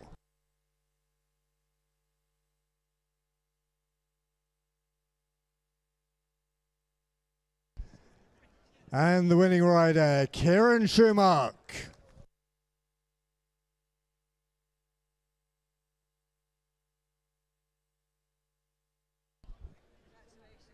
And one final presentation associated with this contest to the groom who prepares and led up the winner. And so your applause for Joel Quantiaro.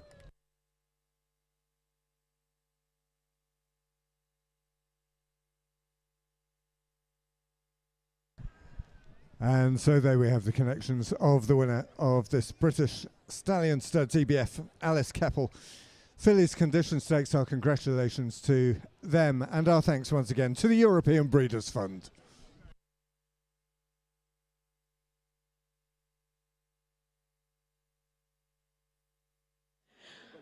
And alongside me now, the winning jockey, Kieran Schumacher, and you seem to be having a lot of fun with this horse.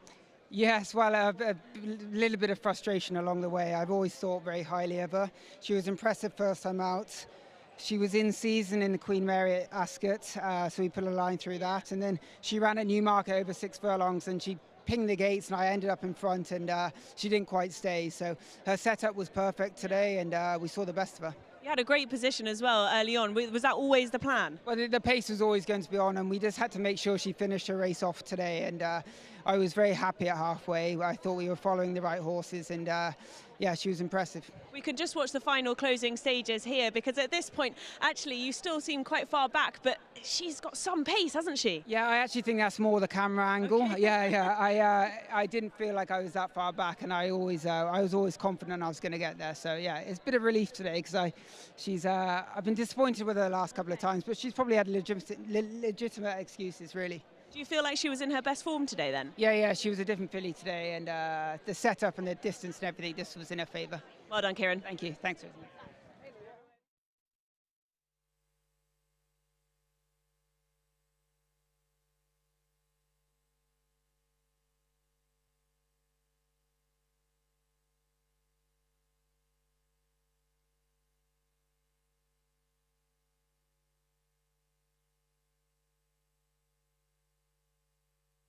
So we come to our final race on the card here this afternoon at Goodwood, day 2 of the Qatar Goodwood Festival, presented by Visit Qatar. It is the Whirlpool Bet with a Tote handicap over 7 furlongs. Huge thank you to Whirlpool for their generous sponsorship. Big field of 20 going to post, no changes, and the off time is at 4:55. So huge field for our final race on the card. Let's have a look and see how the predictor goes for this final race. Looks wide open, plenty of chances here. Crimson Spirit's been in great form, winning at Salisbury, Brighton and Epsom. Mr. Chaplin won a course and distance nursery here at the big meeting last year, drawn on the wrong side in the Britannia.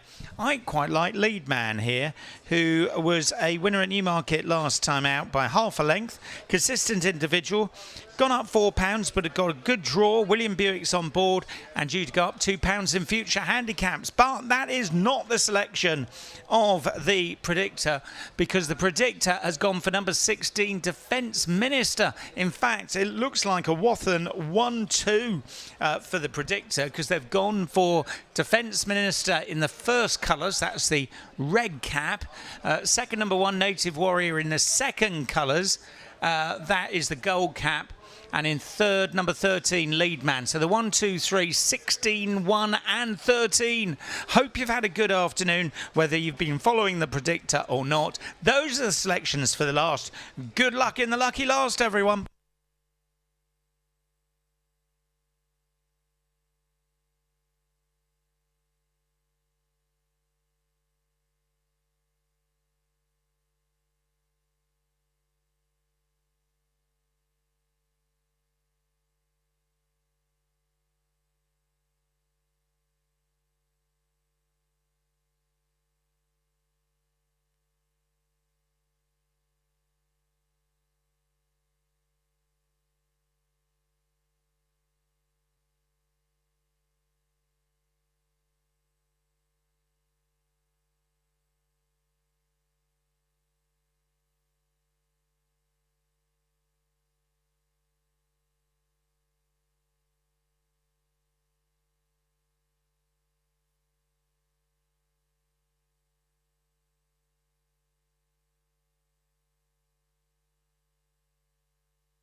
And there goes the bell for the final time this afternoon. Jockeys, please mount. Jockeys, please mount.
Runners making their way to the start now for the Whirlpool Bet with the tote handicap over 7 furlongs. Last year's winner is Blue Prince, number 7. Sean Levy in the purple with the red diamond, red sleeves and the red cap. Accompanied on the way to the start on the near side by Physique, number 15. Asheen Murphy in the green with the orange sash and the white cap.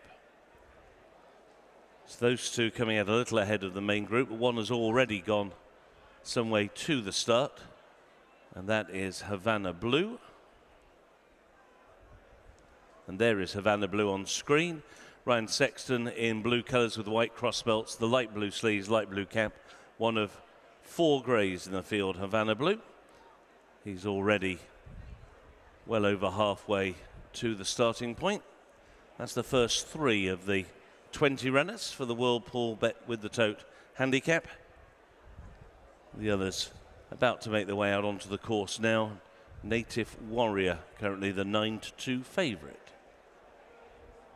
Next one to come out onto the course is number 9, Crimson Spirit. Been in tremendous form as of late. Winner of his last 3 races, the most recent win coming at Epsom. Richard Kingscott in the light blue with the maroon seams for Crimson Spirit number 9.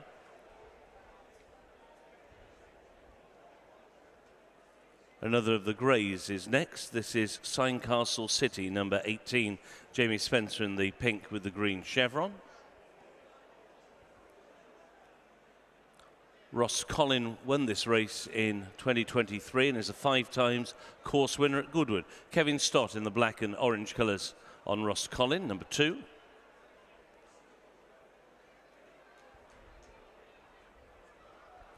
Chevrons of dark blue and beige for McManaman, number 5 with Taylor Fisher. Dark blue and yellow quarters for Cracking Gold, number 3 with David Probert. Black and white checks, number 11 Glenn Finnan and David Egan. Royal blue with the gold sleeves and the black cap is number 6, Fine Interview, the mount of Falla-Buchenheim. Light blue with the orange epaulettes, Society Man, number 8, Joe Fanning.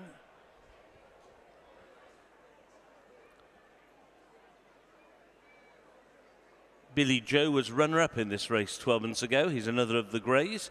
Red and black colours with the white sleeves for Billy Joe, ridden by Tom Marcon. Third in this race last year was Racing Breaks rider, number 20. Kieran Schumacher in the purple with the yellow disc.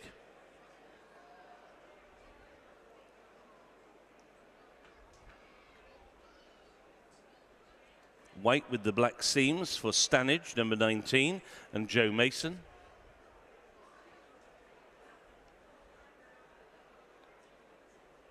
Red and white stripes with the red sleeves and the red cap. That's number 14, and is Mr. Chaplin. Mr. Chaplin ridden by Ross Orion. Then black with the orange, or rather the pink stripe, is Great Acclaim number 10, Charlie Bishop. First colours of Watherton Racing, the red cap for James Doyle. He is aboard number 16, Defence Minister. Dark blue with the yellow hoop for Lead Man, a winner at Newmarket last time out. William Buick in dark blue with the yellow hoop.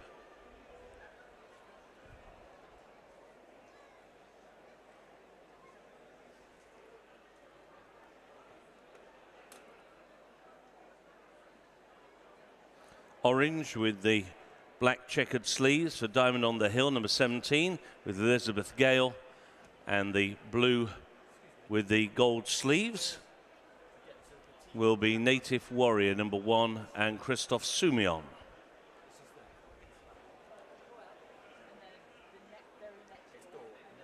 So a field of 20 for the Whirlpool Bet with the Tote handicap over 7 furlongs.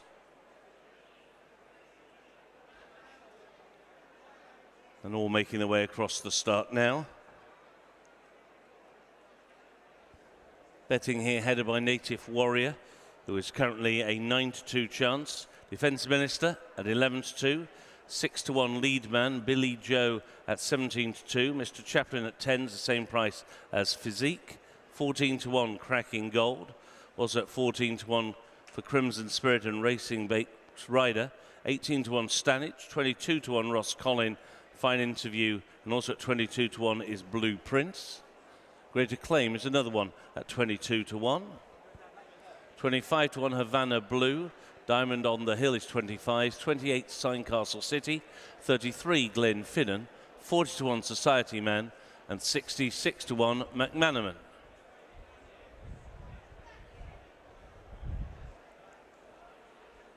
(92) the field. Native Warrior, 92 favourite. Post time for a finale at 4:55. Post time is in 3 minutes.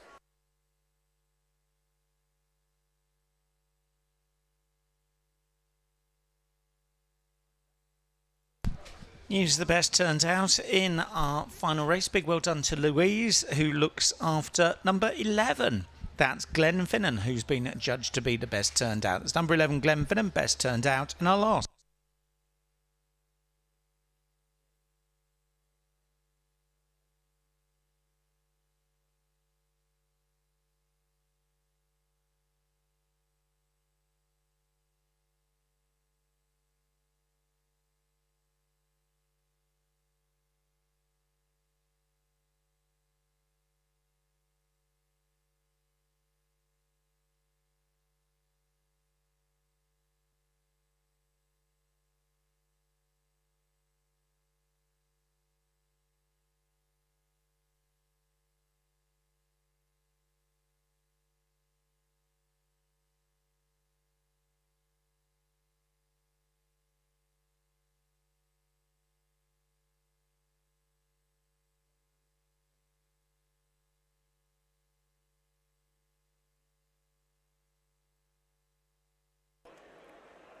Kieran Schumark has just dismounted Racing Breaks Rider on the way to the starting point, and he's picked up a shoe, and it looks from a distant shot on the screen that he's possibly pulled off his front left shoe, so his near 4 has come off.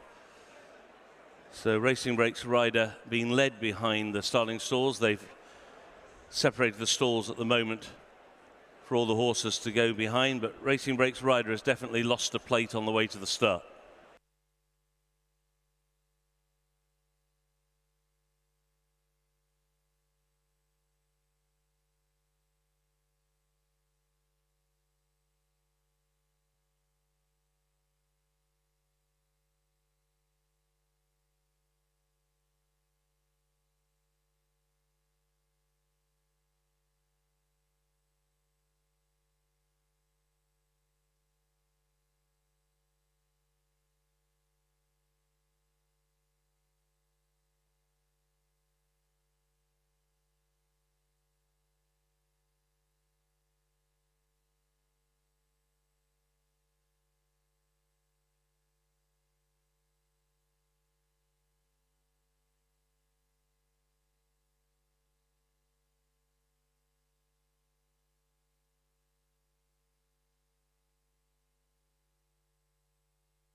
Native Warrior just some way away from the other runners.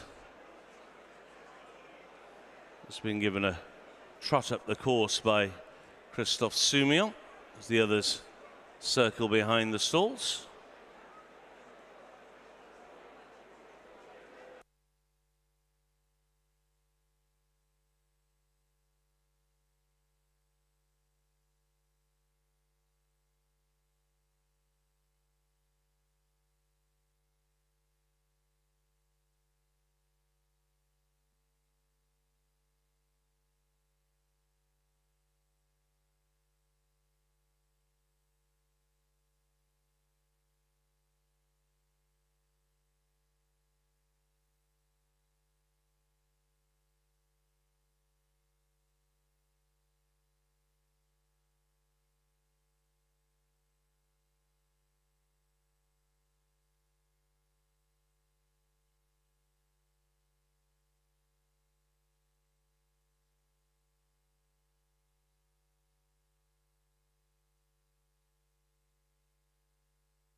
Racing Breaks rider has now been remounted by Kieran Schumacher. Looks as though they're just checking everything is okay. Now he's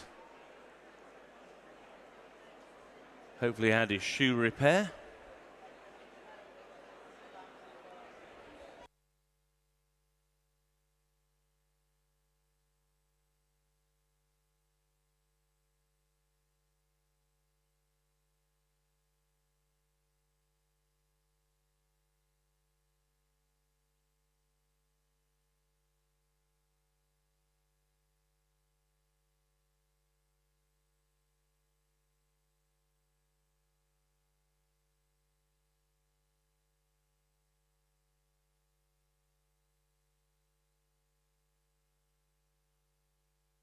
Lowering the gate.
Lead man has just been backed out of stall number 3.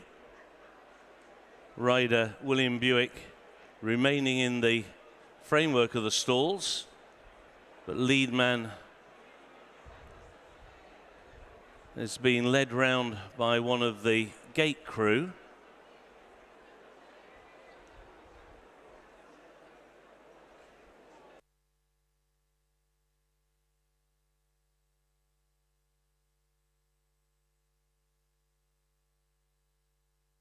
Not too many left out of line now, down to about the last third of the load. Just going into stall number 4 goes Greater Claim. William Buick is back aboard, lead man.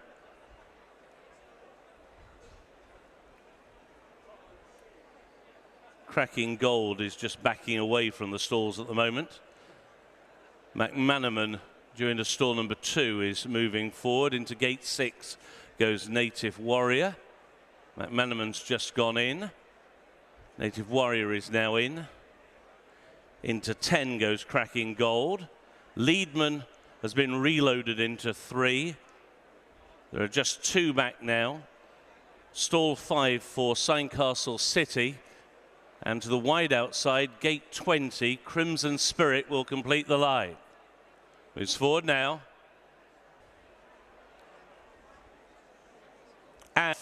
And as they broke away from the stalls in the centre, Cracking Gold was away alertly. So too towards the inside was McManaman.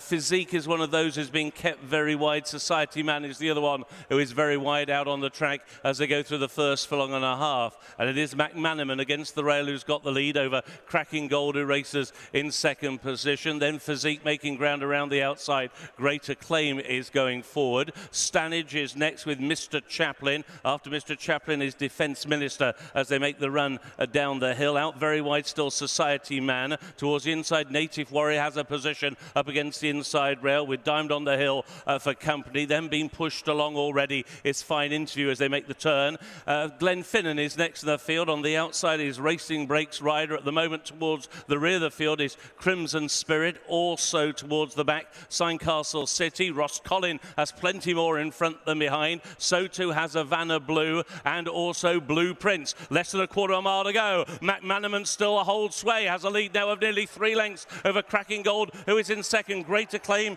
is in third. Then Defence Minister towards the wide outside. Fine Interview is picking up. So too is Billy Joe. There's only a half furlong to go. Greater Claim now has the lead over Cracking Gold, who is in second. Native Warrior is closing in third, but it is Greater Claim. Greater Claim wins. Cracking Gold in second. Tight third between Native Warrior and over on the far side, Defence Minister.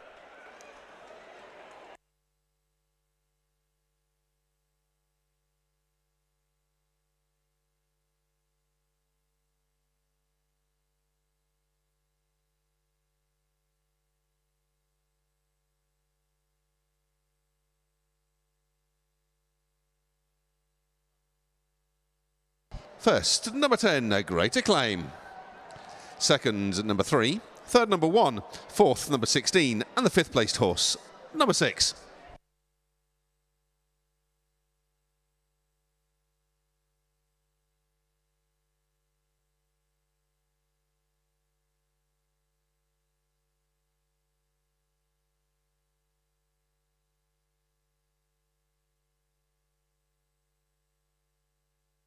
The provisional result of the World Pool Bet with the Tote Handicap Stakes. First, number 10, Greater Claim. Second, number 3, Cracking Gold. Third, number 1, Native Warrior. Fourth, number 16, Defence Minister. And the 5th placed horse, number 6, A Fine Interview.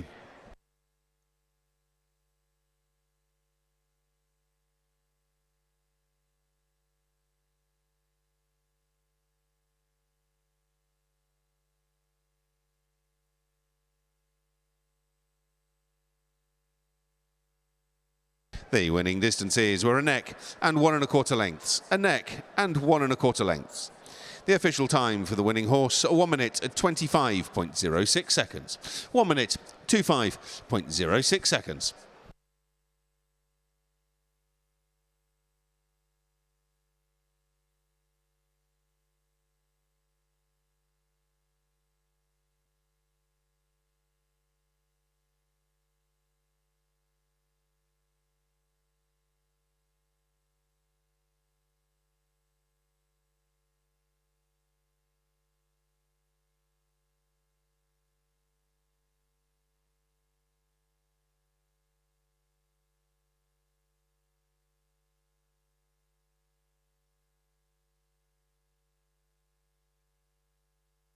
Starting prices for our final race of the afternoon, the World Pool Bet with the Tote Handicap. First, number 10, Greater Claim, 18 to 1. Second, number 3, Cracking Gold, 16 to 1. Third, number 1, Native Warrior, the 9 to 2 favourite. And fourth, number 16, Defence Minister at 5 to 1. All 20 ran.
Well, here comes the final winner of the afternoon in the colours of Gareth Owen, trained by Eve Johnson Horton and ridden by Charlie Bishop, number 10, Great Acclaim.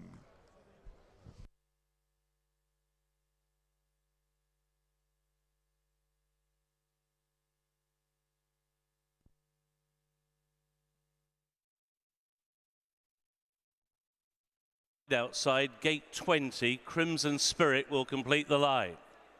Moves forward now. They're in the gate. And they're off. And as they broke away from the stalls in the centre, Cracking Gold was away alertly. So too towards the inside was McManaman. Physique is one of those who's been kept very wide. Society Man is the other one who is very wide out on the track as they go through the first furlong and a half. And it is McManaman against the rail who's got the lead over Cracking Gold, who races in second position. Then Physique making ground around the outside. Great Acclaim is going forward. Stanage is next with Mr. Chaplin. After Mr. Chaplin is Defence Minister as they make the run down the hill. Out very wide still Society Man. Towards the inside, Native Warrior has a position up against the inside rail with Diamond on the Hill for company. Then being pushed along already is Fine Interview as they make the turn. Glenfinnan is next in the field. On the outside is Racing Breaks Rider. At the moment towards the rear of the field is Crimson Spirit. Also towards the back, Castle City. Ross Collin has plenty more in front than behind. So too has Havana Blue and also Blue Prince. Less than a quarter of a mile to go. McManaman still holds sway, has a lead now of nearly 3 lengths over Cracking Gold, who is in second. Great Acclaim is in third. Then Defence Minister towards the wide outside. Fine Interview is picking up. So too is Billy Joe. There's only a half furlong to go. Great Acclaim now has the lead over Cracking Gold, who is in second. Native Warrior is closing in third, but it is Great Acclaim. Great Acclaim wins. Cracking Gold in second. Tight third between Native Warrior and over on the far side, Defence Minister. Horses away, please.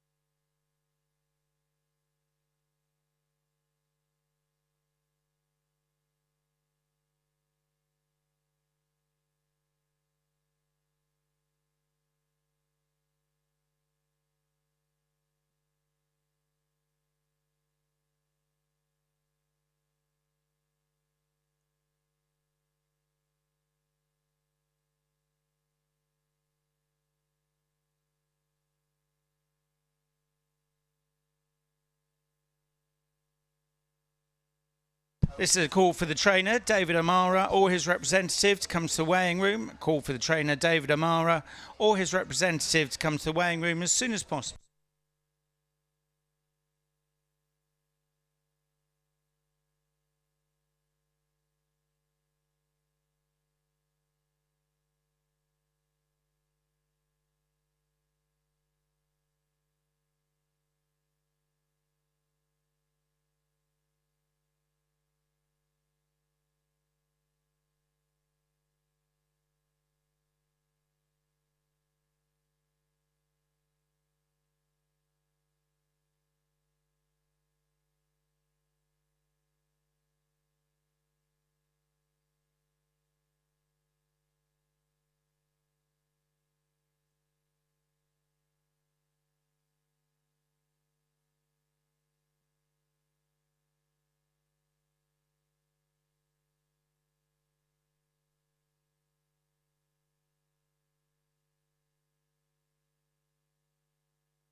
And they've weighed in for our final race of the afternoon. The result is now official. Thank you, and that means we can proceed with our final race trophy presentations, which are for this closing Whirlpool Bet with the Tote handicap stakes. The Tote and Whirlpool inextricably linked these first 3 days of the Qatar Goodwood Festival. And to make the presentations, we're delighted to welcome Susanna Arkle, Communications and Corporate Affairs Director of the Tote, here to receive his trophy. A second visit to Goodwood and a second trophy. Your applause for the winning owner, Gareth Owen.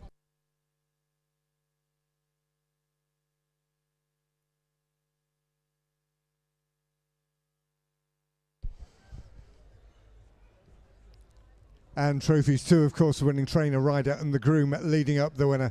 She's on fire this week, the winning trainer, Eve Johnson-Horton.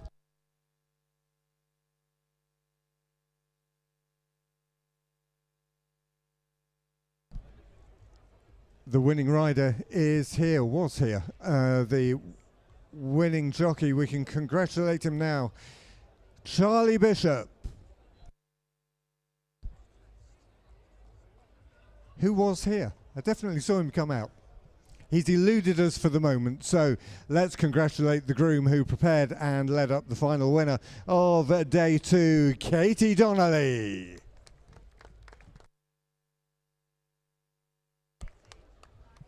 Well, it looks like we are unable to formally congratulate the winning rider, so this prize will be sent in to him with our congratulations, those of course of Whirlpool and the Tote. Our thanks to them, our congratulations to Gareth Owen, indeed to all our winners this afternoon, and our formalities here, for the races at least, are concluded on day 2 of the Qatar Goodwood Festival, presented by Visit Qatar.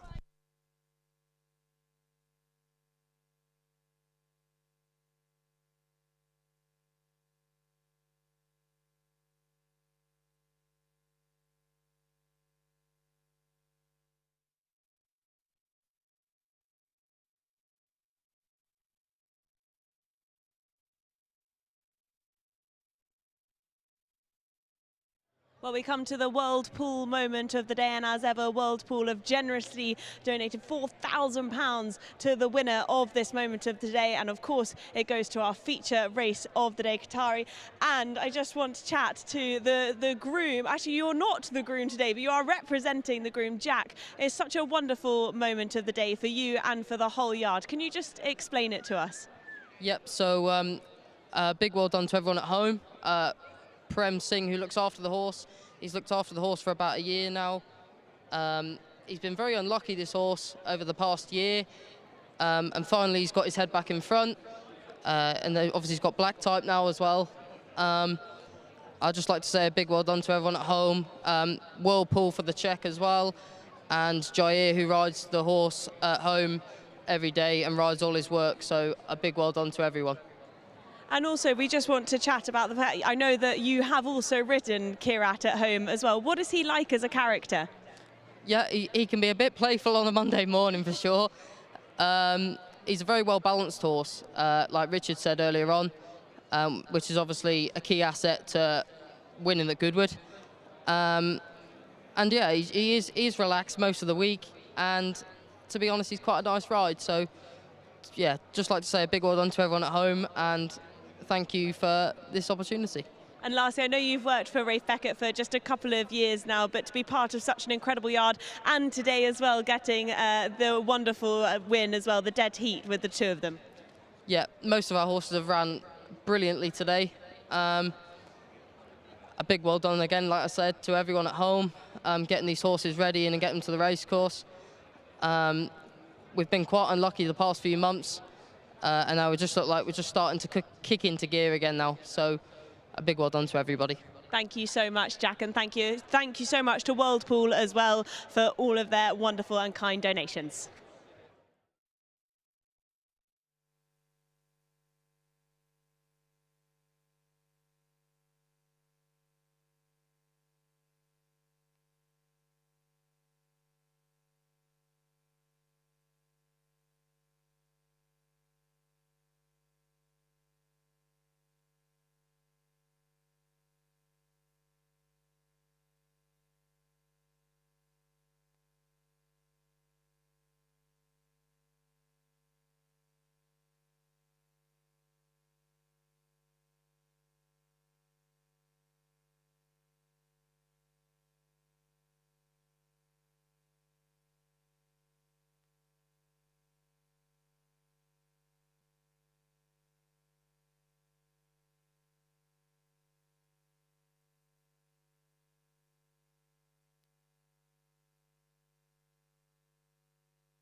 tell me when you're ready.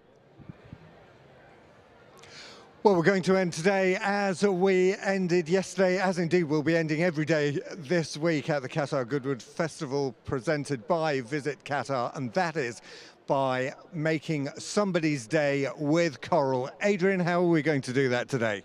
Well, unbelievably, Philip, we've had more entries today in the Coral Racing Club activation zone than we had yesterday, probably due to the sunshine. It's been a great day's racing. We've had 704 people that actually entered the free competition, and all they had to do was pick the first and second home in race 5. I thought it was tough. It was really tough. There were 2 that got it correct, and one of those is going to be drawn very shortly as the winner that will come back and join us in the Coral Racing Club Lounge next year at glorious Goodwood.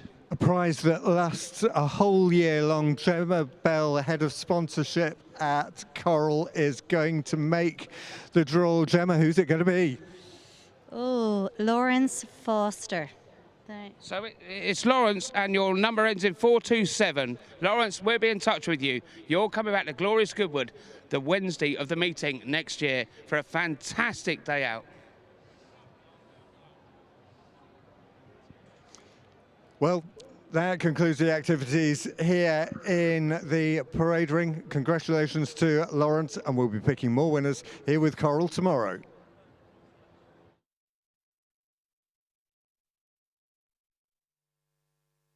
That is it then for the second day here at the Qatar Goodwood Festival, presented by Visit Qatar, and another fantastic day, but maybe a bit of an upset actually in our feature race. Yeah, I think a bit of an upset is probably an understatement. Not quite what we were expecting. No. But I thought it was really interesting when you were talking to Rafe Beckett afterwards, and he said to all of the Jumpmont operation that obviously had Field of Gold in the race, but he said, I did say to them, I think that he will run a very good race today. And my word, he didn't just run a good race, he ran a great race. And yes, it was a surprise, not quite what we saw coming. No.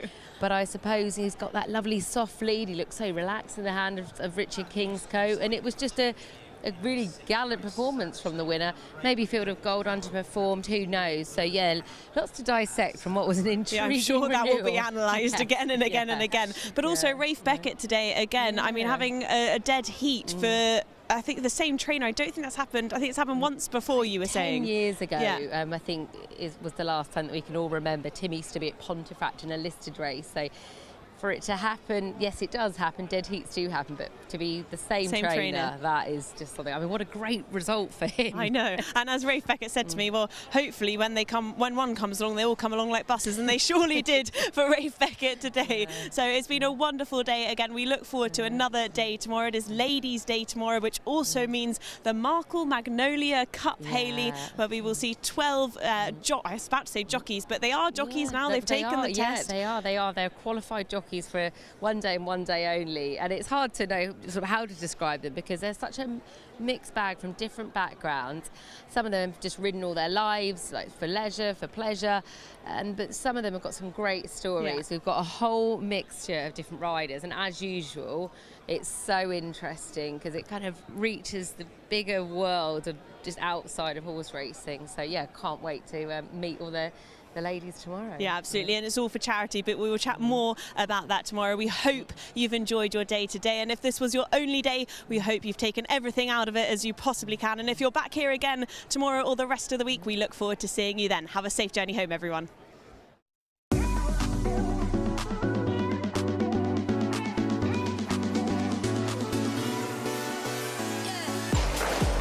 And now inside the final half furlong, it is Omni-Man and Ryan Moore who surge to the lead. Omni-Man wins. Staying on is just the secret. Tabiti on the inside as they race up towards the line. Heads up, heads down. First, dead heat between Zakara Sands and Tabiti. But it is Lady Iman who is out in front and not for catching. It is Lady Iman in the Vulcan. It is Kirat who has got the lead. Rosalia now